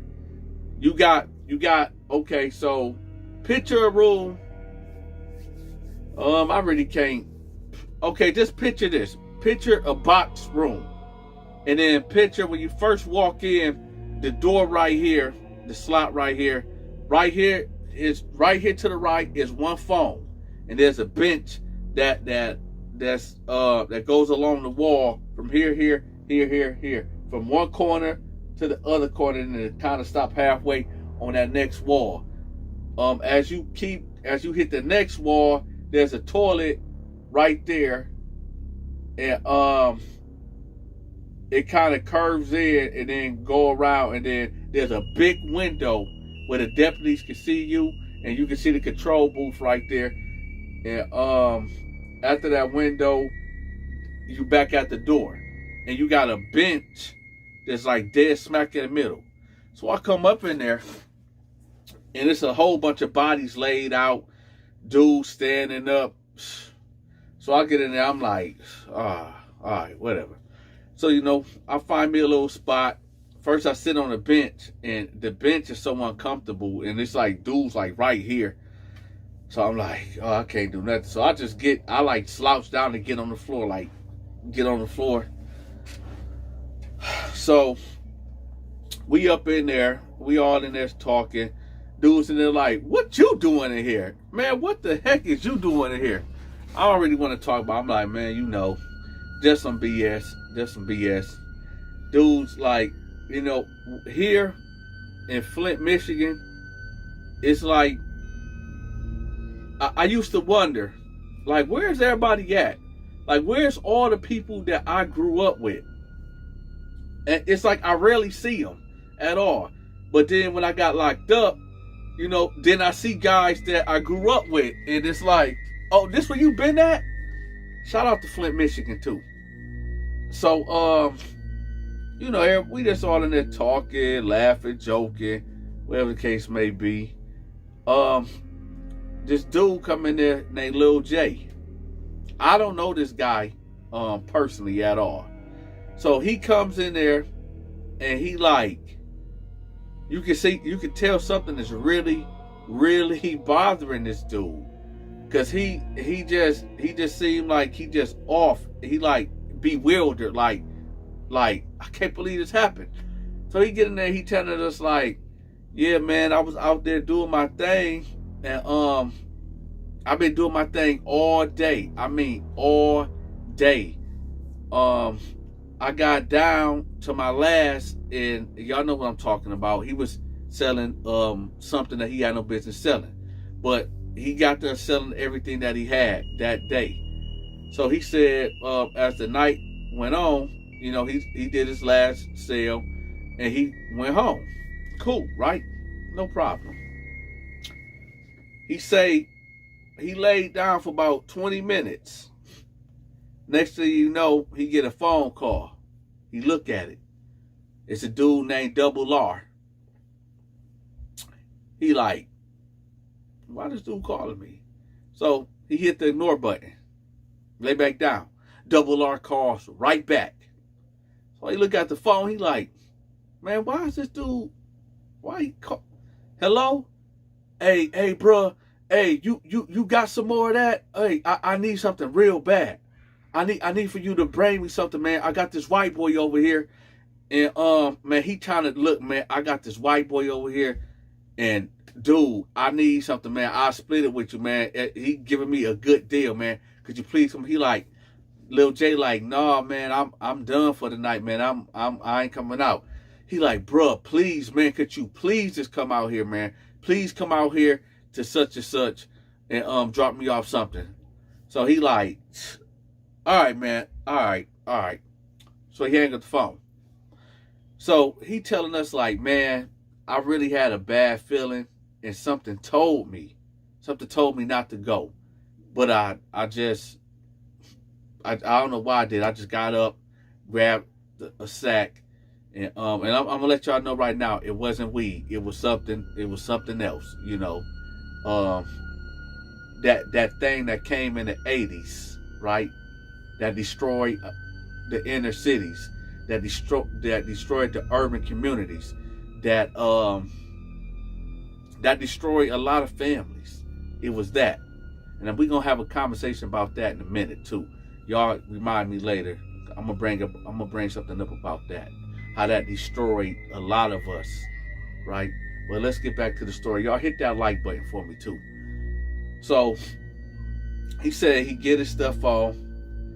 As he about to leave out the door, his girl is like, yo, where you going? He like, man, I'm finna go drop something off. She like, man, no, man, just come back to bed, man. Stay in the house. He said, no, baby, I'll be right back. She like, all right, man, all right. So he said he get in his truck. right? He get in his truck.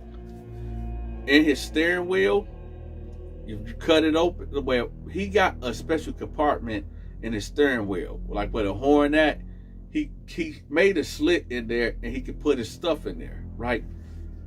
And before I go on with this, I'm not dry snitching. I'm not telling, because Lil J is doing 30 years right now. Not for this though, but for something else. I'm gonna tell y'all that story later. But Lil J, he ain't coming home. He doing 30 years somewhere right now. And Double R is in a Texas prison doing life right now. So it don't matter. But y'all can hit that like button though, right? So he said he put the work in the middle of the steering wheel, and he drives off. Sure enough, as soon as he pull up on the block where he's going to meet Double R at, whoop, whoop, that's the sound of the police, whoop, whoop. Red and blue cherries in the back of the vehicle. Get out, get out, get out the car, get out the car, get out the car. Snatch the door open, throw him out, right? The man putting the boot on the back of his head, right? Yeah. So they go right to the steering wheel. They fidget, so they got him against the hood, right? They threw him on the ground, roughed him up a little bit, threw him on top of his hood, put them handcuffs on him, and he see them looking in the vehicle, and he see them around the steering wheel. So he looked like, dang, what the heck? They grabbed it out of the steering wheel, and he just dropped his head. Well, his head was already dropped on the hood, but he was like, he knew he was done. He knew he was cooked. He knew somebody set him up. Somebody told on him. Because how would they know to look right there, right? It still didn't hit him that Double R had something to do with this. It's finna get real crazy, y'all. Hit that like button for me. So, he ended up coming down there. Now he in there with us in the bullpen, telling us what's going on. One of the guys that was locked up in the bullpen with us was like, hold up, did you say Double R? He was like, yeah, Double R. Yeah, Double R. He said, no, you can't talk. You talking about Double R from the South Side? He was like, yeah, how you know, bro? He was like, dude, Double R could not have called you. I just seen him upstairs on the floor. He was like, man, get out of here, man. He was like, how long ago was that? He was like, this had to be like an hour ago. He said, bro, Double R been locked in here for like 3 days. There's no way that he called you. So dude sitting up there, he's sitting there like, man, you know what? I hope dude didn't set me up. I think everybody like, yo, bro, yeah, Double R is upstairs on the 3rd floor right now. So dude like, he set me up. Tell y'all what happened.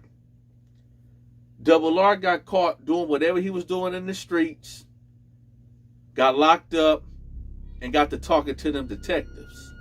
That's what happened. Double R felt like, yo, I can't do this time. So let me give y'all somebody. Let me get on this phone and play catfish. Matter of fact, let me get on this phone, which is this fishing pole, and I'm going to throw something out there. Oops, Lil J got it. So I'm a reel him in, and that's what he did. He set him up from jail. So dude, they're looking stupid. Like, yo, be careful. Be careful with the people that's around you. Everybody that call you brother is not your brother. Everybody say, yo, that's my man's. Yo, that's not your man's. I don't care how long you know somebody. Me? I know y'all say, oh, he always paranoid. He always looking behind his back. He always on edge. You got to be. When you come from the streets, when you come from the hood, you got to be. If you don't keep your head like an owl or keep your head like on a swivel, you will lose your head. Hit that like button if y'all feeling what I'm talking about. This is real. Y'all think I'll be just pulling these stories out of the air? No.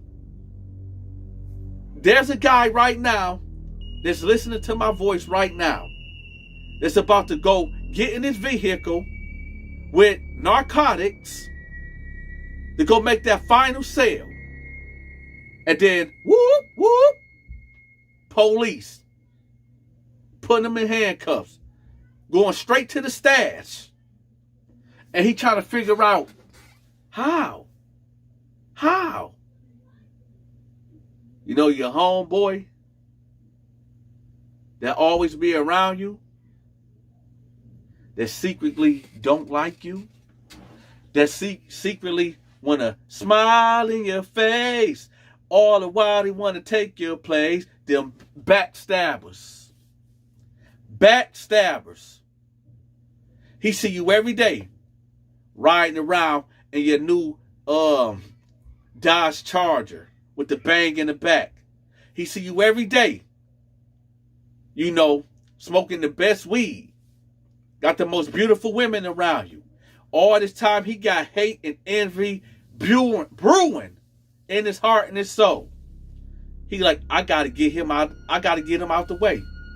He gotta go. He got to go today. Not tomorrow, today. He gotta go.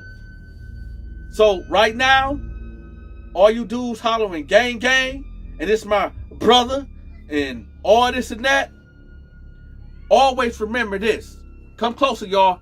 Come closer. Remember this. Cain killed Abel. Huh? For you people that believe in the Bible, remember this. Cain killed Abel. So I don't want to hear that. That's my brother crap. Hit that like button. Let's get back to it. So he's sitting there with the stupid face like, man, it all makes sense. That's why he was so adamant and kept calling me. I kid y'all not. I don't know if there's microphones or speakerphones that's in the bullpen or recording devices, but I promise you, like 30 seconds after he was telling this story, the guards came right in and was like, you, pointed right at him. Look, you, I got out the way. You, right, yeah, you, come on. Come with us. They grabbed him, got him out of there. I didn't see or hear from Lil J again. I heard about him years later being locked up for a long time. That's about it. Let me tell y'all something else. Go get a job. Go get you a job. I don't care if it's flipping burgers at Burger King. I don't care if it's on Miller Road at the car wash, washing cars. Go get you a job. The drug game is over. I'm going to say it again. Can y'all hear it? Is this on? The drug game is over. Crime does not pay. Stop listening to Rick Ross. Stop listening to these rappers. Crime do not pay. Go get a job. Go get your GED. Go get your high school diploma. That bad boy image is over. It's over. Us men, whether you white or black, it's time to be men. It's time for us to be who God made us to be. It's finna get real deep, y'all. Oh, don't go nowhere yet, y'all. Don't go nowhere yet. It's about to get deep. Hold on. Give me a minute. Hit that like button. I used to think, why did God make us? What is the purpose of a man? You got to go all the way back to Genesis.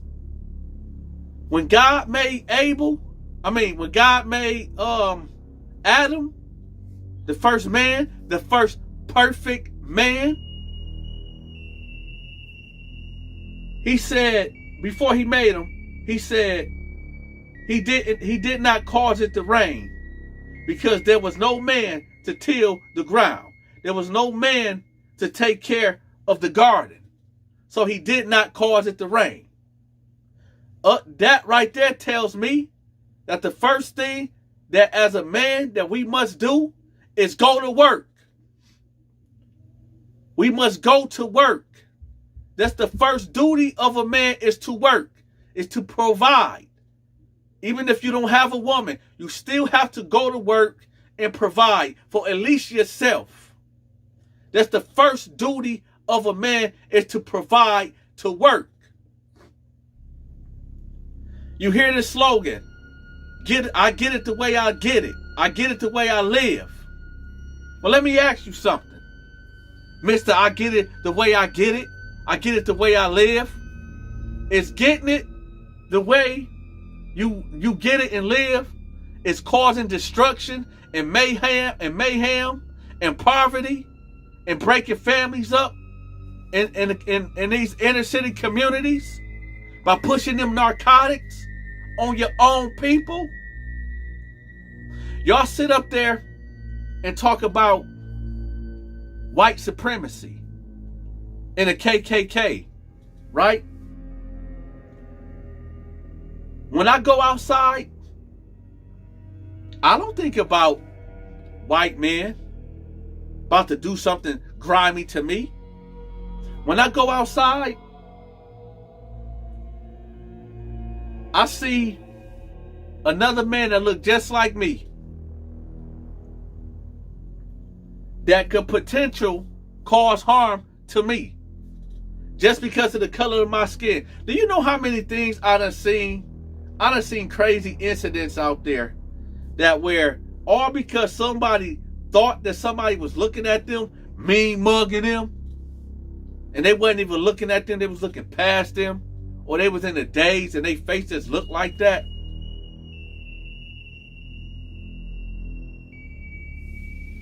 The first duty of a man, y'all, is to provide, is to work. I know a lot of us grew up in poverty. The biggest evil of the world is poverty. Growing up poor, living poor. I know that. Oh, I know that. I'm from that. Still scratching and surviving. Hit that like button and share this video. This might, no. This might be one of the realest videos that I ever dropped. So at least you can do, the least thing you can do is hit that like button. That's the least thing you can do.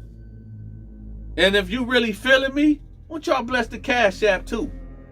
It's down there in the description. It ain't hard to find. You know, I like a little money. Right? Go get a job. Go get a job. Stop living off these women. And that video is coming next. Y'all stay tuned. Hit that like button. I'm out. If you enjoyed this video, make sure you hit that like button. If you are not subscribed to the channel, make sure you hit that subscribe button. If you want to continue to show your support of the Donta Show Network, make sure you bless that Cash App and or the PayPal.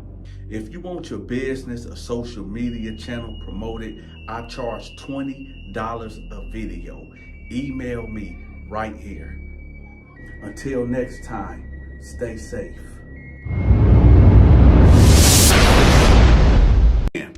He grabs her hair, her weave, and he yanking it, and he put her in the head like she like, Charles, let me go. Charles, let me go.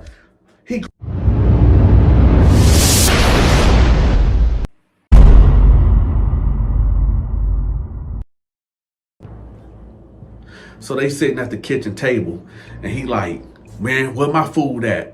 She was like, it's in the microwave. He like, go get it for me. She like, no, you can go to the microwave and get it yourself. And he was like, you know what? I'm so tired of this, man. She was like, tired of what, Charles? Tired of what? No, you know what? I'm tired of you. I know you cheating on me. I already know you cheating on me. I pay all the bills. I take care of you. I buy you all your clothes. What else do you want me to do for you, Charles? What else can I do for you? He said, you know what? I'm going to be real. Yeah, I'm out here doing me. I'm effing Keisha. She was like, for real? He was like, yeah. She like, so I've been taking care of you all this time. And I know I gained some weight. And he like, some weight? Girl, you is fat than a motherfucker. She was like, you know what? That's okay. Because I know I'm a good woman. I know I'm a good woman. I know I'm a good woman. I'm educated. I go to work. I take care of this family. I take care of you. But you know what? God going to get you. He's going to get you. And Charles like, you know what, man? I don't care about none of that, man. So he go to the microwave and grab his plate, and he go to the living room. Now, here's the backstory, y'all. This dude named Charles, obviously, is a piece of crap.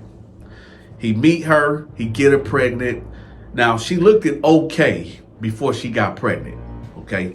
But, you know, when women get pregnant, they blow up. And after they have the baby, some women just don't drop the weight. Now, Charles, being the scumbag that he is, you know, he ain't got no job. He ain't working. He not contributing to the household at all. He ain't buying nothing for his baby at all. All he do is play the video game all day and blow trees and complain about what she ain't doing when she doing everything. And he cheats on her too. So now she at the kitchen table and she like, you know what? I'm going to start working out. I'm going to start going to the gym. I'm going to start eating better. For a whole year, she started exercising.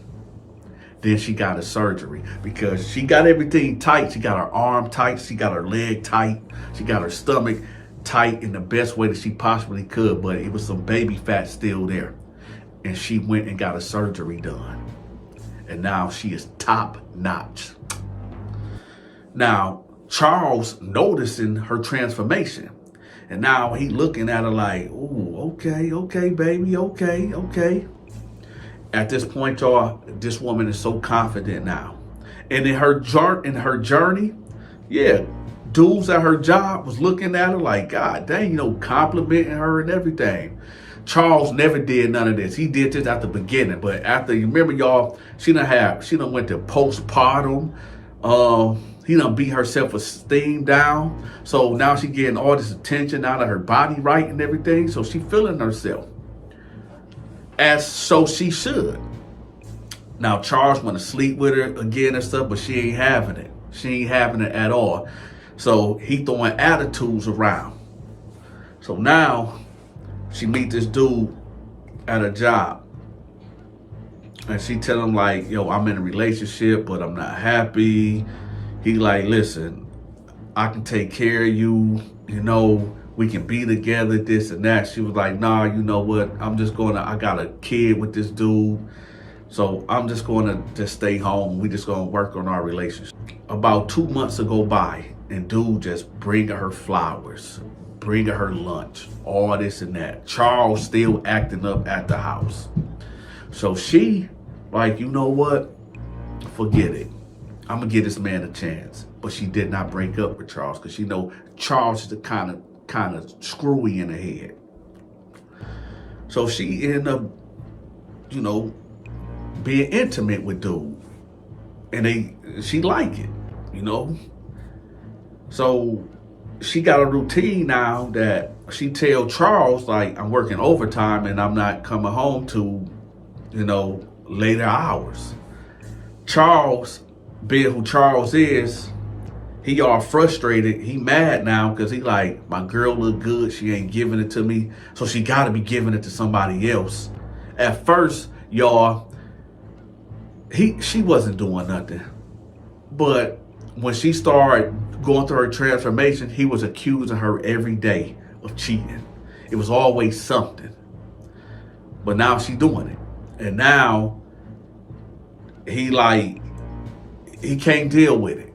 He just can't deal with it at all.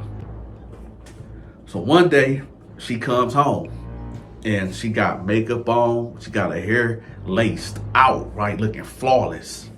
She come in the house. She say, "Hey, Charles, you want to go out?" And he was like, "Man, who you been effing?" She was like, "Dude, I'm tired of this, man. Like, do you want to go out, yes or no?" He was like, "Yeah, man, where we going?" She was like, "Let's go to Red Lobster." So he was like, all right, I'll call my mama to babysit. And she was like, "Don't even worry about that. I already called my mama, she babysitting." He like, "All right, cool." So they go to Red Lobster. She like, "Charles, I gotta tell you something." He like, "What is it?" She like, "We done been together for 2 years now, and it just seems like this ain't working." He like, "What you mean this ain't working?" Now remember, y'all, Charles is classless. They in Red Lobster. Speaking of that, I need to ask y'all a question. This is a sidebar question. Which restaurant is better? Olive Garden or Red Lobster? Put it in the comment section. And if y'all don't got an Olive Garden or Red Lobster in y'all city or state, let me know what's your area code, where you're from. All right, let's get back to it. And by the way, hit that like button. So now, she like, "This ain't gonna work, Charles. We've been together for this amount of time and I'm not happy. I don't want to be with you no more." Charles, with his classless tail, he like, "So you gonna take me out to this restaurant just to break up with me? No, I ain't going for that. I ain't going for that." Way to come over there like, "Hey, can you keep it down?" "No, I ain't keeping nothing down, man. Shut up. I buck on anybody up in here, man. Anybody got something to say? Anybody. I don't care, man. F all of that. F all of that. You gonna bring me out here to break up with me, man? With this lobster dinner, man? Man, I'm gone, man. I'm gone, man. Forget all that. Forget all that."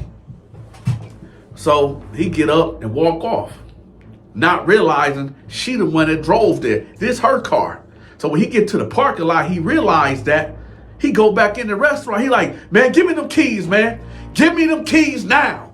She was like, "Charles, you need to come." He's like, "I ain't calming down about nothing. Man, you know what?" So then he grabbed her hair, right? She got a sew in. He grabs her hair, her weave, and he yanking it. And he put her in the headlock. She like, "Charles, let me go. Charles, let me go." He grabbed her like, "No, give me the keys. Give me the keys." So then he get she had some wine. He gets some wine and throw it in her face, making her makeup bleed. So he just embarrassed her, got her in the headlock, trying to go to her pocket to get the keys out, just dogging her out. Everybody looking at y'all know what time it is. Ain't nobody trying to intervene. Everybody doing this, like got the phones out, doing all that. So he eventually gets the keys. She like, "Charles, just go, Charles, just go, Charles." So he leave. She called an Uber. Charles is at the house. He drinking a fifth of Hennessy. He just stewing in his ways. He just sitting there at the table like this. Can't believe this B talking about she gonna leave me. Oh, I already know what it is. Well, she used to be fat. Now she done lost that weight and she thinks she gonna leave me. Then he drinks some more. Yeah, as soon as that B come through the door, I'm telling you, as soon as that B come through the door, yeah. So she called an Uber. She calls Charles' phone. "Charles, I want you out of my house before I get there. I want you out of my house. I ain't going nowhere. I ain't going no mother effing where. Charles, you don't pay no bills there. I want you out of my house. I'm through with you, Charles. You better not be there when I get there. I ain't going no mother. You gonna have to call the police. You gonna have to call the police." So when she get there, she opened the door. Charles sitting there. He like, "So you just really gonna leave me? You just gonna really leave me?" So he throw the Hennessy bottle at her, but she ducks it. And she like, "Charles, get out of my house. Get out my house, Charles." Charles run up on her, he grab her. He throw her down to the ground. He ended up putting his hands around her area right here, y'all. And he is squeezing and he not letting up. And she like, Charles, she clawing at him. Charles, let me go. Let me go, Charles. Let me go. So he snaps out of it. And he like, listen, we been together. I love you. And she brought out. Let's leave, Charles, let's leave. Because, you know, he just choked her out. She coughing. Let's leave, Charles. He like, I ain't going nowhere. I love you, girl. I love you. And he go upstairs and he get in the bed. She calls the police. 911 emergency.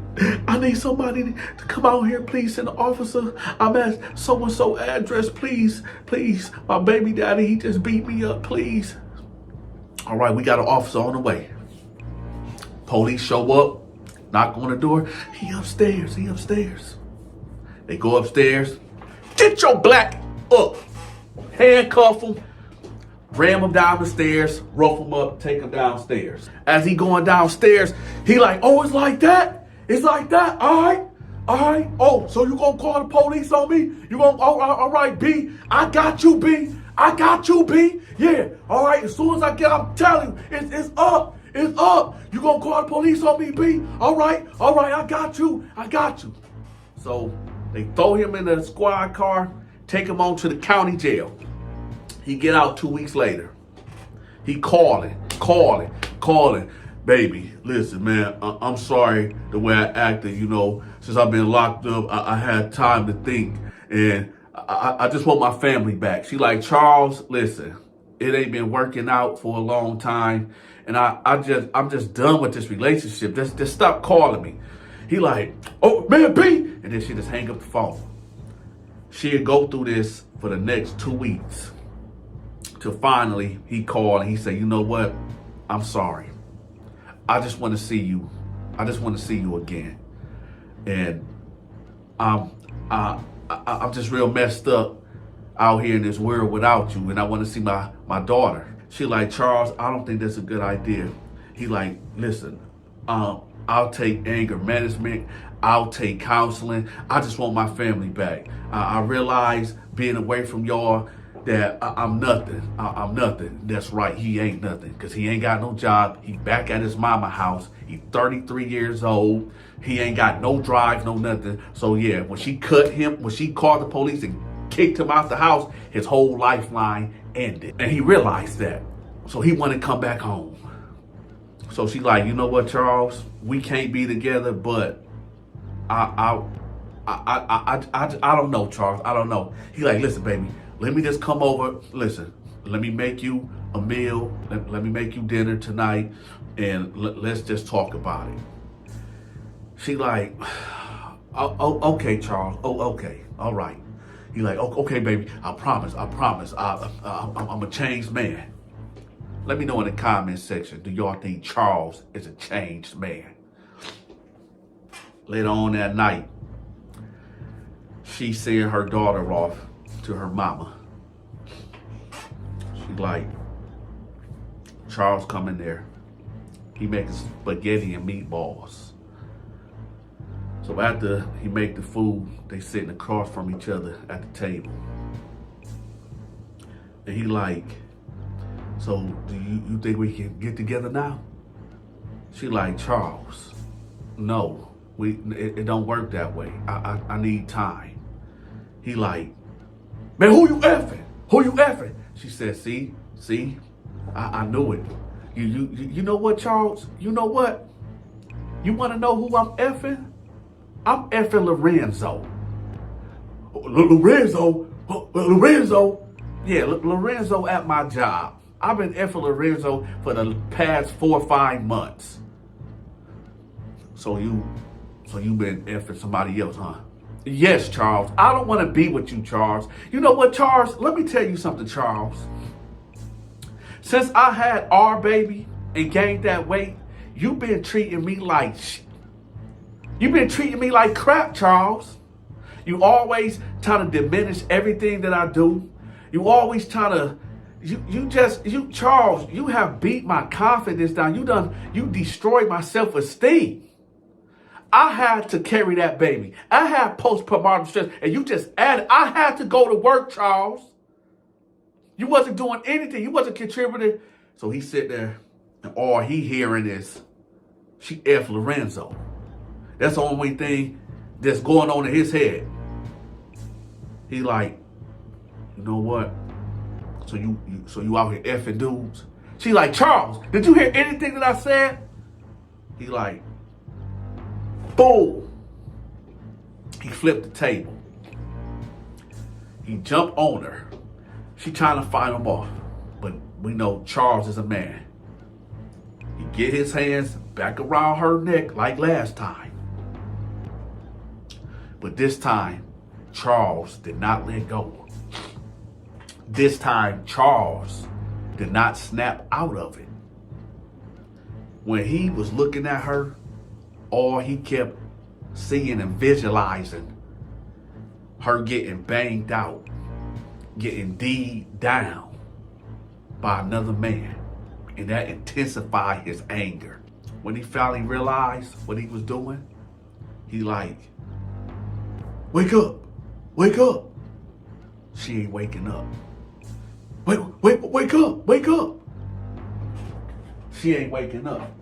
So now it's like, he like, oh man, what did I do? What? Oh, dang. So he leave out the house and he jump in his car. He go to her mama house. Hey, Miss So-and-so, I'm about to get my daughter. Miss So-and-so like, you not taking my grandbaby nowhere. He like, no, man, give me my daughter. Give me my daughter, man. She like, no, get out of here. Matter of fact, I'm about to call her mama. Never mind, I'm gone. So he called his mama. Hey, ma, I need to come back home tonight. She like, dude, what? Man, all right, come on. I'm gonna leave the front door unlocked. Okay, ma, okay. So he go home. He get on the couch. He like, man, dang. I done took my baby mama life, man. Dang, I done messed up. Dang. So he like, man, forget it. So he go to sleep. Apparently, when he left his baby mama house trying to get his daughter, the mama was worried. So she kept calling her daughter. The daughter was not answering the phone. So naturally, she get in the car and she go over there. And the door's wide open. And who does she see laying down in the dining room? Her daughter. She get on the phone and she called 911. Oh, my baby. I need an officer over here now. Oh, my baby. Police come. I know who did it. It was her baby daddy, Charles. It was Charles. It was her baby daddy, Charles. They get a warrant for Charles' arrest. 5 o'clock in the morning. Bam! Sheriff Department. They got big cannons pointing at Charles' dome piece. You better not move. They put his hand behind his back, jack him up just a little bit, put that shoulder on, and lead him out the house and put him in a cop car. Long story short, Charles ended up getting 48 years in the state penitentiary. If you with somebody that you really don't want to be with, and you just with them out of convenience, don't be like Charles and end up having all this envy, all this hate inside of your body for the person that you're supposed to be with. She had your baby, Charles. And I might be talking to somebody right now. She had your baby, whoever you are that I'm talking to. She had your baby. She gained that weight because she carried your baby. There's a lot of women that goes through a lot after having that baby. They hormone change, all that. Post-traumatic stress, postpartum depression. It's real. But Charles was too selfish to recognize that. Charles was only thinking about himself, satisfying his flesh, Y'all know I'm country. Sometimes I be tongue-tied. Don't be no Charles, y'all. I need for y'all to hit that like button for me just one time. I'm not begging for y'all to hit the like button for no reason. YouTube is not pushing my videos out like they used to. I don't know what's going on in these YouTube streets. But when y'all hit that like button, it's power in hitting that like button. Share this video, because there might be a family members of y'all out there that might be going through this, whether you Charles or the woman. Recognize the signs. Share this video, hit that like button. I charge $20 to promote your business or your social media channel. $20 a video. If you enjoyed this video, make sure you hit that like button. If you are not subscribed to the channel, make sure you hit that subscribe button. If you want to continue to show your support of the Donta Show Network, make sure you bless that Cash App and or the PayPal. If you want your business or social media channel promoted, I charge $20 a video. Email me right here. Until next time, stay safe.